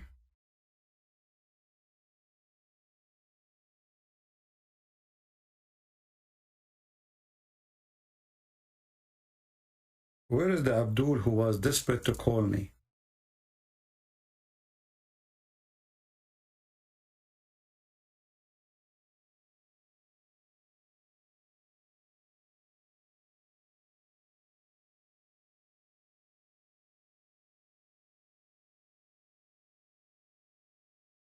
What happened?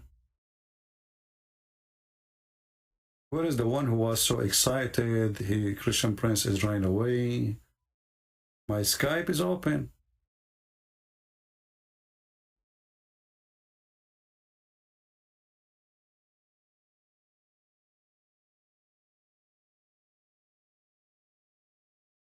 Do you see? I mean, they are just kids.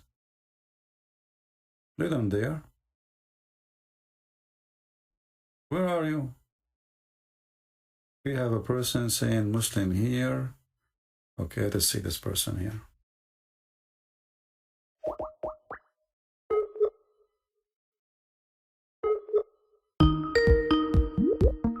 Let us lower the speaker temporarily.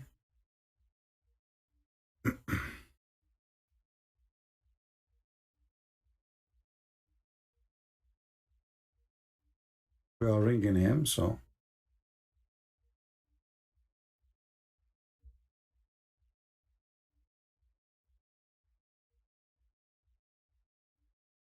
This guy is not answering.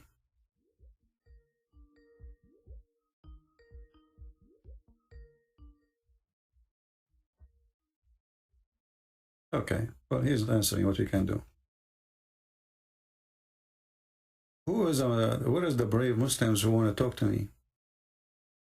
So you made me go in YouTube and in Skype, open my Skype, and it turned to be that you are a potato.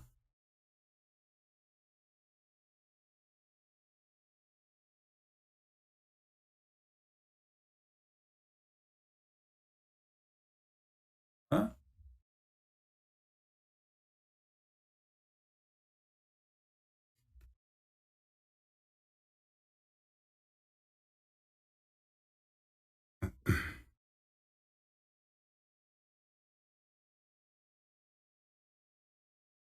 They were very excited, and you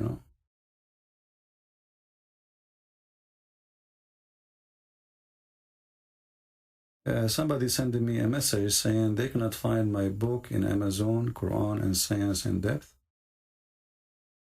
You know those Amazon? They are playing games for sure. And yeah, I can see it's not showing.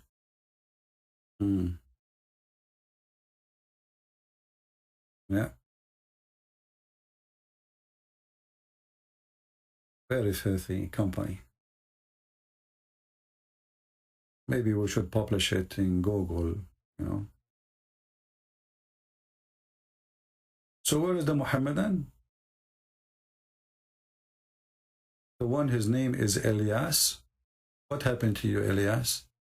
Where is your potato?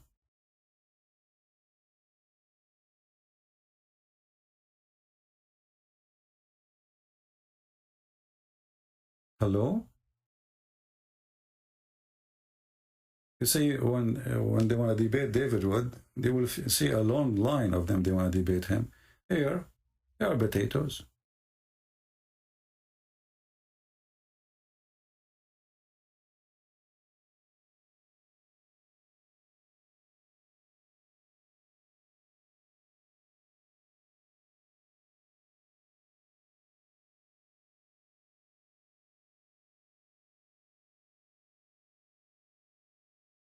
Any Muhammadan?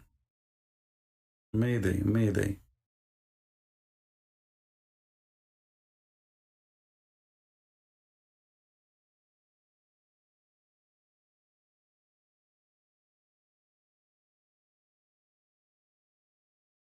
CP is never defending, just opposing. Something angry, I think must have loved before.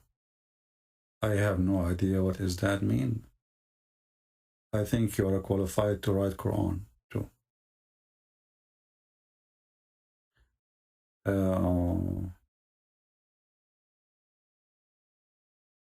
So that's it. Are we out of them?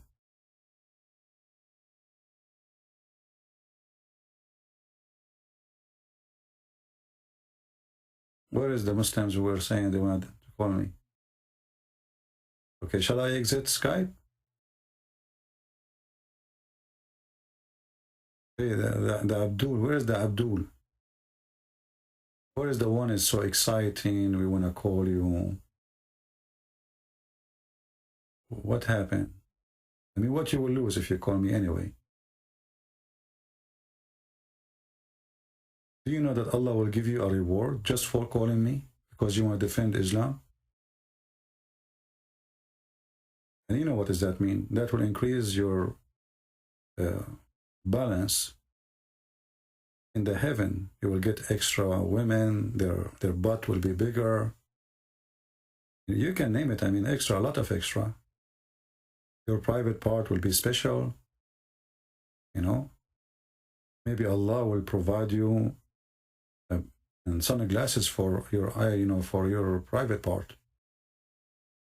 Because remember that women in heaven, their private part is so shiny. I don't want you to go blind. The first shiny private part in the world, actually, it was the private part of Muhammad's mother. According to the hadith, when she gave birth to him, a light came out from her holy vagina and reached all the way the palaces of Damascus. And all Muslims, they knew the hadith. This is why if I'm a Muslim and I want to go to the bedroom, you know, I have to wear a welding glasses for, you know, in case, you know, never know. It might be so shiny. Right?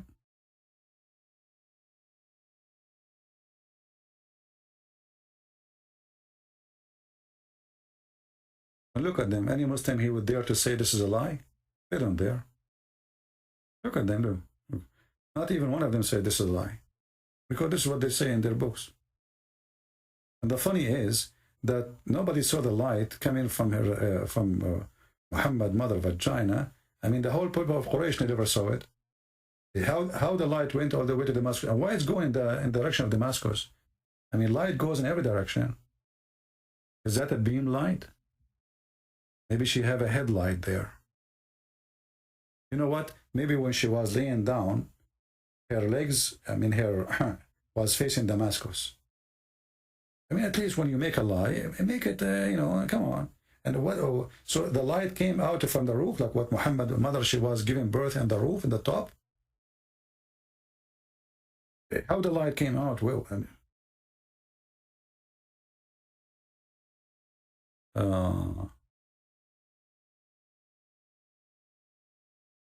you missed the part where David Wood says if somebody needs a free access because he cannot afford, he will give a free access.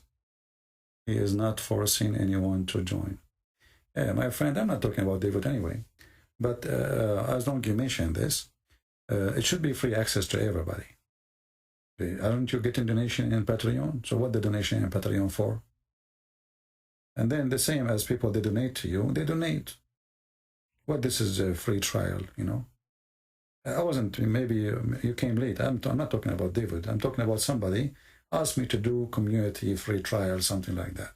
Maybe he was trying to copy others. But our work here should not be you pay me and then you are welcome. And if you are poor, send me an email and I will give you, we will look at it. You know, that is not right. You know, obviously this is a service made for those who can afford it, not the one who cannot afford it. You know, if you are poor, well, all the people are poor.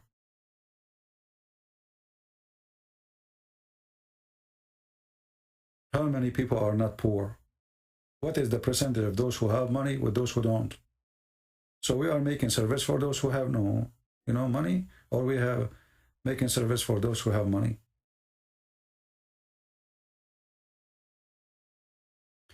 Very important question for me. Should I look for a very important answer before you ask it? Let me open my document, search for very important question answer. Because there's many people who claim to have knowledge. They have, they have list of things, question, answers. They search them from the internet, but they put them there. And when people ask them, why you are not married, what's your business?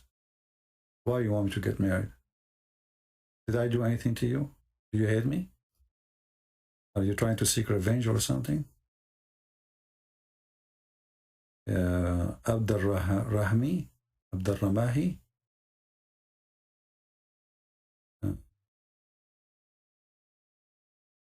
Okay. So what, you want to talk to me or what? I don't know.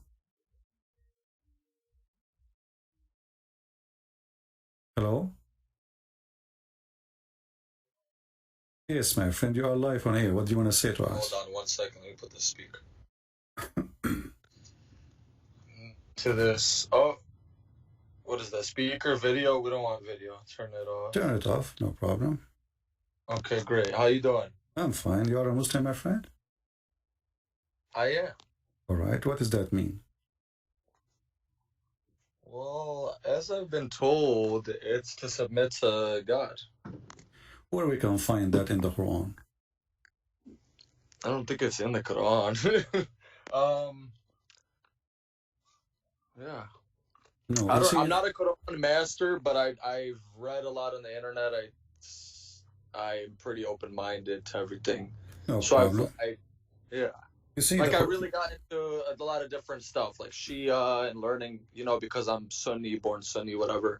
Yeah. But I think I align more with the Shias because I kind of respect their beliefs. So, I don't know, So how you want me to talk to you, as a Shia or as a Sunni? As a Sunni, because I'm just not the type like, the Shia are kuffar and they should be killed. Yeah. Like I don't think that's true. Well, my friend, the Quran says in chapter 49, verse number 14, when the Muslims, they say that we submit, that is not really true. I don't know if you speak Arabic or not. Aslam means surrender. Like Muhammad, he sent messages to the Roman. A letter says, Aslim Taslam. So surrender, this is what Islam means. You surrender to Muhammad, and then you will become his, under his command. You will be safe. You join him. He will be your king, and you will be his slave forever. You surrender. So Islam is to surrender to Muhammad. The excuse is when you surrender to Muhammad, you surrender to God. But the fact, if you want to surrender to God, why I need Muhammad anyway? If God is there, exists before Muhammad, why I need to say Shahada, and the Shahada contain the name of the God and the name of Muhammad. So if you ask me, I believe that Muslims are mushrikeen. You know what mushrikeen mean? Yeah, they believe in many gods or polytheists. You associate somebody with God. That's what mushrikeen mean. You associate somebody, and that's what Muslims do.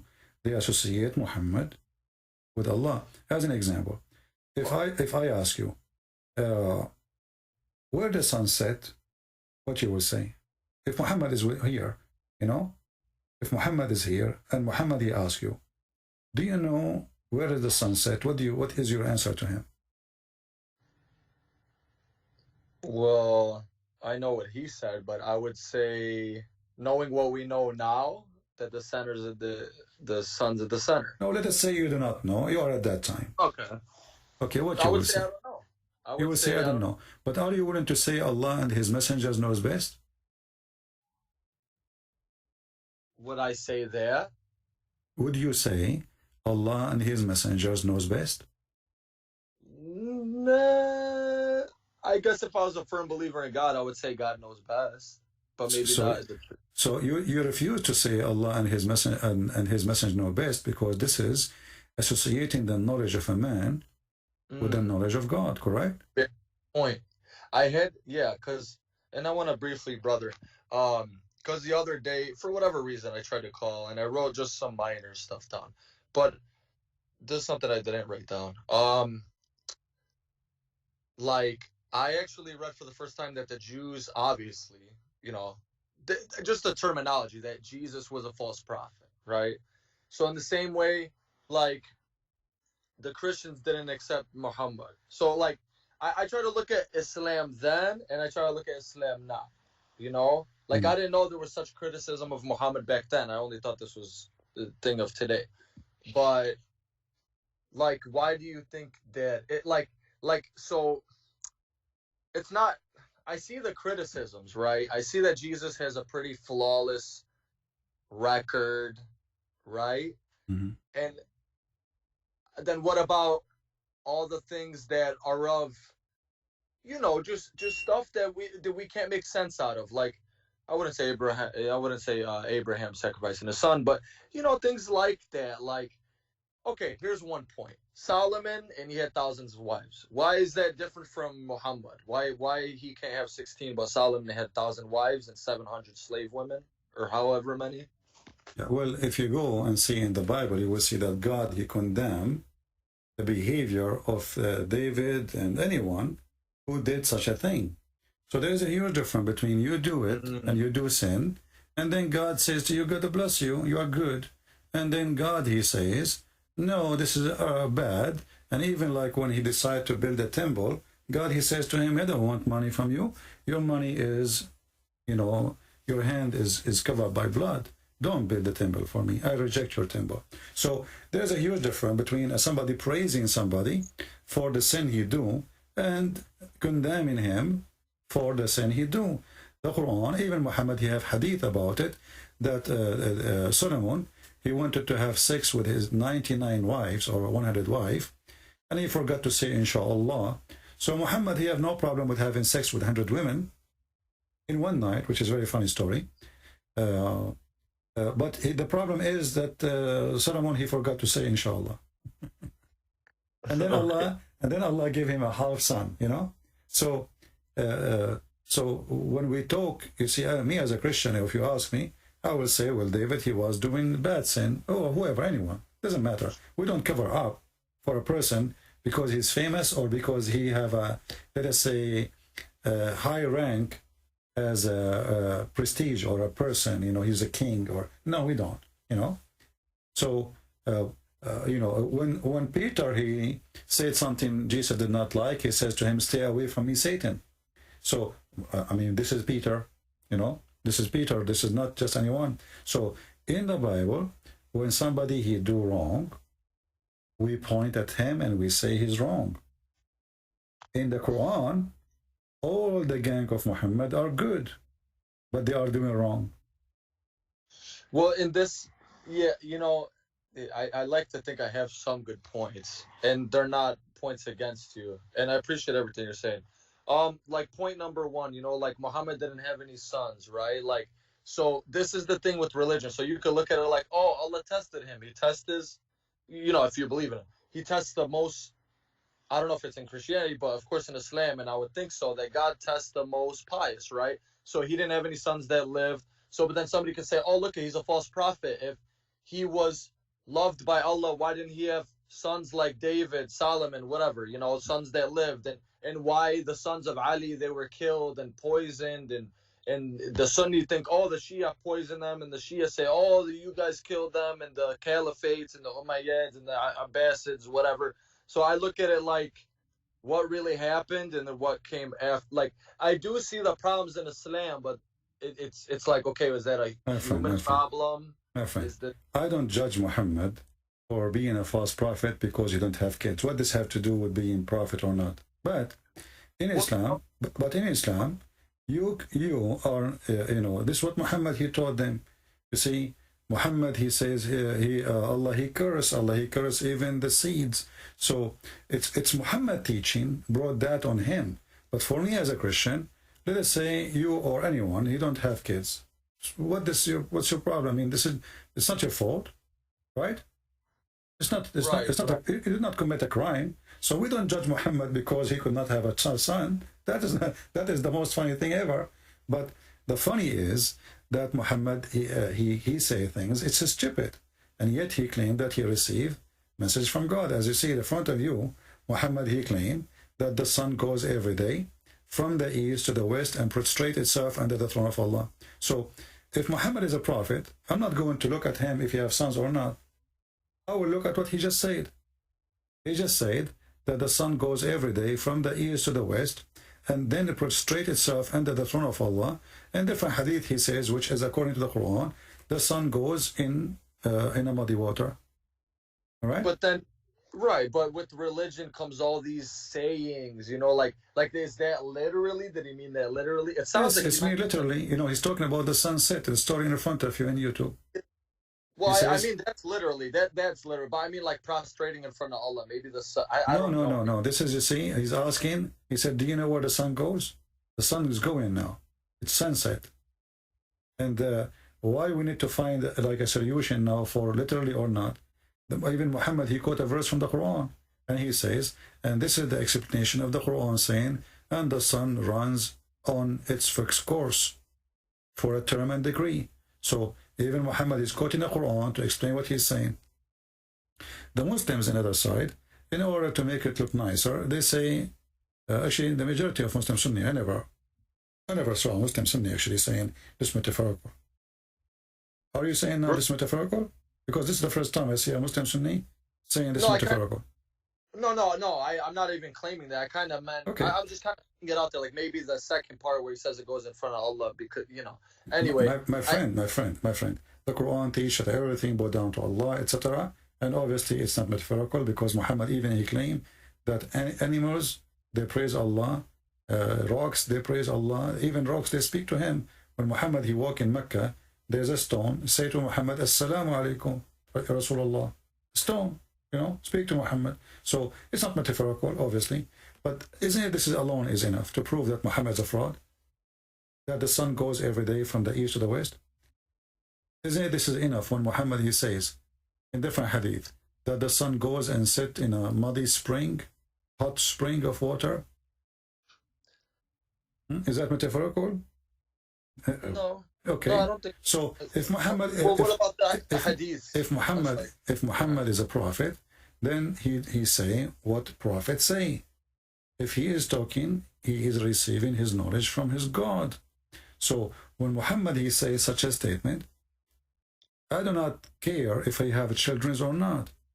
But even the story of having children, it's very funny. Do you know that Muhammad he claimed that he used to be the most weak person in sex between all mankind?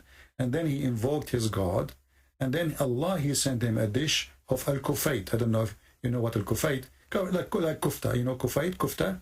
Kufayt. Oh, yeah. So Allah, he sent him kufta. Muhammad, he ate it. He got the power of 40 men. I mean, his story, this is a story of a mad person. This is not a story of somebody, he have a brain. I mean, this is like somebody is taking hashish, drugs. You know, what kind of a prophet he go in public and he says, I was the most weak person between all mankind, and then I invoked my God, and then he sent me a dish of al-kufayt. I ate it, I get the power of 40. Do you yourself, do you really believe in such a thing? I think the sexual... Now, do you believe that God, he will send a dish of shish kebab to fix a private part of a man? I really don't. Okay, so obviously Muhammad is a false prophet. I mean, well, how do we know? I'm sorry. My friend, isn't it? This is enough. I mean, all of this is the Quran is wrong. I have tons of his stories false. Okay, I'm sorry. So, like Jesus' miracles, right? Yeah. Compared to Muhammad's miracles. Muhammad had no miracles. Where are the miracles? That's the thing. The splitting of the moon and you see, let me take you. There's you see. Like, how do we know Jesus did those things? Like, we know he healed the leper. When Jesus he did miracle, there is thousands of witnesses, and Muhammad himself, he could not deny it. But we will not take Muhammad to witness for Jesus. But you can say how I know I wasn't there. You can say that, no problem. But you cannot say that Jesus is lying. Because Jesus never claimed anything except what he did. So when Jesus, he says, go and your sin is forgiven, he forgive the sin. When Jesus, he say, go and you will see, the guy he see, the blind he can see. Go and walk, the guy he walk. But Muhammad, you said to me, he split the moon, right? Okay, if we go to the verse, we will see something very funny about this verse, and you will die laughing in a second. Where in the Quran it says that Muhammad or Allah, he split the moon? I think it's a hadith, and that kind of leads me to a further question. Hold on. You see, okay. Why the Quran, he mentioned that Jesus did this, did that, did that, and in the Quran, the only thing happened in the time of Muhammad, the Muslim, they claim it's a miracle, that the moon is split. Nowhere in the verse it says Allah, he did it, or Muhammad, he did it. And the verse in front of you. Chapter, the moon, verse number 1. Actually, this verse is proving to us that Muhammad is a fraud. Why? Because in Arabic it says, اقتربت الساعة وانشق القمر. اقتربت mean it's very soon, almost there. الساعة, the hour, which means the judgment day. And the moon split. So the moon splitting was the sign of the day of judgment. It started. And that was 1400 years ago. No, that's something I have a very hard time. You know, like he said, this person will not live. Exactly. You know, yeah, he will not grow old until the hour come. That stuff's very weird for me. And I just, you know, the effects of Islam, like if I could say, like, it's very stressful. Like, okay, when the teacher was killed, you know, he made cartoon. Like I get so passionate, so I don't want my mind going everywhere. I want to be focused for you. Like I am very passionate about Islam, you're right, in the beginning. Now it's like touching a fire, right? When you learn about other religions, like touching a fire. I don't know, maybe for Christianity, they tell you learn about other religions. In Islam, you already know. The Sunni, don't learn from the Shia. Don't listen to the Christians. They want to change you. Everybody hates you. So you're like, you cannot believe, but then you get a little older and you're like, okay, what's this about? Then you're learning. And so I guess to say, in these times where Muhammad predicted that people would leave their religion and there would be trials, and which we're seeing now, how do you have all these prophecies like, my friend, people left Islam because he knew he forced them. You see, if I force you, listen. My friend, if I force you to believe in me, to say Shahada, shouldn't I know that right away after I go and I lose my power over you, you will leave me? It's not a secret. You don't love me, you don't care for me, you don't believe in me. So it's obvious. It's like forcing a woman to stay with her husband, which she hates to death. The second he die, she will find a new husband. It's not a prophecy. So Muhammad, he did not prophesy anything. And what you are saying, because Muhammad, he knew he is a fraud, and then people will go and they will disappear as soon he go. And this is why as soon he died, Abu Bakr, he launched a war. The Ridda Wars, yeah. Exactly. to force people to come back. That's why I mentioned, brother. I'm sorry, what were you gonna say? You know, if Muhammad was a prophet, why the people, they left Islam if they believe in him? They don't. He forced them. This is why right away when he died, they left. So Muhammad, he knew he is doing evil, forcing people to believe in him, and he knew that the only way is the power. People, they thought, okay, Muhammad, he died. Now this religion is going to collapse, and that's it. But there is men behind Muhammad. They took over, and they knew now that the business is risk. It's a business. Islam is a business. So, and actually, Abu Bakr, he says, I will wage war even for the sake of a son of a goat, which means a baby of a goat. People, they have to pay. The reason he did the war of apostate, because they don't want to pay money no more. Paying the money, yeah. Yeah, it's not about because they believe or not. This is how hypocrite they are. So he said, if they don't, even if it is a baby goat, they don't send, I will wage war for it. So it was for money. And people, obviously, until now, we knew that. And until now, Islam is protected by the war. If you try to insult Muhammad, if you try to say anything against Muhammad, you will be dead in less than 5 minutes. I read that like 15 years ago. I gotta be honest. Yeah, I read a hadith. If anybody insults me, kill him. And I remember, I remember reading that. I'm 14, 15, because I've always loved the internet. I've always loved reading, right? and I've always been interested in religion and open-minded to a lot of them. I guess, I guess I could bring a pretty good question, or, is Islam a test? Okay, let's assume you firmly believe Islam is false, right? I believe Islam is the devil itself. Okay, so is that a test on humanity, or is Islam a test for the Muslims to find? My friend. Why? My friend. The word test is a lousy word we use, to justify our bad. It's a test. It's a test. It's a test. Like God is testing me. Yeah, okay, yeah. But it's not God testing you. Because God, He told you what is right, what's wrong, and then you are like, it's like somebody, he go to the test. And he take a pen with him. It's called pen of fornication. And he says, it's a test of fornication. I'm going to test it, I'm going to take the exam of fornication now. This is silly. So when you fornicate, it's you who fornicate. What test? When you kill, it's you who killed. What test? No, you're right. When you steal, same. Everything is the same. People, they give themselves excuse. And the Quran is behind this idea in your head that Allah is testing you. That is to make you feel not guilty. Because it is Allah playing games, The God of Islam, He play games. And, as an example, if somebody is deceived, who deceived him? Allah. Is that correct?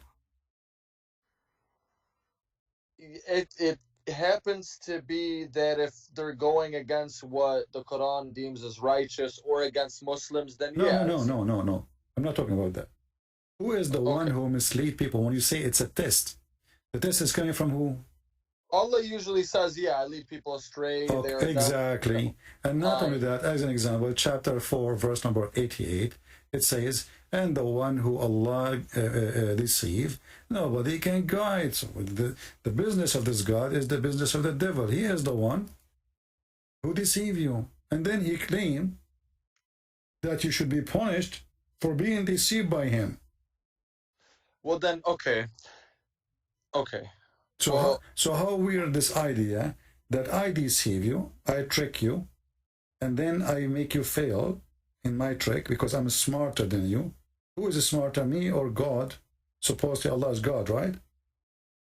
Yeah. God is smarter, obviously, right? Yeah. So who's going to win with his tricks? God. It's like playing chess with the one who make the game. So how I can play with this God? I cannot win. So here this God, he deceived me, and then he says, how you can lead the one who I misled? I mean, how stupid this logic is. Right, because then my question was, then why do some Christians turn Muslim if God says their hearts are sealed and then they turn Muslim? Because they deceive themselves. Satan, he deceive you. It's not a test. This is not a test. I mean, it's something I really have, and this is from the Quran, so this leaves me very, like some things like hadith, and that's for maybe, my question is there anything equivalent to Christian hadith? Like, is there anything in Christianity that's like Muslim hadith? Because it seems that just... We don't have, everything Jesus said is in the Bible, and that's it. And, the Muslim hadith is a different story. Because when the Muslim, they say Islam is the Quran and the Hadith, Islam became more lousy because now anyone he can say this Hadith is rejected. The other person, he say I accept it. So Islam became mini Islam, and everybody can play the game of it's good, it's bad, it's sahih, it's weak, etc. It's a game. So Islam is not really a religion. Islam is a collection of ideas, and behind this idea is an unknown person. Like if I ask you now, there's a guy, his name is Ultimate Fault. I don't know if you know him. He's from Senegal. He says he don't believe in the hadith. So if I ask him who is Muhammad, how you can give me the answer? Let us say those people, they don't believe in the hadith. This is what the new generation, they are doing. They say we don't accept the hadith. In order to what? To cancel the stupidity Muhammad, he said in the hadith. To wash their hands from it. It's embarrassing. So we say we accept only the Quran. And then the Quran, they say we give it meaning as we wish. In just to order to play. Like the sunset in murky water, they say to you, it is from his perspective. Where in the verse it says that? Why you are adding words? So if we ask now any Muslim, he don't believe in the hadith. Who is Muhammad? There is no answer. Who is his wives? There's no answer. Where he live? There's no answer. Because even in the Quran it says that we send you to Mecca, and what is wrong with it? But doesn't mean he's from Mecca. If I send you to Jerusalem, doesn't mean you're from Jerusalem. Right? So where we get the information from, this is a stupid book. You see, I saw like many videos of Muslims, they say, the Bible written by John. John who? We know John who is written there. Luke who? But they don't ask themselves, Muhammad who? Even Muhammad, he was born 4 years after his father's death. I mean, have you ever heard of somebody, his mother, the husband died, now, 4 years after she gave birth to a guy, his name is Hatun, and then they changed the name to Muhammad? So everything about this person is wrong, and all this information is coming from your books, Muslims, not from our books. So when you say to me, somebody, he is a Christian, he converted to Islam because he's a fool. I mean, the world is full of fool. How many people? But it's your Trinity. My friend, how many people they take drugs every day? A lot. Because they are fool. How many people they they drive and drink because they are a fool? How many people do you smoke? People make mistakes. But yeah. No, that's not a mistake. That's not a mistake. Do you smoke? Do I smoke what? Do you smoke cigarette? I don't. I quit cigarettes. Okay. Well, when you were smoking, you were a fool because you know it's not healthy and you take it. Yeah, you're right. Yeah. So human being, he do stupid, foolish things, depending on his situation. Like somebody is desperate to find some friends, so he say, okay, Muslims, they will give me a good company. Or somebody is in jail, he need the protection from the gang of the Muslims in jail because they are a big community. He convert to Islam, he leave the jail, he is not a Muslim no more. So my friend, we don't care for those people. The book in front of us, we examine it, and I can confirm to you that this is literally the book of the fools. Who in the world want to believe? Who in the world want to believe that there's God? He created his creation. I'm sorry. He created his creation, and then he says that the sperm of the man is coming from the backbone. How in the world he say such a thing? How in the world that woman, she have a sperm coming from her ribs? How about the atheists that look at us like we're all just fools because we just believe let us not to scatter ourselves all over the place. No, you're right. You're right. Atheist. Like I guess my point was like there's a belief. Some belief is a little crazy. I mean, some of these stories are a little out there. Just religion in general. I mean, but look at Hinduism. It's older than Christianity. So why is it there? This is not. We don't want to go everywhere. We are talking about Islam. You're right. If an atheist is calling me, don't worry. I will put him in a jar. I will put him in a jar in 2 seconds. Everybody have an answer ready for him. Because we speak to him based on his belief. So that's why I ask you, should I speak to you as a Sunni? Are you a Muslim? I ask you right away. You said yes. And then I said, okay, are you Muslim? I speak to you as a Muslim or a Sunni?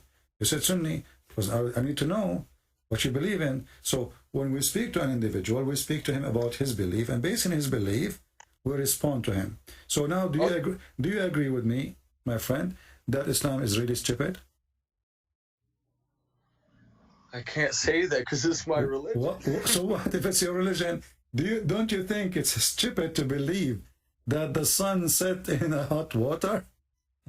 Well, look at the world. People think the earth is flat now. Okay, so they were stupid, and you are saying to me, I will join the stupid one? Well, if somebody believe that the elephant is a mosquito, why? Because he have a long nose. Are you going to say I agree?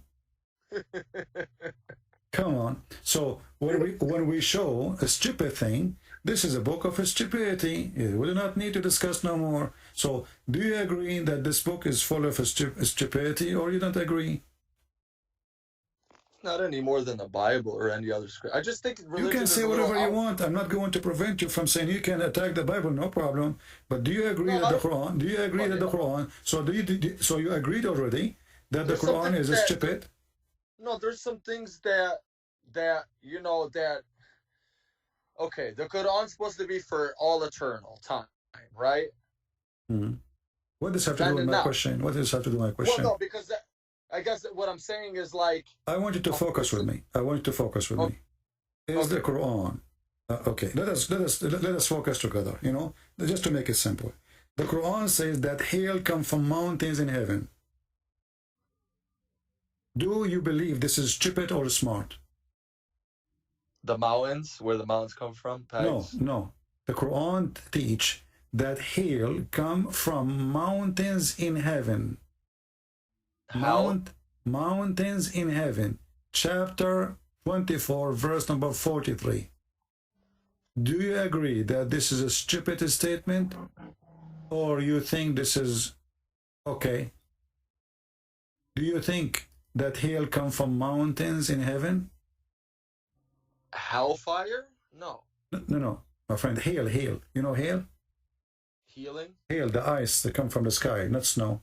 There's snow and there's ice. Yeah, I'm sorry. Hail, I'm sorry. So, according to the Quran, Allah, He sent hail from mountains in heaven. I mean, it's from up there. I don't think that's the stupidest thing. No, I don't think that's absurd. So do you believe that really hail is coming from mountains flying in the atmosphere?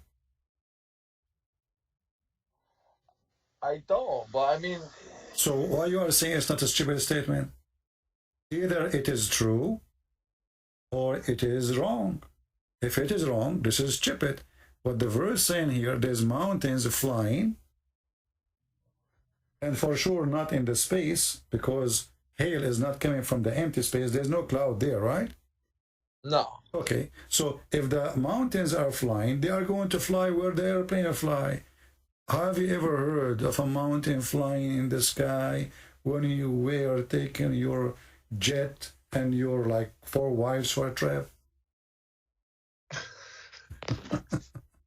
Sorry, I'm being sarcastic with you. Don't be offended. Okay, then why? No, it's okay. Why is there so many Christianities then? So you see, you're trying to avoid the question. The question is an I said there's you know. For me, I want to make sense of the violence and the This war. is not the question. I want you to focus with me. Do you think it's a smart from somebody claimed to be God to say that hail is coming from mountains in heaven? No. I Not don't smart. think that's So the smartest thing. So you agree that Allah is a fraud? Because there's no way God will say such a statement. Have you agreed? Happy for you, my friend. You agreed. You agreed that this is stupid. I mean, if you word it like that, but I'm not wording it. I asked you, is it smart? You said no. What is the opposite of smart? Stupid. Maybe you did not say the word is stupid yet, but you said it's not smart. You agree. I said, is it smart? You said no. So you agreed that Allah is stupid. Thank you very much. Okay. Okay. Let's look like this, right? Let's just this must be very stressful. Okay, I'm Muhammad. I'm not saying, let's just pretend. Okay, I'm Muhammad. I'm trying to make this new religion. This must be very exhausting okay, I'm going to borrow from this. And I said this, so I got to. What exhausting? Muhammad, he did not say all of this in one day. He was taking his time. Took him more than 20 years. The whole Quran, my friend, the whole Quran is not even in the size of the index of my books. My book, one book, the index is bigger than the whole Quran. So the Quran is a very small book. There's nothing. And as you see, it's a stupid thing. This guy is making sajah. Sajah is like rab. I eat potato, you are tomato. And you know what? If you go to Mexico, you are going to Fartino. What the heck is that? There's no meaning. This is stupid. So he was just making a stupid sentence in Arabic, putting them together, and the end of the mean is a disaster. So you are saying to me this is exhausting? Why? What he's doing? The guy was busy having sex with the children, having sex with his own son, wife, having sex with everybody. He made a verse saying any woman she can give herself to the prophet so he can F her. That's a little strange. Okay, so how No, about what do you mean it's strange? Somebody is, if it is exhausting, this guy have a lot of time. Mentally, okay, he got all these stories, and it's just religion is stressful, right? Okay, so I don't know. My friend, the guy was having fun. Imagine God, he sent the verse, says, any woman she like to offer herself to Christian prince. Do you see how stressful I am now? This is really stupid. And you know, before you call me, I was saying to people here. Wouldn't he be paranoid? From the really people that he was trying to kill. Okay, he's a fake prophet. But you have the Meccans trying to kill you because you're changing their polytheistic ways, and you're making fun of them. And Abu Bakr is saying, "Suck the clitoris of Allah," and all this weird stuff. My friend, you establish an organization and you have no choice but to continue. It's a business, either it succeeds or it's going to die. So Muhammad, when he started his business, hoping that people will listen to him, this is why in the beginning he was trying to be friendly to the Christian and the Jews. When the Christian, they refuse him, and then the Jews refuse him, even though they accept him as a refugee, the Jews, they took Muhammad between them. Why do you think he hated the Jew? Why do you think he hated the Jews specifically more? Because they got him busted many times. The Jews, they used to make fun of him, getting him busted. As an example, the story of Al-Khadr. The Jews, they came to him and they told him there's a prophet, his name Al-Khadr. What do you know about him? Khidr, right, with the Moses and the green. Yeah. And Muhammad, he got the bait. He's a fool. So he come and he said to them a chapter about Al-Khadr. And later, he found out Al-Khadr is just a scam. It's not real. This is Alexander the Great. He's not a prophet. He's actually bisexual. So they always give him a bait, and he's a fool, and he take it. So he takes stories from the Jews, he make it Quran, and then after that, the Jews, they make fun of him. So what they do, they send up somebody to speak to Aisha, or to speak, as an example, the punishment of the grave. A Jewish woman, she walked by to the house of Aisha. She said to her, we seek refugee from the punishment of the grave. Aisha, she said to her, you are lying, there's no such a thing. Muhammad, he come from his room, they found him argue, both of them. So he said to her, what's the problem? She said, this Jewish woman, she is saying, we seek refuge from the punishment of the grave. Muhammad, he said, well, okay, well, she is saying the truth. And Aisha, she said, since then, not even once, Muhammad, he prayed without saying, I seek refuge from God from the punishment of the grave. So why Muhammad never say that ever before? Until the Jewish women, she mentioned it, he hang up.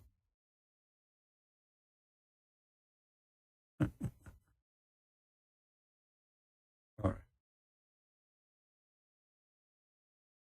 Isn't it obvious? But you know, already he's out of Islam. Actually, he agreed that the Quran is stupid. What do you want more? And you know, we have this guy. He keeps saying, Ilyas, Christian Prince, if we etc., he will run away. He will cry. Hey, my friend, get me your daddy. Stupid idiot. Any Muslim, he make those comments just to block him. Either you bring me your daddy or go. Put your diaper on.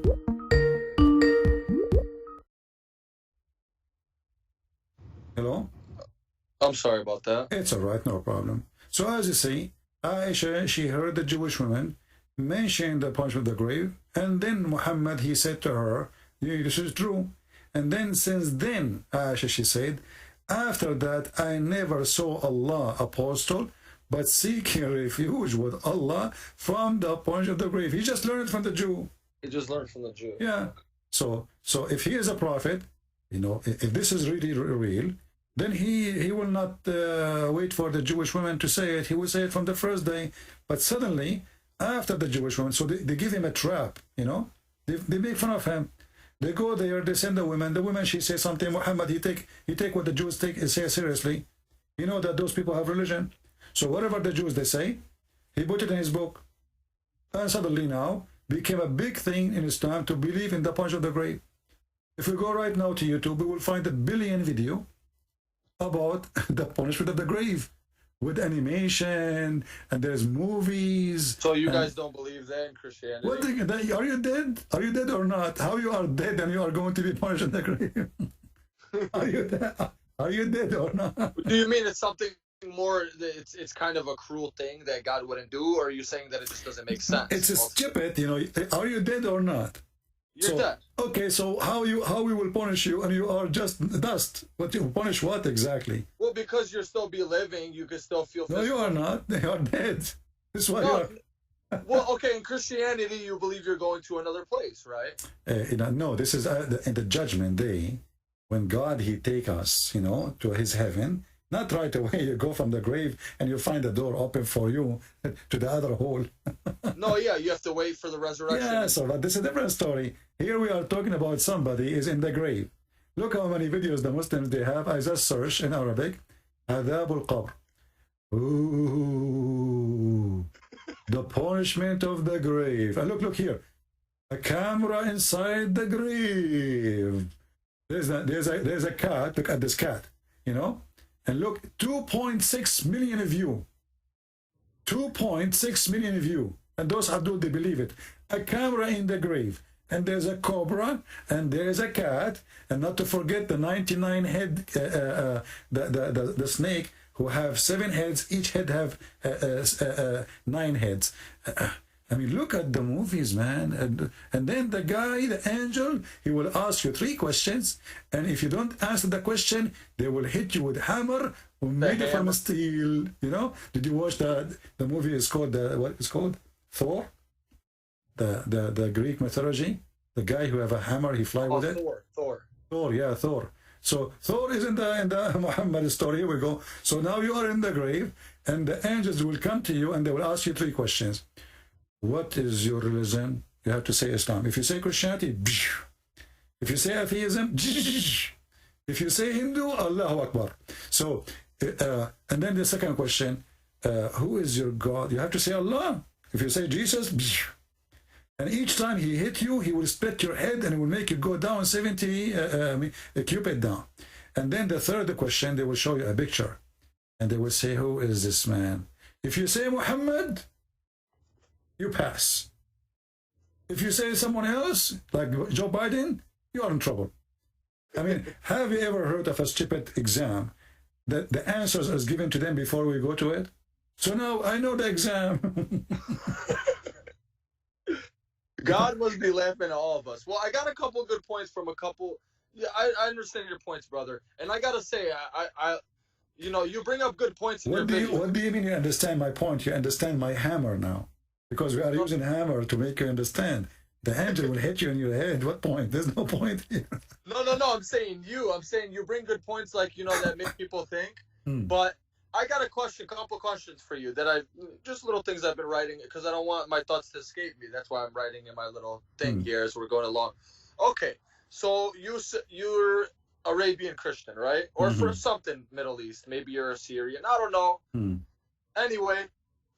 Yeah, okay. I'm black, blonde, African American from Japan. Okay, what is that?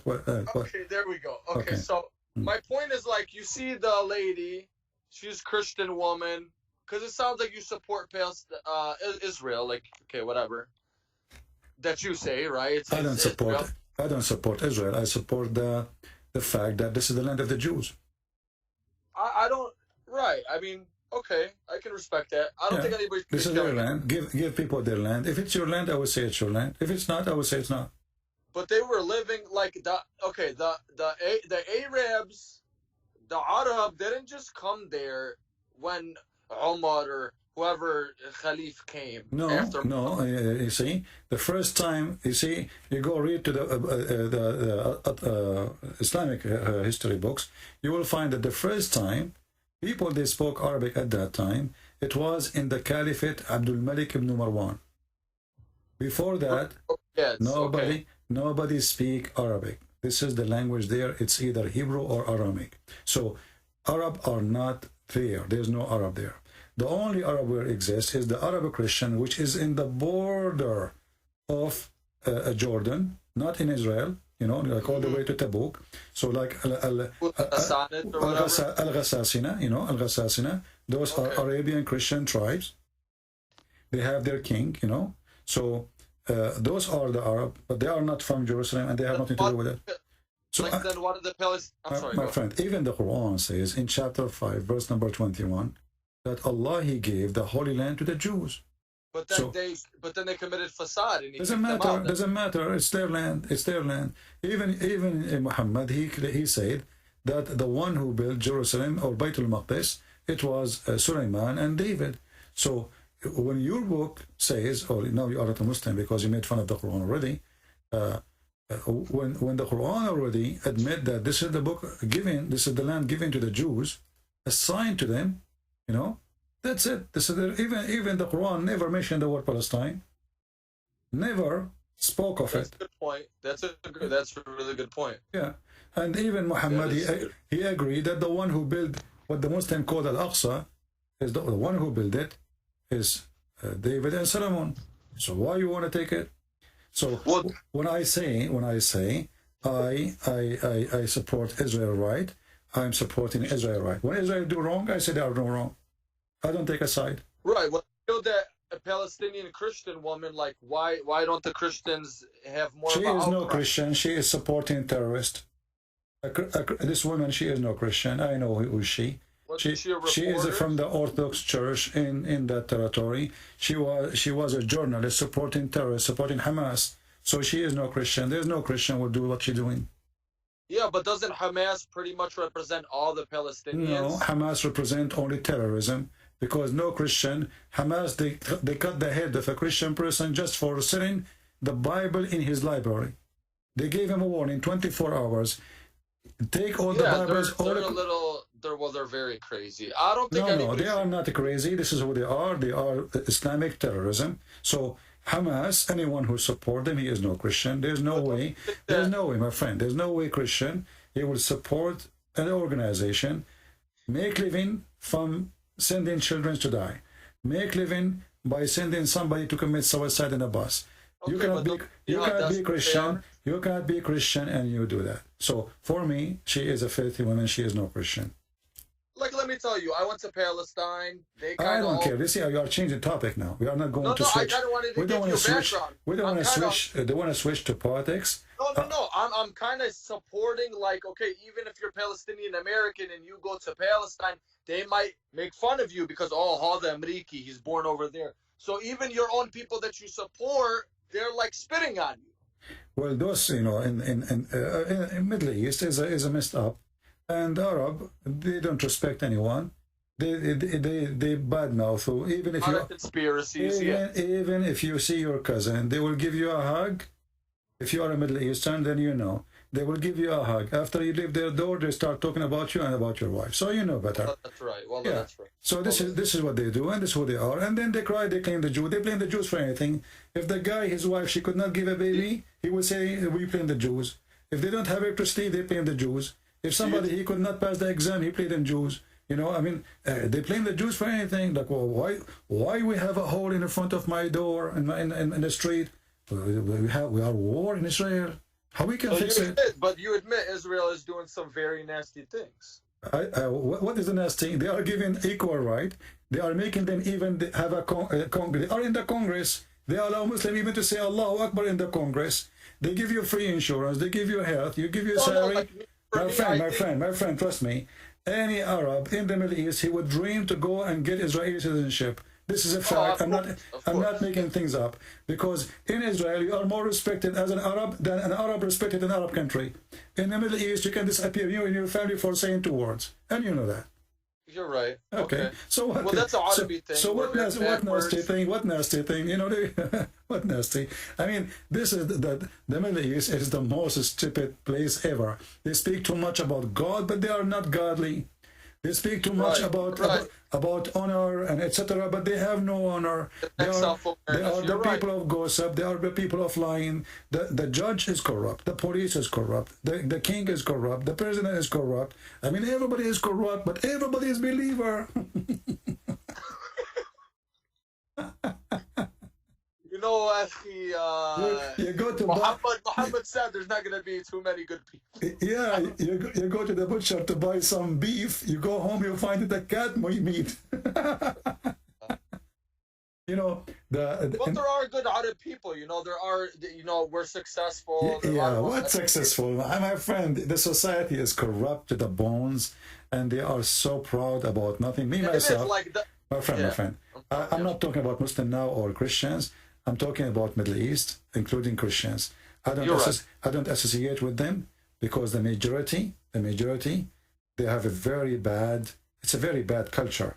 Gossiping, They hate each other. The cousin hate his cousin. The family hate a family. The sister, she speak about the kids of the other sister. I mean, every girl's a sharmuta. It's like, without using bad words, every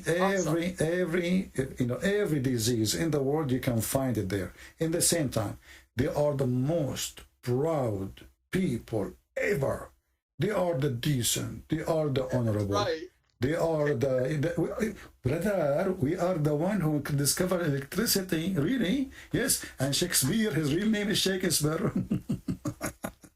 But okay, brother, okay, let's assume, and that's another point, if Muhammad was, okay, I don't want to write that down. Okay, so like, I think a good video for you, because you break things down pretty good. I don't know if you saw Andrew Tate, the Christian kickboxer.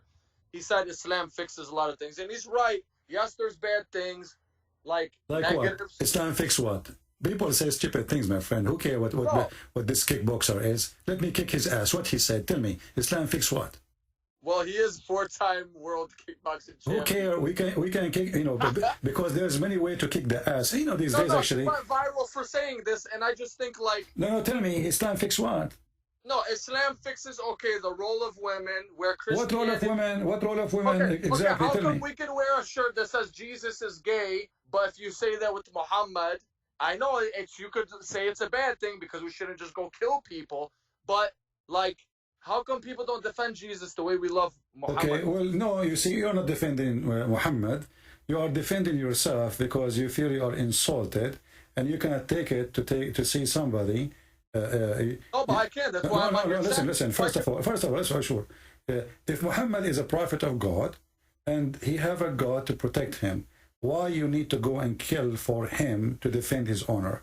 If Jesus is God, why I need to go and defend Jesus? Nobody should be killed. Like, this is a problem. It says, like, they kill for apostasy in Islam, but really it's not. No, you are switching topic. I ask you, and the guy, he said Islam fixed many things. You did not give me anything. Islam fixed nothing. Islam is the problem. Islam is the problem. You rule of women for what? Women, she is an object of sex in Islam. No.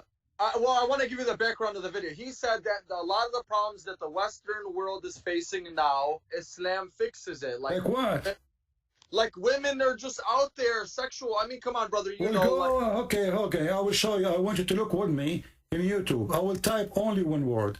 This guy, whoever he is, he's an idiot.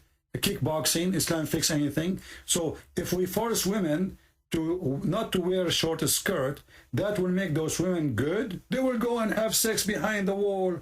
So I will type here the word ma'laya. You know what ma'laya mean? I don't. Okay, I type the word ma'laya. Look, it says adult. You cannot see it because it's you have to be confirm that you are over 18. This is the Arab women wearing hijab.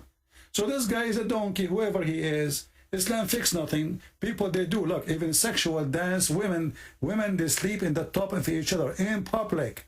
In public. Women sleeping in the top of the other women, and all the sheikhs are around them. Look at this one. Women, they raise up their ass up in the sky, and everybody around is wearing hijab, and they are wearing hijab too. This guy is a certified idiot. Middle East is the land of prostitution. My friend, go to Turkey. Where's that at? Where's that at? It's on YouTube. I'm showing you on YouTube. I'm showing you. This is in the Middle East. That is very weird behavior. What weird behavior? What weird behavior? I think if we say which country is number one, hold on. If we say which country in the world is number one in belly dancing, give me the name of the country. I say America, baby. No, I say Egypt. I love America. I don't know. America is number one belly dancing? Since when? This is your Middle East, and this is the garbage and drugs. Morocco, Tunisia, Libya. I mean, come on, people, they speak stupidity. Well, maybe if America my friend. So countries. Islam did not fix anything. The women, she became more sexual object. In America, women, they are free to do as they want. So here, what kind of woman she is, because you think that's a bad thing? No, it's not bad thing. No, it's not bad thing. I will tell you why. Because when you force people to behave as you want them, obviously they are not behaving because you force them. Give them a freedom. Take the freedom of USA and give it to those Arab, and you will see what will happen. Well, they love them. No, they will go. They will go. You know, this is why Saudi or etc. They go in the airplane before they arrive. They go to the bathroom.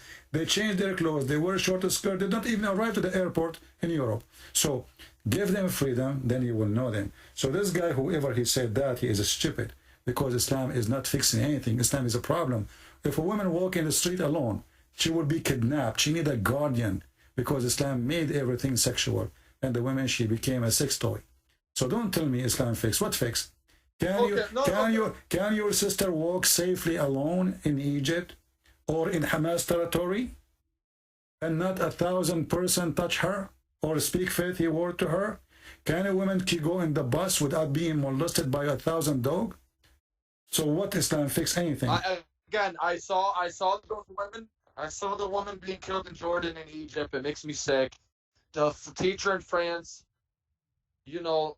Yeah. So you see. So you witness it yourself. So what this guy he said is stupid. He don't know what the Middle East is. So he say things. Most of those Western people, they speak about things they don't know.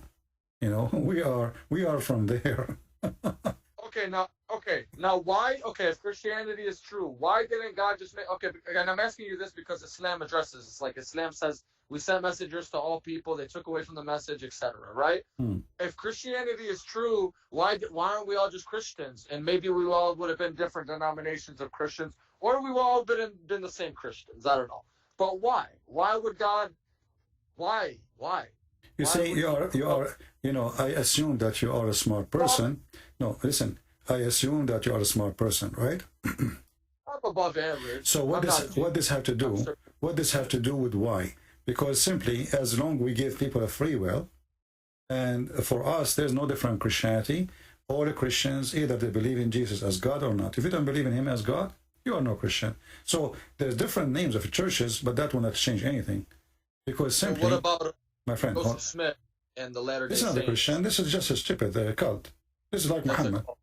This is Muhammad. He had many wives too, and you know, and angels, they came to him in the middle of the night. I don't think cults have 1.3 billion followers. I don't. So what? The bigger, the more stupid it is. So you see, I will go with your logic. If a cult is 1.3, that will make it right. Well, that mean we are right, and we are the only right then, because we are the biggest faith. You are bigger than Islam. Okay. Yeah, I always think I always. But this is not right. This is not right to think this way. So if the whole world is smoke and I don't smoke, that means I am the wrong one. Okay, if you died and Muhammad was true, and then I guess that, well, yeah, that's a hypothetical thing. What did Jesus say? He was the last prophet. Jesus, why he will say is that he is God, my friend. He did not say he's a prophet. He is God. So Jesus, he said that I will send you the Comforter, which is a spirit, which is the Spirit of God. Now, he will not send us men. He will send us the Holy Spirit only. That's what Jesus will send. And his disciple, he sent them to teach. So God will be with us as a spirit. The disciple of Jesus, they will be with us as teachers. But they will not be anything else. They are the one who witnessed to him. They saw him, they learn from him, and they carry on the mission.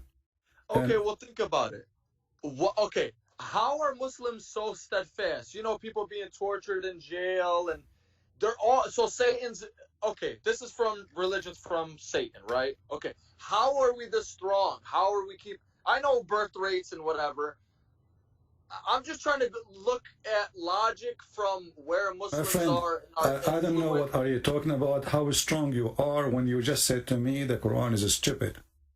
I never said that. You said that to me. You said that to me. Let us go slowly. How strong we are, and I ask you, when Allah, he said, hail coming down from mountains in heaven, is that smart? Their faith. Is that smart for you? You said no. No. I just want to clarify my point. Everybody in the world knows, like, man, Muslims, you know, comedians joke about this. About that what? You can never out Muslim. Eddie Griffin, They all joke about it. But no, my friend, Muslims are the most weak, can be defeated so easy for many reasons. Because number one, they betray each other. Number two, they are not united. Number three, they are not true believers. Number four, they are money seekers. All of those are your weakness. And since the time of Muhammad, everybody makes money. Look at the mega church. No, my friend. Listen. You know how ISIS was defeated. How ISIS were defeated. How Saudi Arabia protected by USA. How all Islamic countries are under the command and the shoes of Joe Biden. This is the truth.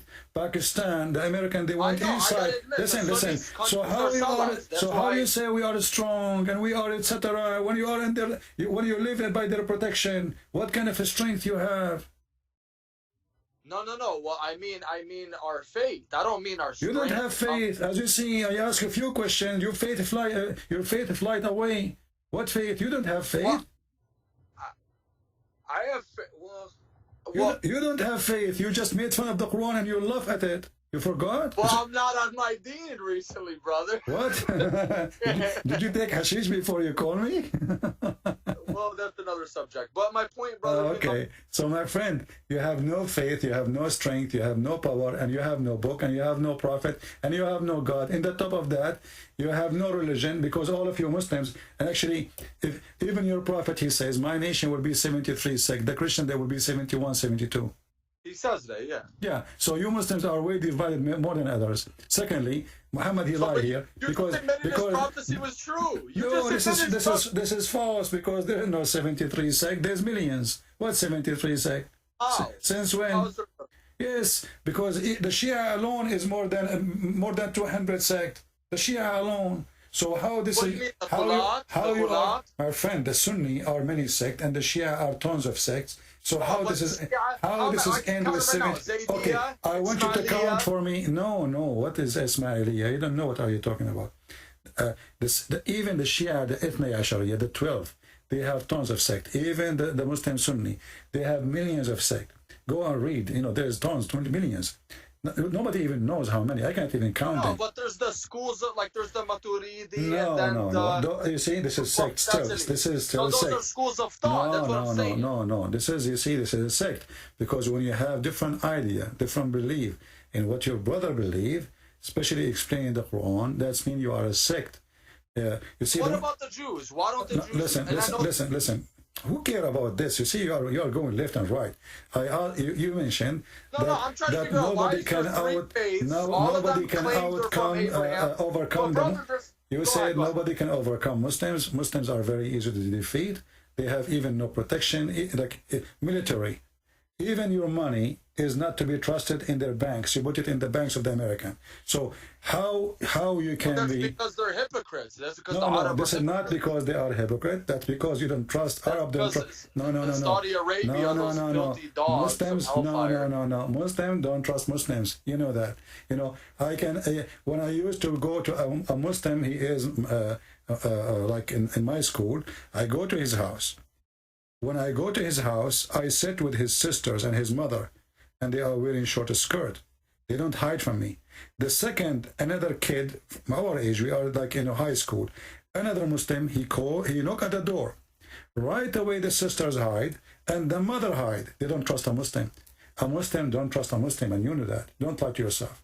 They trust Christians. So in the Middle East, you Muslims, you trust us. You can send your wife. You can send your wife to our house, and you are not worried. But you cannot send your wife alone to a house of a Muslim, and you know that. So you Muslims, the worm ate you from inside. It's a tree from outside, but there is no trunk. It's eaten by worm, and it's eaten by worm since the time of Muhammad. This is why all the caliphate were killed by Muslims. This is why all the family of Muhammad were killed by Muslims. That is very true. Because this is. They were half-hearted, brother. They were hypocrites because they knew. You see, those are the companion of your prophet. So you just said something very important. The companion of Muhammad. I don't like them. That's why I got away. I got an argument before, brother. Listen exactly. Listen what you just said. They are a hypocrite. Who? The companion of Muhammad, the caliphate of Muhammad. So if those are the best of Muslims are hypocrite, what kind of a prophet he is? Tell me your friends. Who is your friends? I will tell you who you are. So if your friends are a bunch of gang and hypocrite, that means Muhammad is hypocrite too. Yeah, but the Shia believe that he knew I don't care what the Shia believe. No, you don't jump to the Shia. The Shia is different level of No, because madness. I believe certain things like they say. Well, I gotta say about the Shia, they say certain things that the Sunni tries to hide. Exactly. Well, this is because so I respect them for that. I just, But we have to change anything that Shia is, is a stupid sect, the same as a Sunni. Who care? Okay, so what about the? Okay, yeah, we don't need to. I know, and I like the way why I'm bringing up so many topics, brother, is because I have a lot of different points and different stuff, but I think it's all connecting very well. I think hopefully you're. Yeah. So now, as long as you agree with me that Muhammad and his companion, they are hypocrite, the Quran is a stupid book. So why you don't say loud and clear that you are out of Islam? Well, because I don't jump into anything. I take my time with things. Okay, okay. See, because people are trying to contact me and call me, and I'm spending my time with you. I gave you enough reasoning, and you agree with them, and still you don't want to give me an answer. So why want to continue the conversation? I guess my answer is no. That was not the purpose of my phone call. My purpose of the phone call was. But what? No, yes, you agreed that the Quran is stupid, and now you are saying you are still a Muslim. No. Yeah, I'm saying you backed me into that because you brought up one thing that I actually never even read. I'll say this. Well, I don't care. I showed you. And I'm not scared of anybody, bro. My friend, I don't care if you are scared. This is your business. I'm asking you.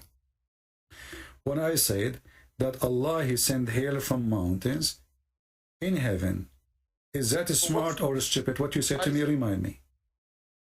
Why is that? But that's the thing, brother, and you even know. Remind me what you said. I said, is it smart or stupid what you said? I don't know about that. I said, is it smart? You said no. But I don't. It's kind of like it's like, what kind of question is that? What do you mean? What kind of question? It's a question. Like, was Abraham sacrificing his son? This is not a stupid. This is a story. It can be true, and you can believe it or you cannot believe it. It's your business. But here we are talking about. This is we are talking about something. But this is not about Abraham. This is about something we see around us every day. Is it true that hail is coming from mountains in the sky? Yes or no? I don't believe that to be true, but I'm not going to mock. Then, okay, that's me. I don't want to mock. Okay, my friend, you're wasting my time. Sorry, I can't continue with you. So you just said, I don't believe this is to be true, so you don't believe the Quran to be true. And yet you don't want to say, I'm out of Islam. No. So why you are calling me? You agree that this is going to be true. He sent down out of heaven a mountain, where is the actually translation is false. It says he sent down hail out of mountains, not mountain hail. I think this guy is using Google Translation. So don't waste my time. There's no way God can say stupid things. He's God. So if he says stupid things, he's a stupid God. As simple as that. You're all over the place, we are, a kickboxer guy, he said, who cares? They are stupid. That's why he's a kickboxer. If you have a brain, he will not be doing the business of kickboxer. I hear do kickboxing every day. I don't use my foot. People who have no brain. Who is the best kickboxer in the world? The donkey. Did you try his head? If he kick you, you are done. Most likely you will have broken ribs, or your stomach will become to pieces. So, a kickboxer, he says Islam fix problems. We will take things from kickboxer now. What kickboxer? Here we kick Allah every day. We ride him, we mule him, we feed him, we bust him, and then at the end he said thank you. Yeah, I mean, people are really the way we kickboxer. So what if it's a kickboxer? What if I can beat everybody? So does that make me smart? In this world, a child, he have a gun, he can shoot you even if you are, 10 meters tall. The old days is over about, how big you are. A kid, don't don't call me, please. Don't call me. Don't force me to block you. You know, and we are in a world where a woman, you know, a child can take a David by a rock. He took a giant. He's just a kid. David the kid. He took a giant by a rock. He's not a kickboxer hero. People, they won wars and victory by using their brain, not by kicking. Muslims, they are still kicking. You will see a Muslim, he think he got a Kalashnikov, he think he controlled the world.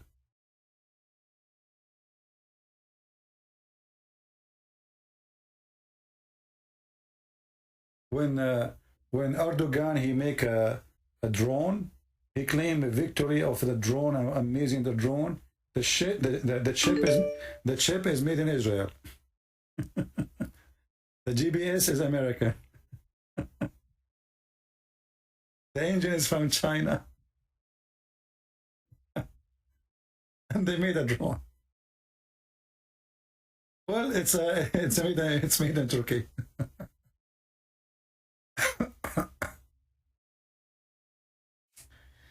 Oh.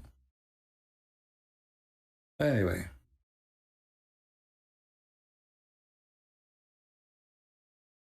Okay.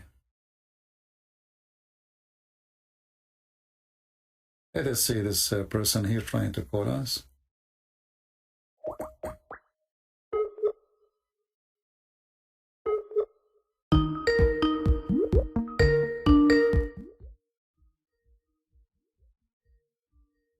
Let us see if he will answer.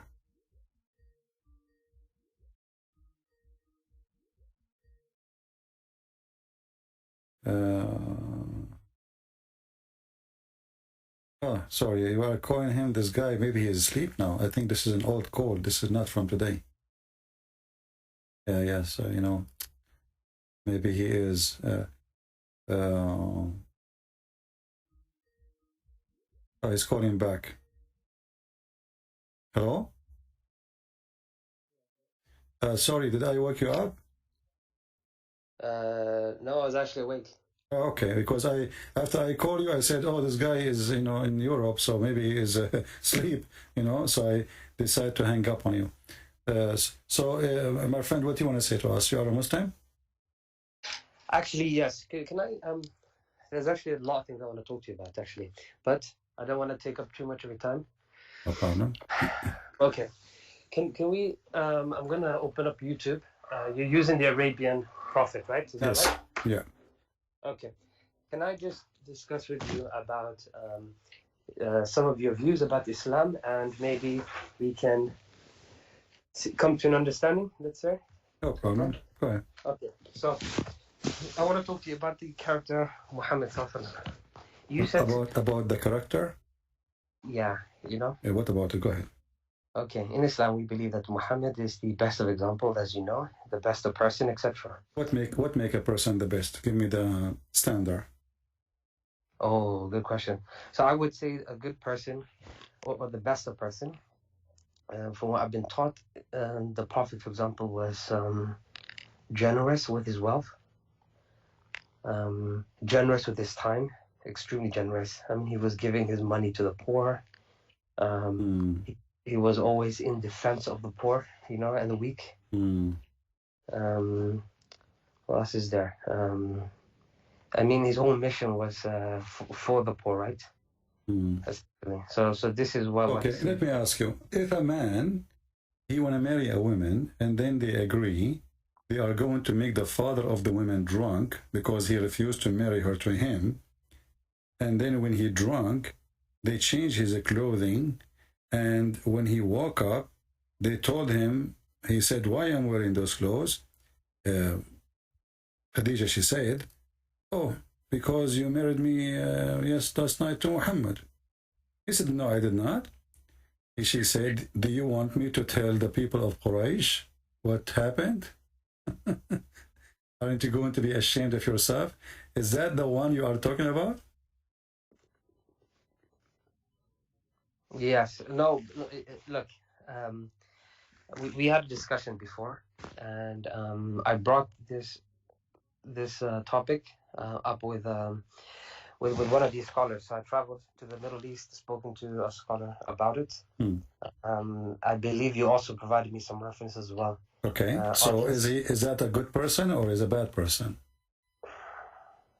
A person he used alcohol, him and his wife, which is not his wife really, because his marriage was not real.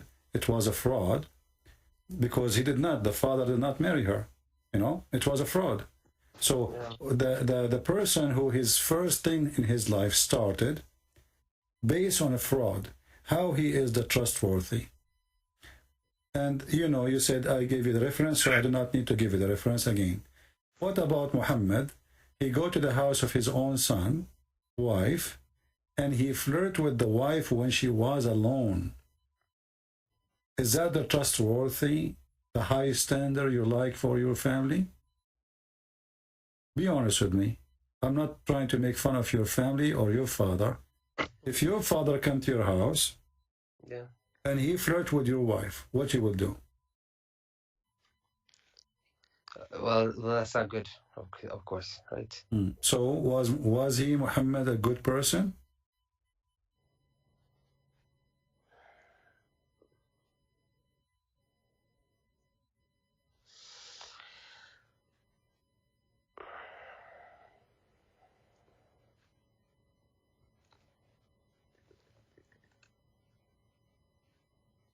I'm waiting. Yeah. Okay. Did I take you in a surprise, you know, with my question? You see, because you are the one who starts saying, I brought to you a subject and etc. and about Muhammad, how he is, you know, the best, and he is the best example, and etc. And then it turned to be that everything you said is not true, my friend, because those two things is telling me the quality of the man. You said to me that he gave his money to the poor. Muhammad, he took the fifth of every attack to his pocket. What poor? When a blind man, he come to his house, Muhammad made fun of him, and he kicked him out. There's a chapter in the Quran about it, because the people start speaking against him, saying, what kind of a prophet? He make fun of a blind man just because he's speaking to the rich people of Quraysh. Where is the quality? Imagine now you are talking to me, and a blind man here, and I say to him, shut up, I'm talking to this rich man. Is that the quality of a prophet of God? Okay, and in regards to that story, he did not tell him to shut up. He turned away. No, he did. He did. Are you referring to Abasa? Abasa wa tawalla, exactly. Yeah, he did. Because what Abasa mean? Let's just open the Quran. Give me 1 second. What Abasa mean?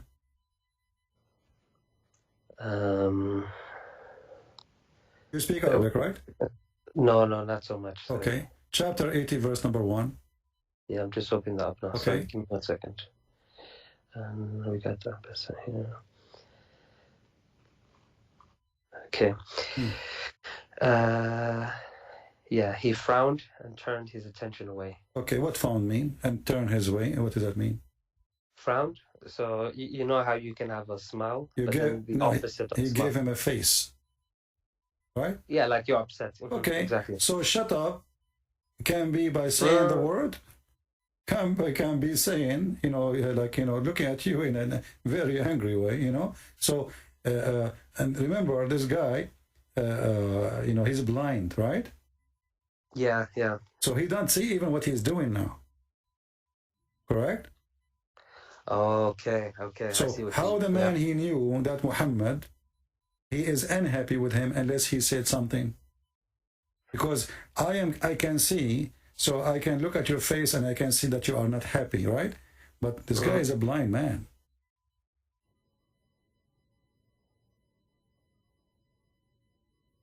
When the blind man came to Jesus, he said to Jesus, I want to see Lord.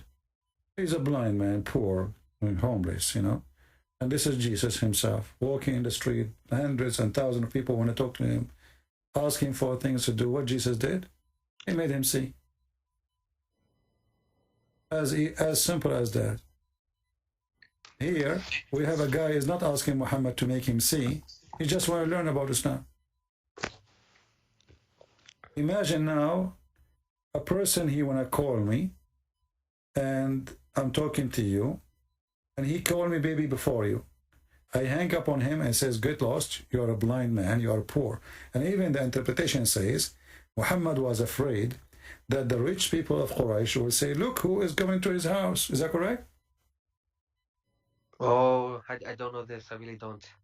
You can open the interpretation and you will see it says that Muhammad, he was worried that the people of Quraysh, who are the rich, the leaders, they will say, look who is the followers of this man. So if we go to chapter 80, and I will show you the interpretation. Ibn Kathir, is that what you're using? This is a website. It has Ibn Kathir in English, in Arabic, sorry. But if you want Ibn Kathir, we can go to Ibn Kathir, no problem. But there is a book, it's called Asbab al-Nuzul, actually. Yeah. Which is better, because this is to give you the reason for the verse to come down. Yeah. We are waiting for the page to open. Here we go. So here it says, here is giving you all the story about what happened supposedly. And then Ibn Maktoum, he stood up and he said, oh, Messenger of Allah, teach me of what which Allah has taught you. The guy, he did not do anything wrong, you know? Correct? Okay. And from his narration and report of Ibn Abbas that he said with, oh, sorry. So this man, he did not speak in an impolite way, right? He's speaking to him as a messenger of God, which means he's a follower. The others are not. Which one is more important? So, and as long he is asking about Allah, this is an opportunity for Muhammad to answer him. In the same time, they can listen, right? Yeah. He's not asking about, like, you know, what we will eat, you know. So why he will be upset? And he repeat his request. And remember, this guy is a blind man. And then it says, look here. He said, the prophet, he said to himself, the chief will say, his followers consist of only the blind, lowly people and slaves.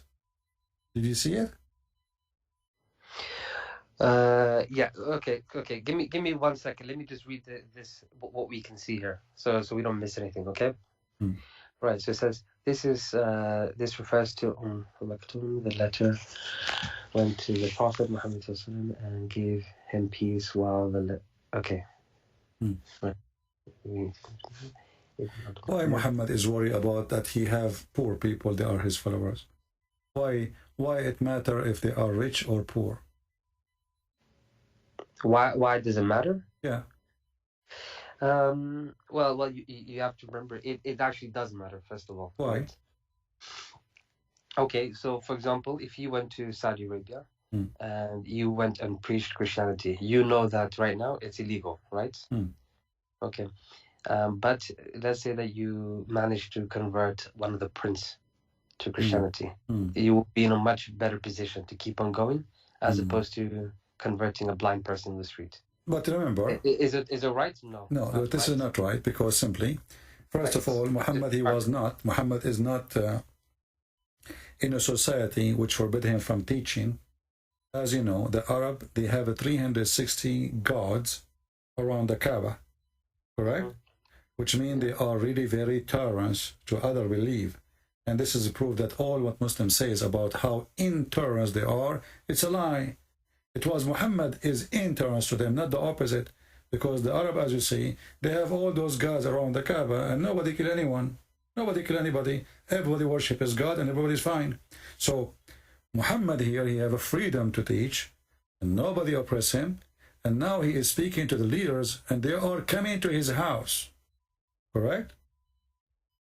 Yeah. And the question is about God. So in any way, Muhammad, for him, it's an opportunity to teach about his God. Somebody opened the topic. Thank you for opening the topic. Let us teach you about God. This is what he want to do? But look what he thought. He thought, oh, he didn't say, I want to convert the chief. He said to himself, look. Now they will say, the only one who follow him, They are the blind, the lowly, and the slaves. So Muhammad is the one who looked down at the Muslims, not the chief. In fact, the chief, they are the one who will start wondering why he's doing that. And this is why he made this verse, because they were talking about what kind of a prophet he do such a thing. Why he do that? Muhammad's second day, he starts saying, oh, he heard the news about, they are talking about how bad he is, that he, gave a face to a blind poor man. He was not the decent, ethical prophet of God. He was the opposite. He cared for the rich. He don't care for the poor. And you said something very important, that because if you convert a prince, it's better than converting a poor. That is satanic. That's how is that satanic? It is satanic because you are leveling. You are not seeking really saving souls. You are seeking business. You want to have a successful business. If God is with you, who is the prince? Who is the king? No. I think you misunderstood what I said. No, I did not. No, I did not. He's trying to convince the chief, because that will make it easier for him to spread Islam, correct? Not only easier, but it will be in a much safer environment as well. Well, my friend, the Muslim, they claim that the family of Muhammad, they are the most powerful in Quraysh. So what safest environment? And no one claimed that. Okay, they claim he's from. Isn't Muhammad? He claimed that his family is the best of Quraysh. And then later we find that all of them, they are homosexual. So my friend, listen. Wait, really? Homosexual? Yeah, you can go and read my book, Section Allah, and you will die laughing. All of it is coming from your Islamic books.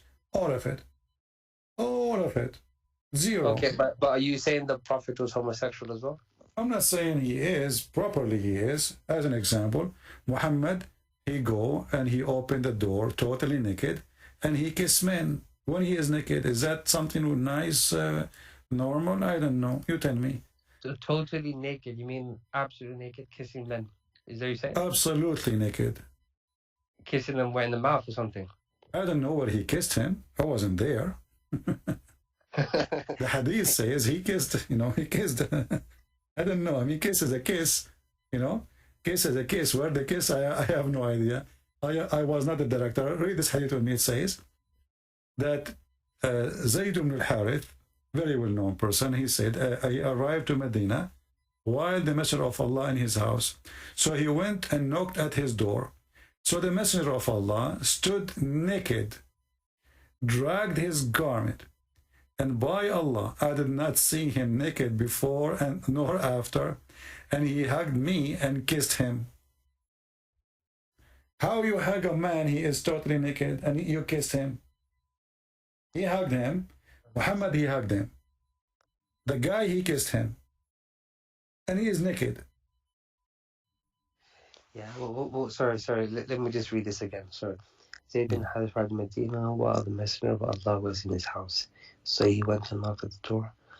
So the Messenger of Allah stood naked, dragging his garments. And by Allah, I did not see him naked before nor after. And he hugged me and kissed me. They say that the meaning of naked here is that he was not wearing his ridda or upper wrap. And then towards he was dragging. Yeah, okay. So he seems that he was naked from the bottom. No. You see, this is false. The English you see there is not in Arabic. This is the Arabic is not there. This is false addition to. This is why they are adding one and etc. Here we go. The Arabic doesn't say anything of what they are saying in English.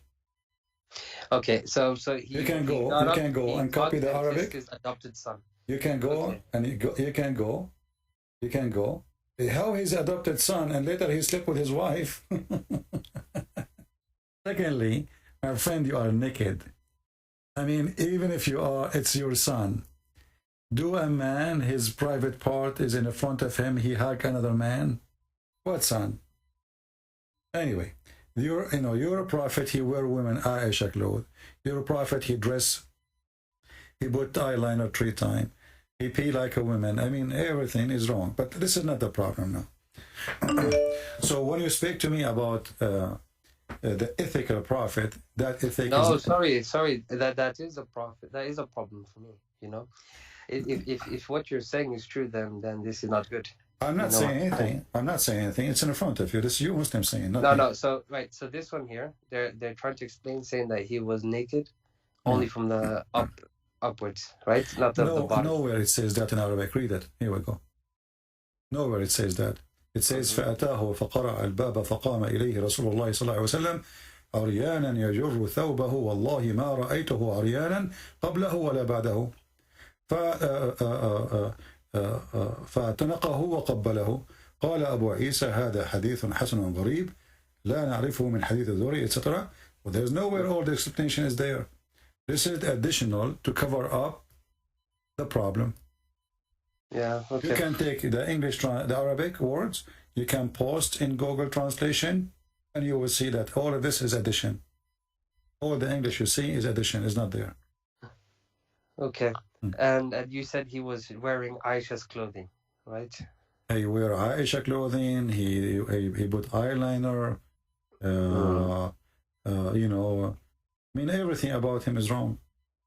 What about the man who came, Muhammad, he came from his back, and Muhammad, he started tickling him. The man, he was topless. The man, he said to Muhammad, this is not fair, joking with him, like laughing. I am topless, I'm naked, topless, and you are not. And then the Prophet, he left up his shirt, so now both of them, they are topless.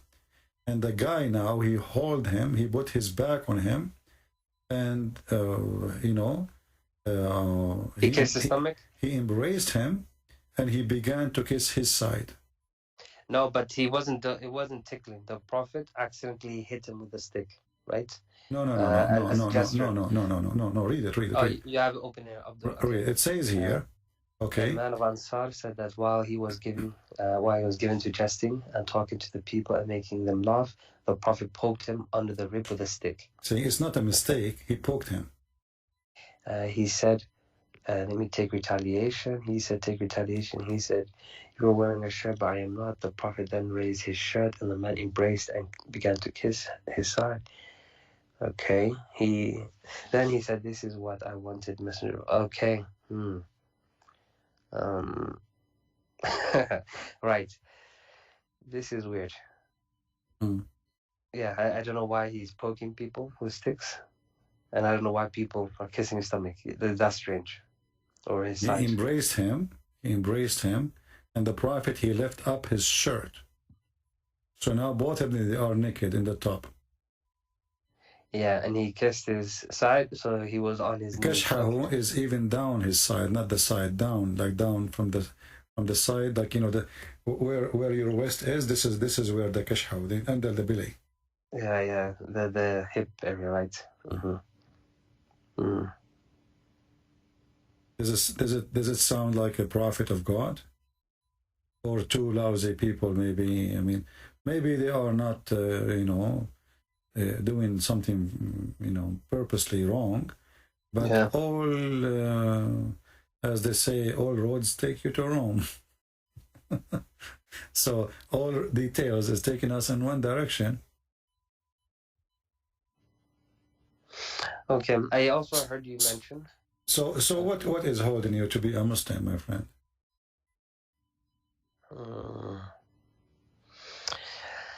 Okay, now you see,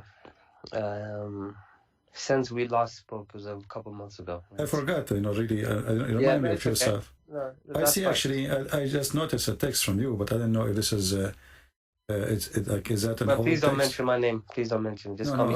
I will not mention your name. But you spoke to me before, as I understand, right? Yes. Okay. Okay. So we spoke before. I've noted down everything that you mentioned. Yeah. I then spoken to local scholars in the UK. Well, we call them sheikhs, not scholars. And I didn't get my answer, so I went to the Middle East, booked a flight, went there, and started asking scholars there. Okay. Right.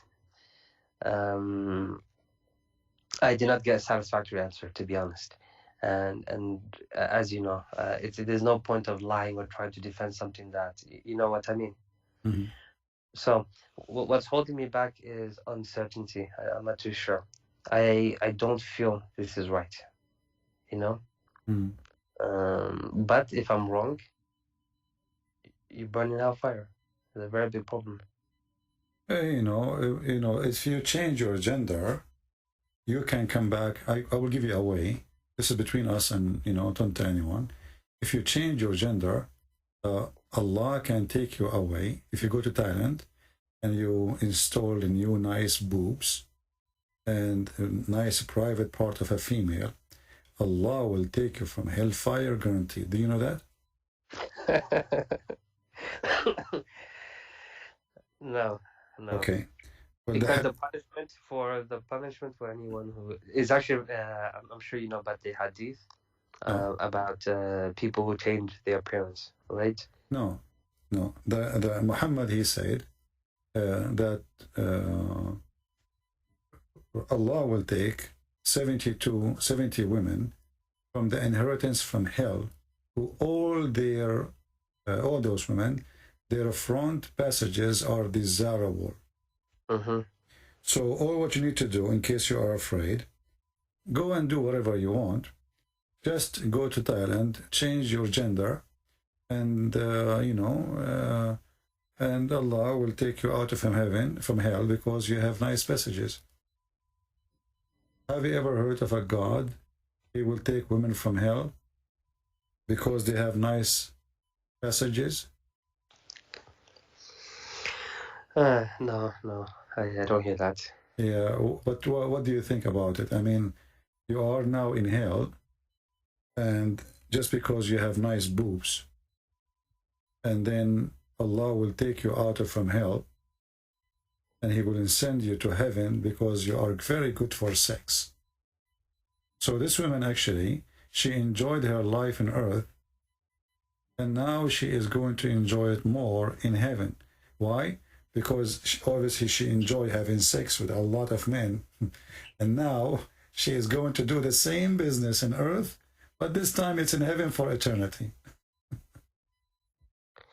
There is no one who Allah will admit to paradise, but Allah will marry him to 72 wives from the whores, and him to from his inheritance from people of hell, all of whom will have desirable from passage, and he will have a male member that will not be and he will have a male member. Okay, so it's in reference to the president. Okay. Actually, for me, I was going to convert because I have a problem. My male member sometimes become flaccid.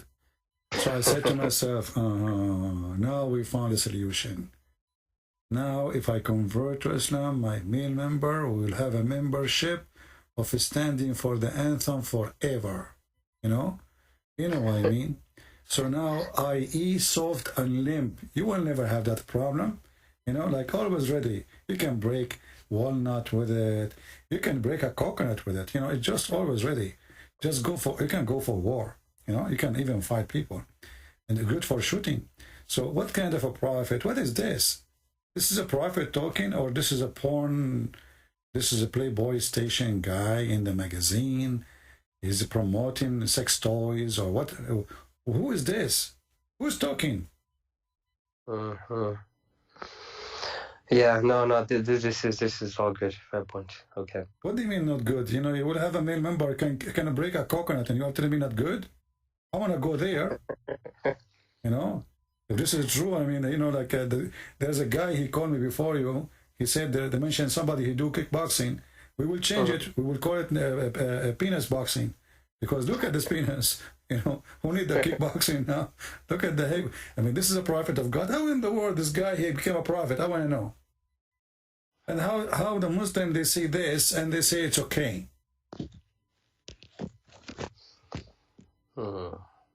Okay. Now, right. Let me take one step back. But be careful, because don't step on it, because now it is so strong, The male member is all over the place. Watch where you step on. Okay, what do you want to step where? No, because look at this. You guys are the people of the book, right? The Christians, as the Quran says, and we're supposed to consult you guys. Well, the Prophet was told to consult you guys, right? When he has doubts. Okay. Okay. Now, please, can you show me or tell me in your book what the signs of a false prophet? You know, I'm sure your prophets or your gods told you this. Very easy. If he speak in the name of other God or he gave false prophecy, and Muhammad, he did both. If he what about other gods? What? If he prophesy in the name of other God, which means a false God, and that is Allah, or if he gave false prophecies, Muhammad, he did both. He spoke in the name of a false God, his name is Allah, and he gave tons of false prophecies. Actually, all his prophecies are false. As an example, Muhammad, he claimed that the Roman, they are going to be the majority of mankind. Before the day, before the judgment day. So, and if you go to Italy now, you will know that they have a problem. But why are you talking about Italy? I don't understand. Roman. Yes, but even in the time of the Prophet, you know, he was born in the year 500. Yeah. Rome was already taken over by the Goths, and the Roman Empire was in Constantinople. No, this is the divided Rome, but this is the Roman is in Rome. Roman is from the Rome, you know, the Roman is Rome. The Constantinia is the separated kingdom because they divided between Orthodox and Catholic. But no, they divided by East and West, but East and West, sorry, but they were always the two sons of the king, they fight over the throne, and then it became two kingdoms, and it's still the same. But when you say Rome, when you say the Roman, you say all those who belong to Rome. Yes, all Roman citizens, right? And you know, even people back in those days, people in North Africa, in Egypt, were Roman citizens, right? But no, only the Roman are Roman citizens, the rest are not. There's only a few people from the rich ones, they've been given like the honor to be called a Roman citizen. But reality is the Roman is the Roman. It's like now, in USA, I am an American citizen, but I am not a native American. Is that correct? Yes, but if I say to you that one day America will be the majority, in America, you're considered American. So you are part of this group. Okay. So when we speak about the Roman are, at that time of Muhammad, they are a state, are they? Yes, because of even in the Quran, in Surah Al-Rum. Okay, what is the Roman state today? The state is destroyed, but their people and its culture is still here with us. No. Yes, he's speaking about people, not speaking about culture. We're not speaking about pizza, my friend. Yes, okay, but if you say, for example, like, okay, if I said the Abbasid and or the Arabs will be the majority, are you going to consider the Egyptians as Arabs or not? First of all, Arab are not an ethnic, and Arab, they are not a country, and they are not a kingdom. When you say the Roman, everybody knows, understands very well. Who is the Roman? He said a room. It's not. There's a chapter in the Quran. It's called the chapter of the room. He says, "Ghulibat huzimat al-Rum." So the room is the one who were fighting the Persian. Those are the Rum. Do you agree? Yes, and who were they? Who were those people? They were not from Italy. Who is their king? Yes, he was based in Constantinople. Okay, and there's a rulers who is in Jerusalem, correct? For the Romans? Yeah. Isn't it your prophet? He sent a letter. A governor. Yeah, he's a ruler. Yeah. So simply, the Roman is those people, whoever they are, but all of them, they belong to Rome. That's why they are called the Roman. Okay, so you know Paul in your Bible? Yeah. He was a Roman, right? A citizen, but he was also a Jewish person. Yeah, but as I said, there is noble person, people who give them the title of a Roman citizen, but still they are not from Rome. But the Roman is the Roman, still will not change anything. There's a Roman citizen, and there's the Roman. Like I can be an Indian, a citizen in India, so they give me a passport, but I am not Indian. correct? Okay, I see what you're saying here. Yeah. But either way, they're not the majority. Either way. Okay. Whoever they are. Because the Chinese are majority, right? Who are they? The Roman, simply, the people of Rome is the Roman. Anything else is not. You can make it, give it definition, you can push it there, you can push it here. You can say the Roman at that time, they occupy Egypt, but still the Egyptian, the Coptic, they were 4 million. The Roman, they are not even maybe a few thousands. So the Roman are the one is ruling, but the people are not Roman. The same as in Israel. The Roman are ruling, couple of hundreds of soldiers controlling the city, but the population are Jews, correct? Mm-hmm. Okay, so we cannot say that the Israel, everybody there was a Roman, but there is some, they are considered as a Roman citizen, and those are from the noble, or those who they are serving in the military as officers. So here we see that Muhammad, he says, the Roman will form the majority among the people. When he spoke about the people, he mean all mankind, correct?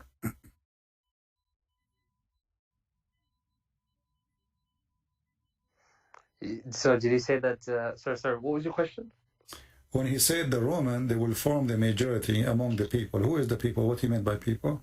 No, this is humanity. Humanity. And this is absolutely false. Let us say the Roman is European. All of Europe together is not even 400 million. Just to make it to give it the spice. But all of us, we know that even Italy, they have a big problem with population because people are not getting married. There's a huge number of old people. And the younger one is way less than the one who's dying. So if this country continues like this, maybe in 60, 70 years, Italy will disappear as a population.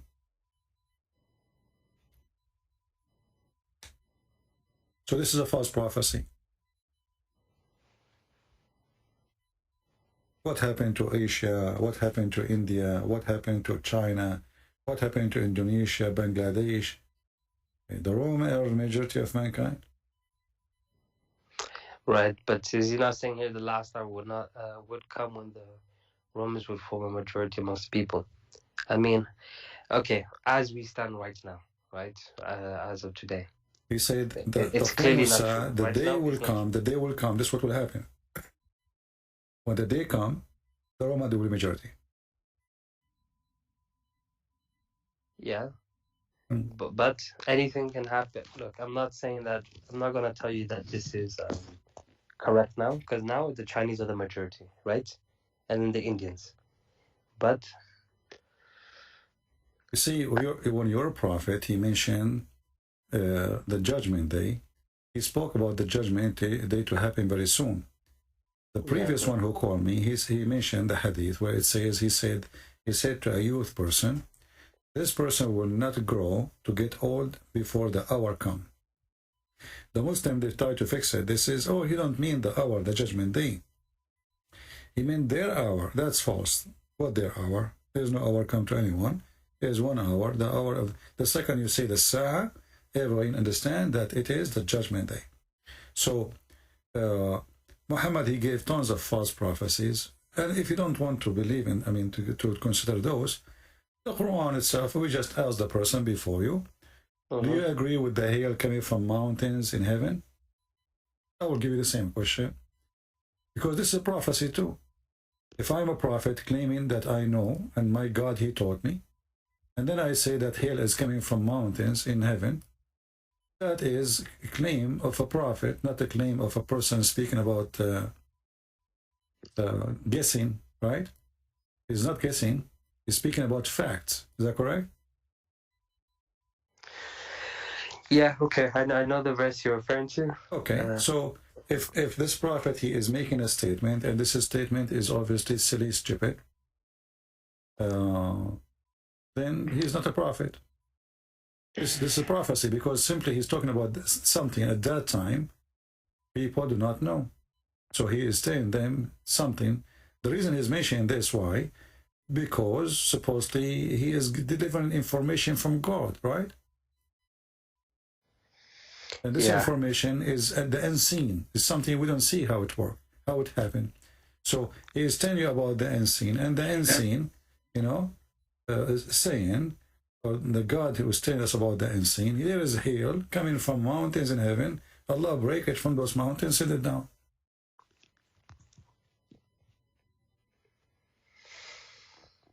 And this is chapter 24, verse number 43.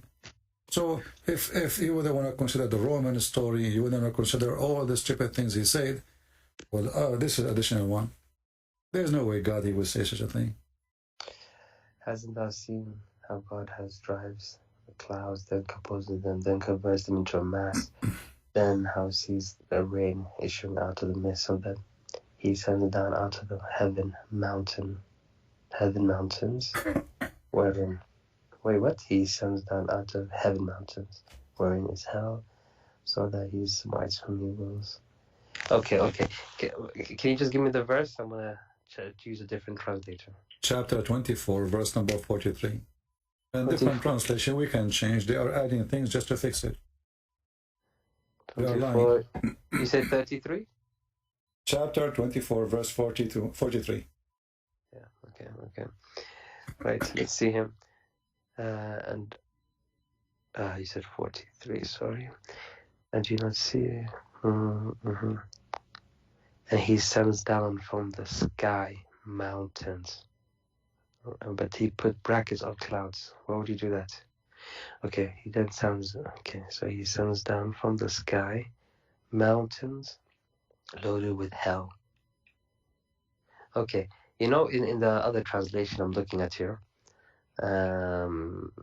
in fact, it says here that... My friend, I know what other translation says. They are lying. You can go to the Arabic. And yeah, let me just get my dictionary. Give me 1 second here. Because if this is... There is a website, I think it's called Quran, I think Quran.com, something like that. You can move the mouse over every word. It's going to show you the word in English. They are lying. It says, وَيُنْزِلُ مِنَ السَّمَاءِ مِنْ جِبَالٍ فِيهَا مِنْ بَرَدٍ فَيُصِيبُ بِهِ مَنْ يَشَاءُ. Anything else is a fabrication. They add brackets. Yeah, you're right. They say, like mountains. It doesn't say that. It says, he sent down out of mountains in heaven. وَيُنْزِلُ مِنَ السَّمَاءِ مِنْ جِبَالٍ فِيهَا. Actually, you know what? I can show you the interpretation. Here we go. 24:43. Here we go.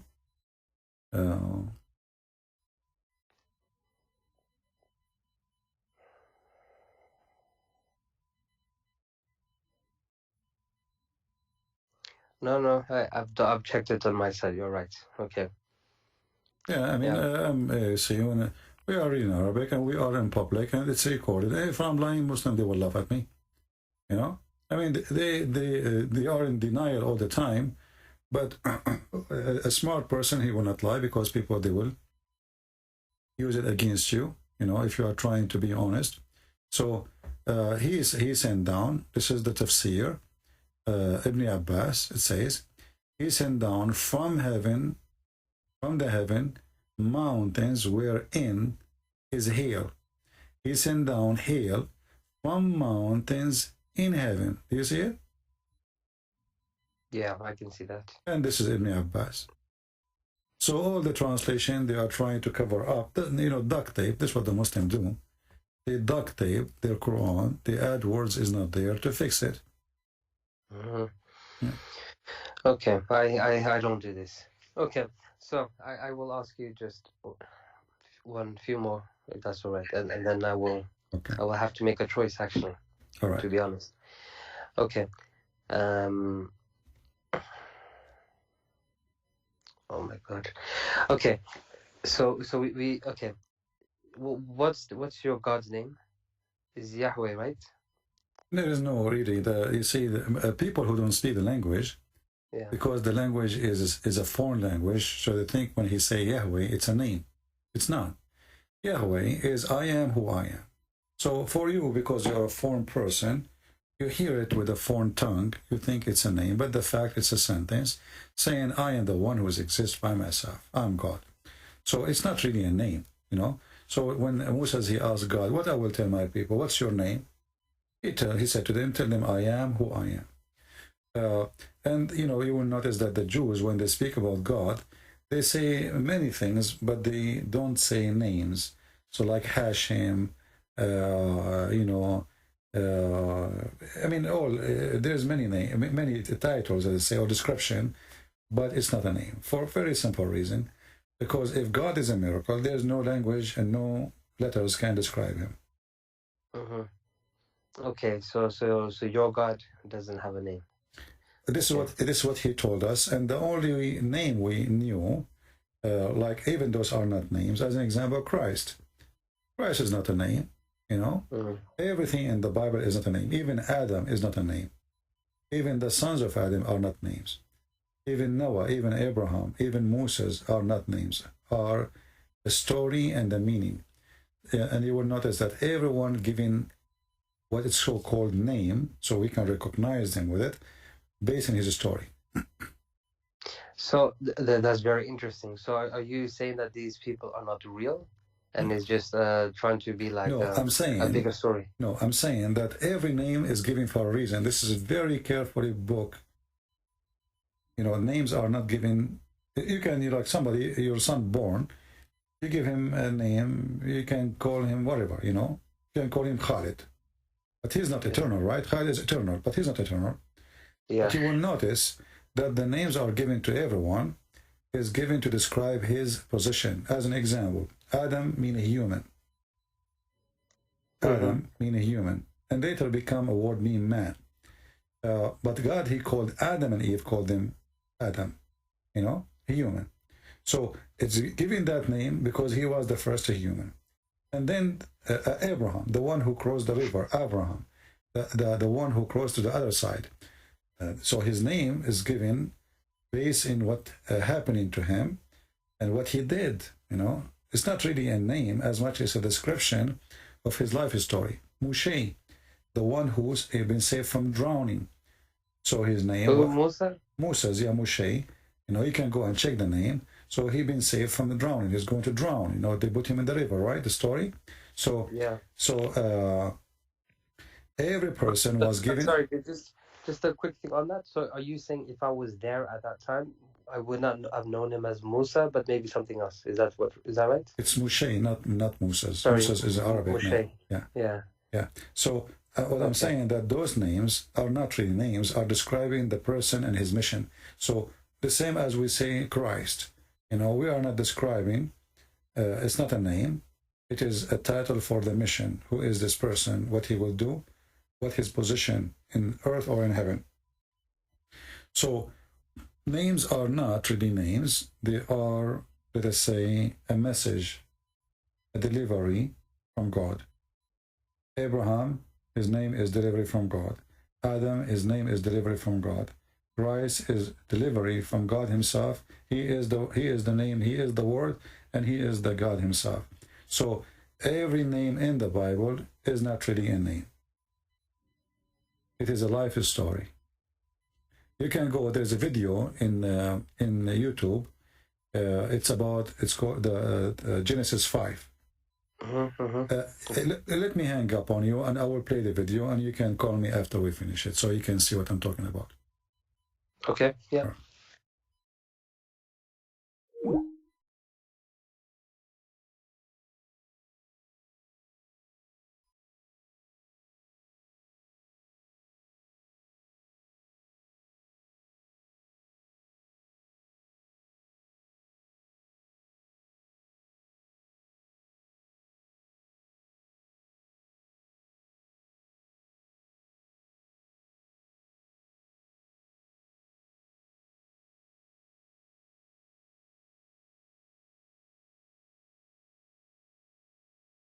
All right.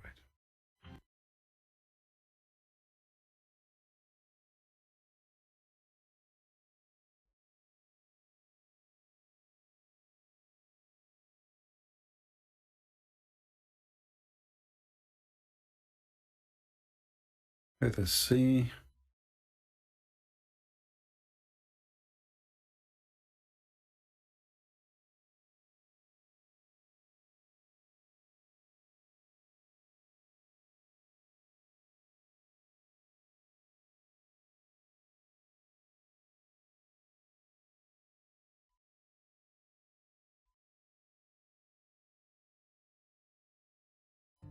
There's another place that God appears to have laid out his plan in advance, and that's in some subtleties, and one of which I'd like to share with you in Genesis chapter 5, a genealogy. The genealogy in Genesis chapter 5 goes from Adam, the first man, down through Noah. And in Genesis chapter 5, if you wade through that, I encourage you to make a list of the names. Adam gave birth to Seth. Seth, Enosh. Enosh, Kenan. Kenan, Mahalalel. Mahalalel, Jared. Jared, Enoch. Enoch, Methuselah. Methuselah, Lamech. And Lamech was the father of Noah. Let's take these names. 10 names. But see, the problem is we need to know what the names mean. And if you have a study Bible or a source, a lexicon, what have you, you know that the name Adam means man. As you go through your Bible, when these names are typically first introduced, most of your marginal footnotes will tell you what the name means. Adam means man. Seth means appointed. Enosh means mortal. Kenan means sorrow. Mahalalel means the blessed God. Jared means shall come down. Enoch means teaching. Methuselah means his death shall bring. Lamech means the despairing. And the word Noah means rest or comfort. Now, let's read that genealogy as a sentence. Man is appointed mortal sorrow. The blessed God shall come down, teaching that his death shall bring the despairing comfort. That wild? So as you see, it looked like it's names of people, you know. He have his son is etc. You know, and you will find some names are really strange. I mean, his death. Why anyone want to call his son his death? His death shall bring. Why anyone call his son such a name? So, for us, because we don't speak the language, it appear like names because it's a foreign language, but in reality, it is a message. So when somebody says, where Jesus in the Old Testament? Where is the Messiah who will come as a man? Where is the Messiah who will be crucified? Where is the Messiah who is going to die? And where is this is a Christianity. This is a Christianity, all of it. It's just in one chapter and a few verses about the sons of Noah. So the ignorant, they think it's name. The learned, they knew what it is. Let us call our friend here and see if he heard me.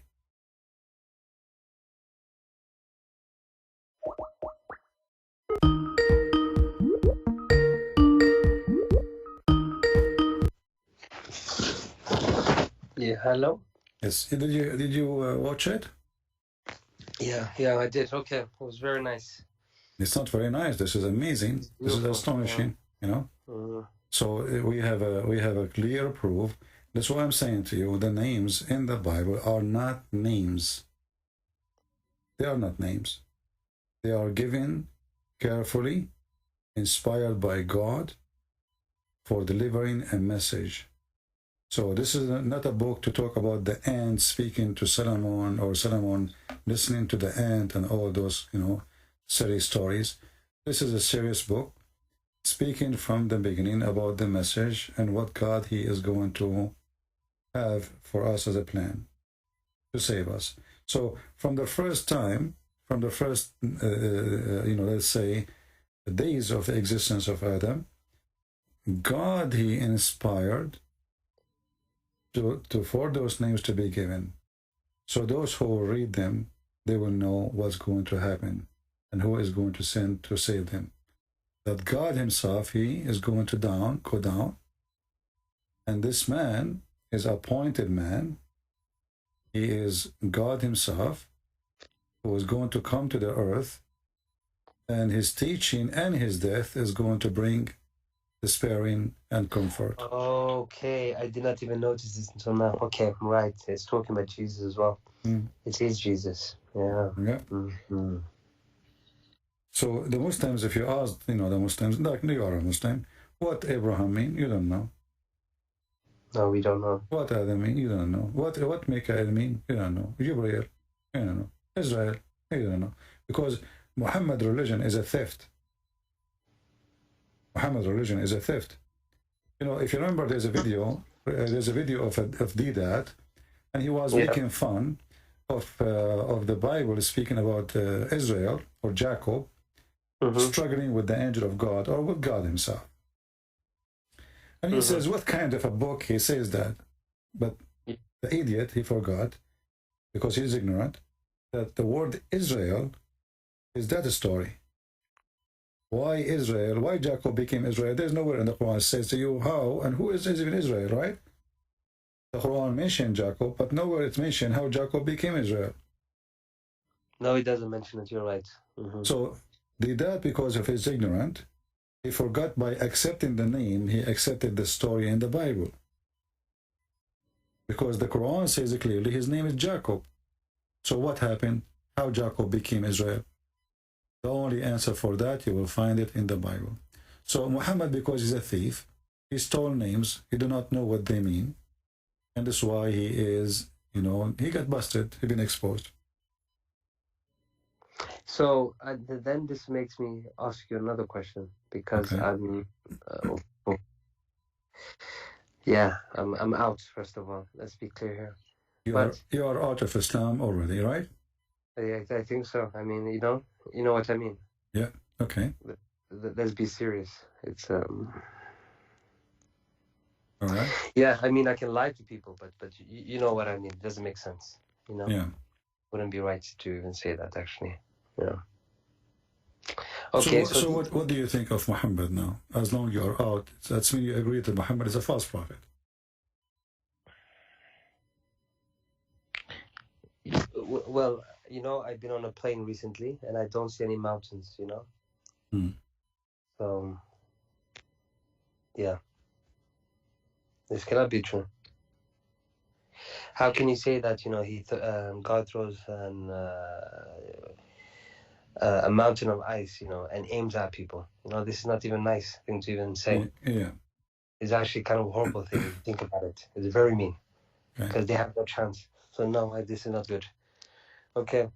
So these people then, Adam, Noah, are these all prophets? In Islam, every character we have is a prophet. You know what I mean? Every character? Okay, so in the Quran, we have 25 prophets, right? Yeah. Are meant basically in the Quran. We have Solomon, we have David, we have Elijah, Yahya. There's no such thing. Yeah, anyway, he gave them their own names. Anyway, okay. Their own names, yeah. But my question, Ilyas, But my question to you is, are these also prophets? Because when I read the story of David in the Bible, I don't think he's a prophet, Well, everyone he understands the word prophet in the way he wants. So a prophet, if somebody spoke to God, some people, they say he is a prophet because God spoke to him. But that Mary, she received message from God, correct? Yes, exactly. But she is not a prophet, right? So it depends on the person and his intelligence, how he can see things and how he wants to see things. For us, all the names in the Bible, even Mary herself, exists for a reason, and that reason is the coming of Jesus. Otherwise, the rest are not really important. So David is not important. Solomon is not important. What is important is that God, he loved the world. And because he loved the world, he sent his only begotten son to save the world. And David and everybody is part of this world. They are not out of it. They themselves need to be saved. So the Messiah is the Savior, and there's no one else will save us from what is coming. This is the message of the Bible, and all names mentioned there because they have a role of preparing, or let us say, for the coming of Jesus. Otherwise, all names are not really important. You know, is Paul is important? No. Paul is one like me and you. He is a disciple, yes. You know, the Lord appeared to him. He is a church father, yes. But still, the Bible says all men, they are sinners and they are short of the glory. So all of us, we need a Savior. His name is Jesus. So all the names, they are there for a reason. And this reason is that, you know, that God will come on this earth to save us. Okay, but okay, that's fine. I think, to be honest, it sounds good. You know what you're saying. You see, all of us, like now, I'm here with you, and we are talking. Why I want to waste my time and you waste your time? What about you go and watch a movie, I go watch a movie? What do you think? You know? So we are here for a reason. And based on your interest, the reason exists. So the one who have interest in something, he will be where he is interested. That's why, you know, the Bible says, like, you know, where is your treasure, your heart will be. So if your treasure is gold, your heart will be with your gold. If your treasure is God, your heart will be with God. If your treasure is sex, your treasure will be with sex. So where is your treasure, you will find yourself. So everybody, every human being, he has his own interest. And your interest is who you are. And this is why there's people of God. You know, you mentioned that the Quran calls us people of the book, correct? Yeah. And the Quran never called Muhammad or his people of the book. Actually, he called them Ummiyin, which means ignorant, you know, the ignorant. So when the not illiterate, ignorant. You see? So when the Quran says Ummiyina Rasulan minhum, you see, the Muslims, they don't even understand their book. I mean, this is how ignorant they are. Because you see, the chapter 2, verse number 78 says, some of them, they are Ummiyin, they do not know the book. So the word Ummiyin is about not knowing the book of God, not about not knowing how to read, how to write. You understand? Yeah, I understand. Yeah. So the Quran itself gives definition. The one who do not know the book of God, otherwise will be funny that all the Christians, they knew how to read, how to write in the time of Muhammad, and that's impossible because, you know, education is not available for everybody except the wealthy usually, you know. You know, a person, not everyone, he will get a chance to learn how to read, how to write. So the Quran says it clearly, and actually this is coming from the Old Testament, the Gomai, the ones who they are the pagan. Here the ignorant is the pagan. So we are the people of the book, and everybody else is pagan.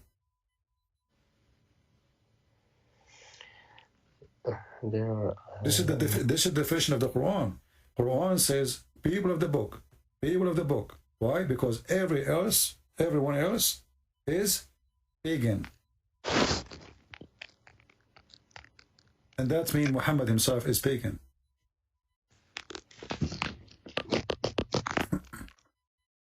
Okay. Yeah, I mean, okay. I appreciate your time, and I guess thank you. So what do you think? You know, what do you think? You want to be Christian or what now? As long as you decide to leave Islam, what is left? To be a what? Sorry, a Christian? Yeah. I don't think I'm allowed to be a Christian, you know? Why are you not allowed? Look, actually, Islam is actually pretty racist. You know this? Pretty racist? For sure. It's a white supremacist Arab cult. Okay, and I'm not white. Now, I don't know about your religion, but I don't know. Well, I just told you that Jesus, he loved for God, he loved the word. God, he loved the word, so he sent his only begotten son. What does that mean? But he's only talking to Jewish people, you know? Why? No, love the word. When the disciples, they went and they spoke in tongues, And even this miracle is mentioned in Islamic books. Why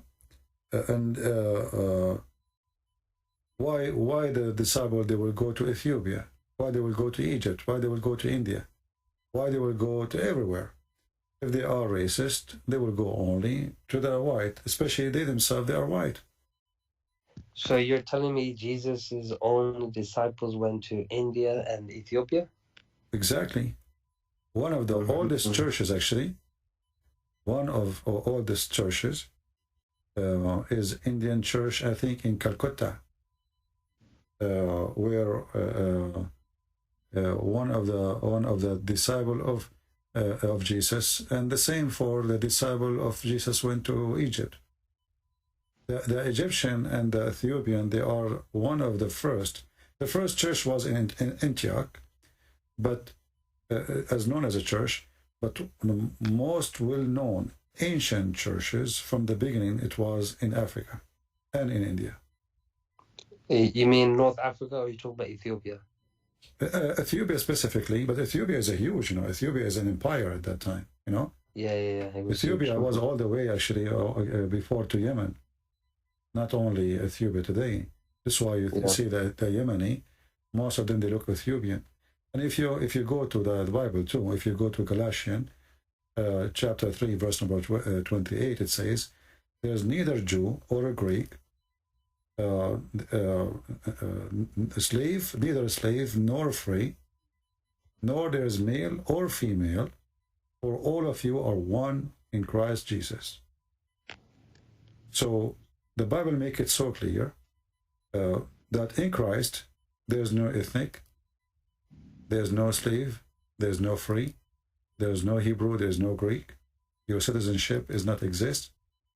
What is exist is your unity with the Messiah. And this is in the Bible. Okay, and when we die, then what happens? In Islam, you get women, whatever. You don't get this. No, in heaven, in Christianity, the heaven of God is the holy kingdom of God. And because it's holy, we will have different level of happiness. You see, when we say God, if God can make me enjoy food, right?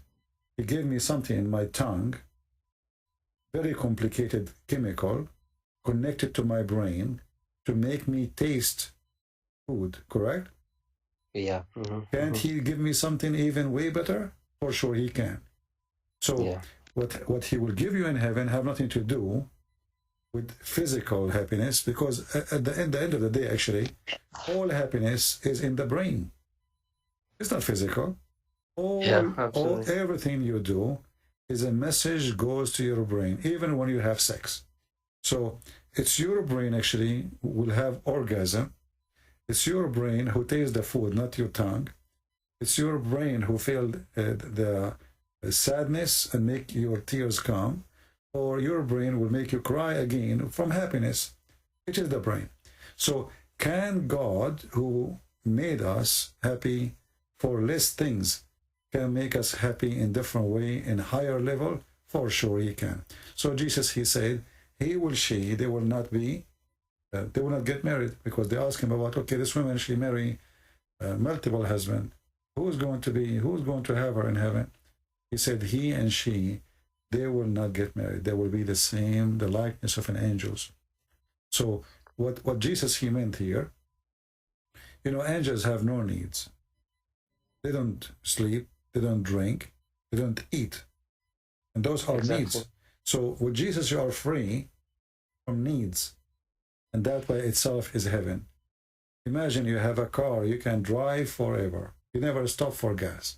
You never have a flat tire, and you never need to rest from driving. So with Jesus, you will not be addicted to sex, physical needs, because in Islam, you are going to be addicted more, subjugated more to your needs. You will have a river of wine, a river of milk, endless private part, a lot of women to sleep with. With the Messiah, you will be a child of God, and you will be the same as an angel. And that is something I cannot explain to you, because I cannot explain happiness I did not feel yet. I have to be there, and then we can talk about it. So if you accept the Messiah, God is willing, me and you, we will meet one day in the holy kingdom of the Lord Messiah, and we can talk about it then. And sorry, I'm getting a bit emotional. Sorry.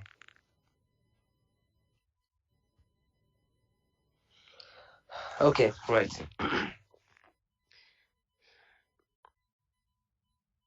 Okay, what does it mean to be a Christian? You know what I mean? Well, the Messiah, he answered that. He says, love your enemy. So with the Messiah, you learn about love. Love is not just a word to say, and love is not sex, and love is not loving food. Love is learning how to forgive. Love is learning how to give. Love is learning how to give without expectation from others. So if you learn all of those, you are already in the level of the angels, and you are with the Lord. So with the Messiah, simply, the same as the Messiah, he went to the cross, and he knew they are going to do that to him, and yet in the cross, he says, Father, forgive them. They do not know what they are doing.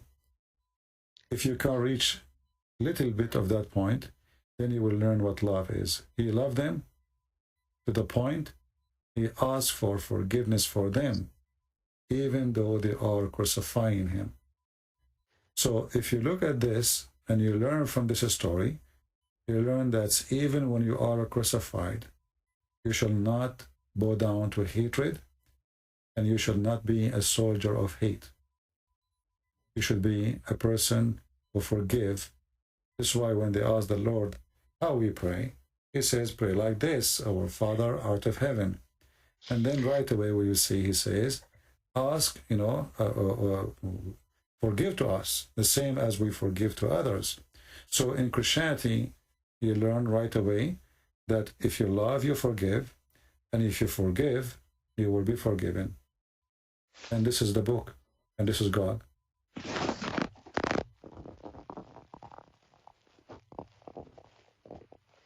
Okay. Sorry. What I really wanted to understand is this. Okay. For the last 10 years, right? I haven't missed one prayer. So how do you guys pray? We just did. You see, anything you come from your heart to God, it's a prayer. A prayer is not a ritual and should not be a ritual. Prayer is something coming from your heart to your Maker. Say as you wish, speak as you wish, but never wish something ugly and evil. Wish love, wish forgiveness, wish decency, and you are praying. Very simple. There's no need to, go line up together. But we can, like in the church, we gather and we pray and we sing to the Lord too. But the prayer, Jesus, he says, you go to your closet and pray to your Father. Why he is saying go to your closet? Because he don't want hypocrites. And he said to us, don't be like the hypocrite who pray in the corners. That's what we do. And this is what the Muslims do, exactly. So do not be like the hypocrite who pray in the corners. And by teaching us that, or he ordered that actually, because we have to follow or we have to reject. By saying that, he forbid us from being hypocrite, and that destroy the way of many people who take advantage of showing themselves as they are holy or good men or good women. So they start, I start speaking about how they give donations. So he said, if you give with your right hand, don't let your left hand. And actually Muhammad, he stole that from Jesus too. So when you give, you don't tell. When you pray, you don't tell. And he said, even when you fast, wet your lips so nobody will know that you are fasting, because this is not their business. What do you mean? What do you mean? Like keep your lips wet, like, if you fast, like, don't show off like we do, right? Yeah, don't go around and say, hey, I'm fasting, I'm tired, don't talk to me. When you fast, nobody should know about it. Wash your face, Huh? And don't talk about it. Don't go around says I'm fasting, and you know, if you fast, So you guys do fast, right? For sure, actually, we fast men more than anyone, for sure, independent in the church. Like as an example, the Orthodox, they have, this is a must. There is the before the Christmas, and there is the one before the Easter. Total will be almost 90 days of fasting every year, and then there's fasting every week. You know, but this is dependent on you. But however, it's not a must to fast. As we said, it's not a must to pray too, because it has to come from your heart. A person, he forces himself to pray, he is not praying. A person, he forces himself to fast, he is not fasting. A person, he forces himself to give donation, he did not give donation. You give it to him because maybe somebody forcing you. You know, you are ashamed of yourself in front of your family. You know, you are cheap, you are not giving, you are not helping. So you give, maybe in front of your kids, you want to show that you are a good guy. Or you want to show you are a good guy, so you pray in front of them. So it has to come from your heart, and whatever comes from your heart is you. Yeah. That's why the Messiah said, from their fruits you shall know them. In order for the fruit to be your fruit, the fruit comes by itself. You cannot force a tree to make fruits. Yeah. Okay. And why do you call him Father? Why I call him Father? Yeah. You see, because in the Quran, as an example, we see that the Quran says, وَمَا خَلَقْتُ الْإِنسَ وَالْجِنَّ إِلَّا لِيَعْبُدُوا. I created not the human and the genie except to worship. In the Bible, no. Even though we are created and we should worship, but he created us to be his children. So, because God, he loved the world, he sent his only begotten Son. The begotten Son, he come to this earth and he called us brothers. So who is our Father? God, the Maker. It's good. Yeah. So, I forgive.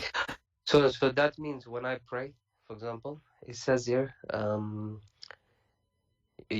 sure you know this anyways, Matthew 6:9-13, you know, it says, this then how you should pray. You know, when he said like, our Father in heaven. Yeah, that's what I'm saying to you. I would say the same as well, or I would say our God. You can say the same, you know, if you like. You know, the reason that the prayer, he's just telling them what is included in your prayer. It's not about exactly you say the same, but you can pray the same. But it's what is included in your prayer. Like asking for forgiveness, and the same time you forgive. And I can do this in my language, correct? In any language. Yeah, okay, this is good. God, he understands any language. He is God, you know. Okay, now, very simply, you know, I need to obviously go back, read the Bible again, you know. It's a big book, but I can do it again, no problem. But my question is this, my friend. Okay. In Islam, you know, it's kind of simple, right, in a way. You have instructions, and then you follow them. Okay? And in a way, it makes you a slave. You know what I mean? But sometimes being a slave is easier to understand life. Not that's better. So what I'm asking you is this. In Islam, you pray, you fast. It's very clear. You have certain times. What does God want? Sorry, what does the Father want? You see, when you say a certain time, first of all, time does not exist really. I mean, time is just a matter of circulation of light around us. We call it time, right? So the sun goes around us, and then we make it morning, and then we call it day, and we call it night. But time does not exist for God. And because of that, you pray to God anytime. Why you want to pray in a certain time? When God is alive and he's always there. Any time is a good time for God, and any time is a good time to pray. It just had to come from your heart. When you feel you need it, you do it. You can pray before you drive your car. You can pray before you leave the house. You can pray when you are sitting in the bus and there's people next to you and nobody will notice you are praying. Because the prayer is coming from your heart, not from your lips. Prayer is not words you say by your lips. It is something in your heart and you mean it. Because many, especially the hypocrite, they say something in their lips, but they don't mean it. It is something you mean, something you believe, and something you want to be. That is prayer. Prayer is not even speaking to God, actually. You know, prayer is decency. Is your decency. So when you are decent, you pray to your wife, saying to her, I love you. This is a prayer of love. It doesn't mean you worship her. But when you pray to the Lord, you know, you are giving, keeping in touch with your Maker, let us say. Like if you have a father and you did not call him for a year, and one day because you need him, you call him. Your father, he will say, well, now you come to me because you need me, because you need money. What you need? Why you are calling? What happened? Something fishy about you. Because you need him now, you are calling. Many people, they do that. They forget about God as long as they are healthy, they are wealthy, they are young. And the second they collapse, suddenly they say, God, forgive me, God, help me, God, oh God, please, you know, God. So as long as they are fine, God does not exist. The second they are in the ground, collapsing, sick or poor, or they don't have money, or they lost their family, something bad happened, suddenly they start asking God for help. So don't be one of those. Pray to the Lord so you can be a child who always remember his father, and the Father always, he welcome your remembrance. Okay. This is what prayer is. Prayer is to be in touch with your Maker. It's not a word you say. It's a feeling you live. It's like you are in love with a person who you believe he is your provider, he is your protector. He will do anything to save you. He loves you. You know? How you can return love? You return love by love. Okay. Sorry. I don't know. I feel like you are crying. But, you know, I mean, it's okay. So, you know, it's good to have heart, not to have a rock inside. God love. Yeah. God is love. Because of the sins I committed, you know? All of us, we commit sin. Who says to you, I'm better than you? Well, you don't know me. You know, you have no idea you are talking to whom. No, but I know me because I've been worshipping a false god. Yeah, it's okay, my friend. You see, every moment have a time. And, you know, Paul, he used to go after the Christian to kill them. At least he did not kill any Christian yet, right? No, but I converted many Christians. Well, you know, you can fix that and you can contact them and you can help them to see the truth. You can fix it. You can fix it. You can call those people and you can contact them and you can explain to them why, you know, you think that you made a mistake and you yourself, you left this false cult. No, you see, one of them passed away. You see? Well, I believe the Lord. So that means I sent him to hell. Okay. I understand how. I understand. But we pray that the Lord is merciful.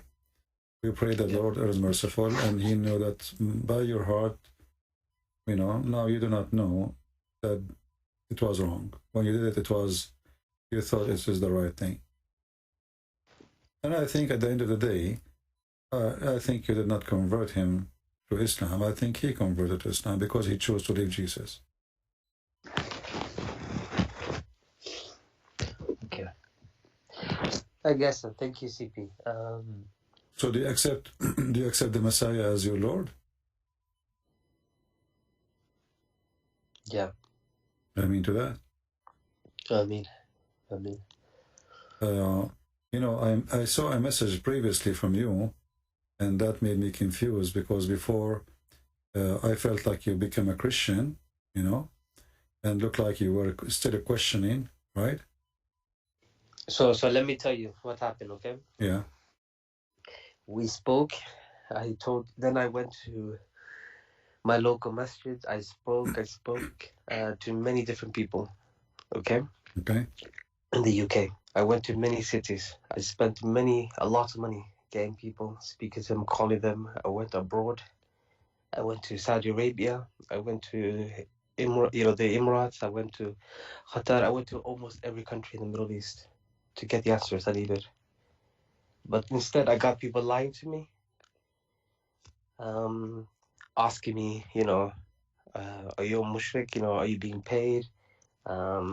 People finding out who I was, trying to question why I'm, trying to get answers. You know what I mean? Mm-hmm. They're becoming very hostile, very defensive.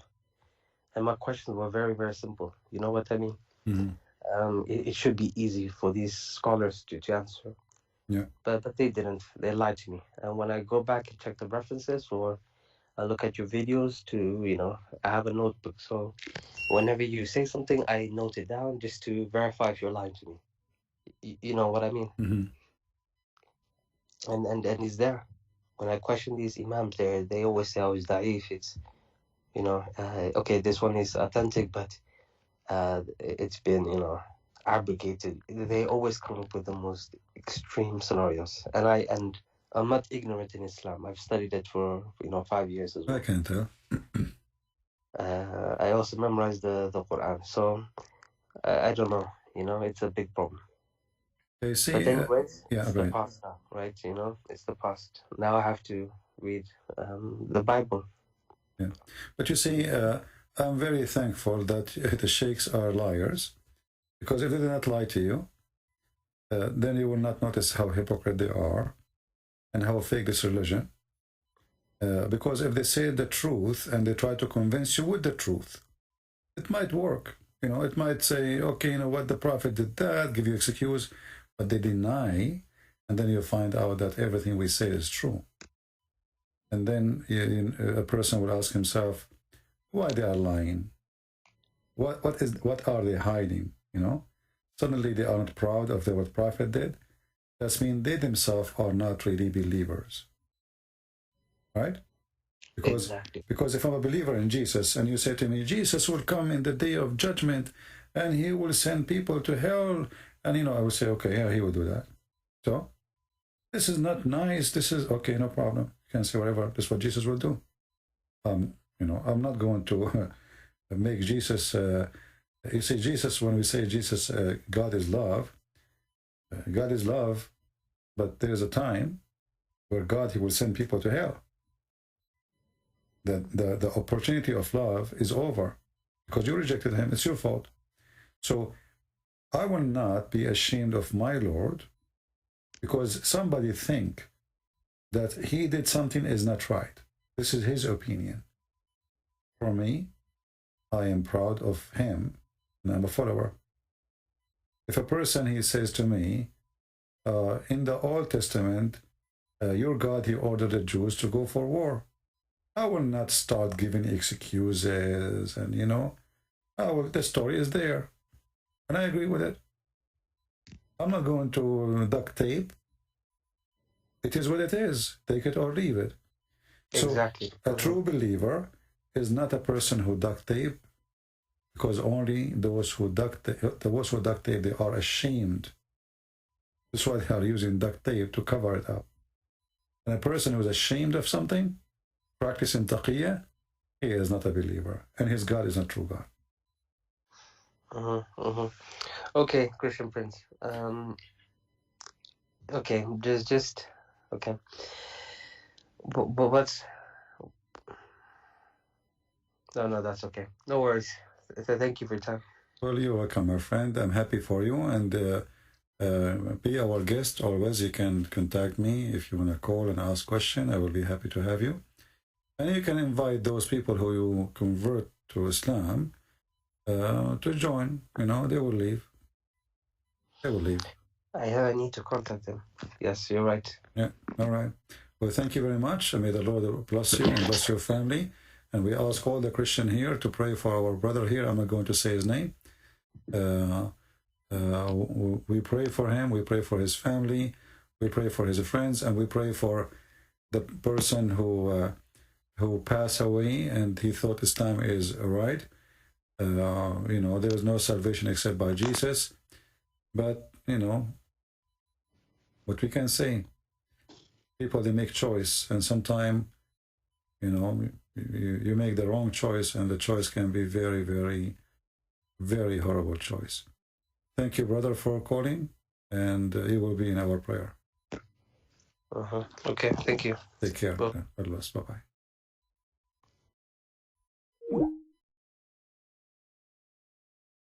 All right. Actually, I lost my voice. And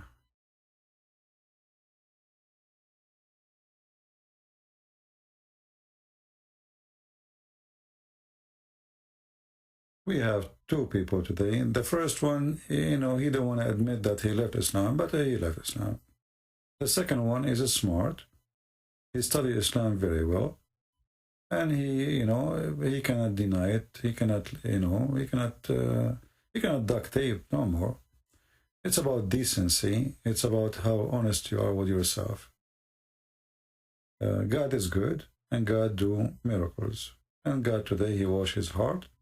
It's not me. I'm just trying to help. It's God who opened your heart, and the Lord, he says, knock and I will open for you. You did knock, he opened for you. I'm just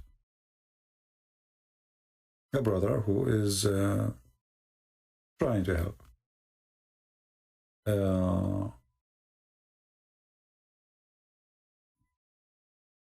The first one, Moonlight, and who is he? I don't care.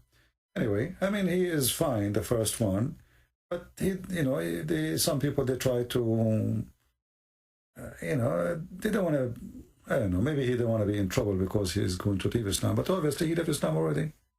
He laughed at the Quran, he laughed at Muhammad, he laughed at his stories, and yet he don't want to say, I left Islam, you left Islam. Is he still here? All right.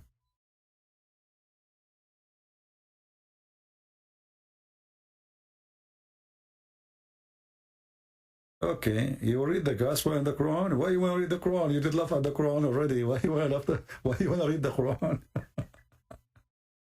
And yeah, you know, the problem is if you read the Quran, you will die laughing, my friend. The Quran is a book of, you know, it's good, read the Bible and read the Quran, because the Bible will make you close to God. The Quran will be like a comedy time. You know, sometime when I'm driving my car, I remember a statement a Muslim, he says to me, like it comes to your head, and I laugh, you know. So if you are with me, you will be wondering why this guy, you think this guy is crazy, why he laugh now, nobody's talking, you know. Because Islam is a comedy. Islam is so silly, Islam is so stupid. So you remember how Muslims, they try to defend Islam in a certain moment, and it is it's a piece of comedy. Like last time we have this guy Ultimate, you know, from Senegal. He called me and he is so upset, and he said, I did not say to you that that he did not take anything from the Quran. I said he did not take anything was from the Quran. He took from the Quran what it was not in the Quran. Suppose now he's fixed it. So there's a lot of comedy come with debating Muslims. I feel sorry for them. They are, you know, trying their best. It's a disaster. You a person pray, you bow down, you worship this God, and the Prophet is amazing. And then you talk to this guy, his name is Christian Prince, and you will find that your Prophet is a scumbag. He is not good man. He have no zero ethic. He belongs below zero. You know, he's a treason ethic, and his God is a stupid God. And you find the Quran is a stupid book, and that is really a disaster. That will bring stress. That will bring a lot of sad moment for a person who really, truly believes. But the truth is a truth, and the truth will set you free, the Lord said. And today, our brother here, the truth set him free. So I want to say, guys, thank you very much for being here. We will change the title.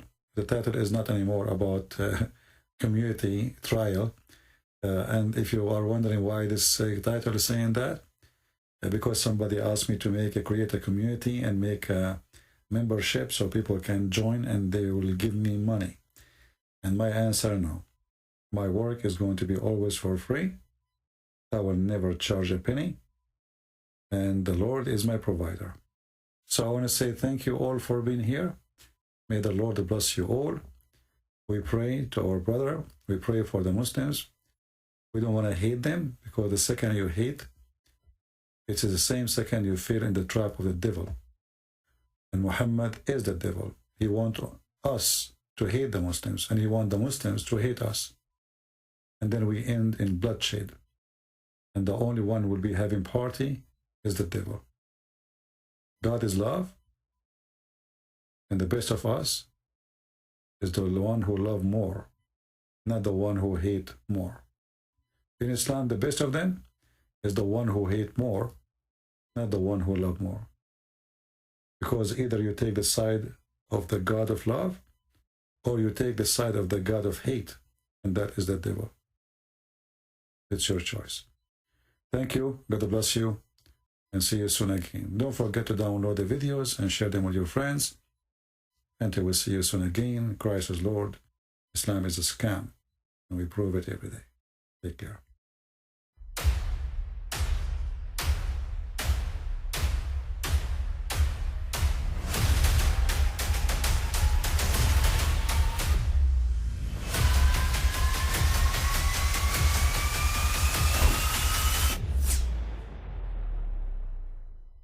I mean, again, he doesn't know who Gabriel is, right?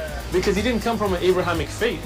The people of Mecca were pagan. The Quran has mentioned if this book was from other than God, they would have found in it many contradictions. If a book is without contradictions, that has no bearing on whether it comes from God or not. I've had phone books that are inerrant, but I certainly don't think God gave them. That we believe without understanding. The brother asked a very important question, that most of the scholars say that listening to music, watching movies, and most of the television programs, they're haram. So how can we have fun? Let me tell you, brother, at the outset, that having fun is permitted in Islam as long as the fun is halal fun. That the standard narrative has holes in it. The Prophet tells us because Satan or the devil sleeps over our nostrils. Those who oversleep and not pray Fajr on time, Satan urinates in their ears. I really do think Jesus was crucified and that he really was dead and buried. He thought that he was a son of God in the sense that he was specially chosen by God. I think Jesus really did think he was going to be the Messiah, the future king of Israel. I mean, that is, after all, why they crucified him.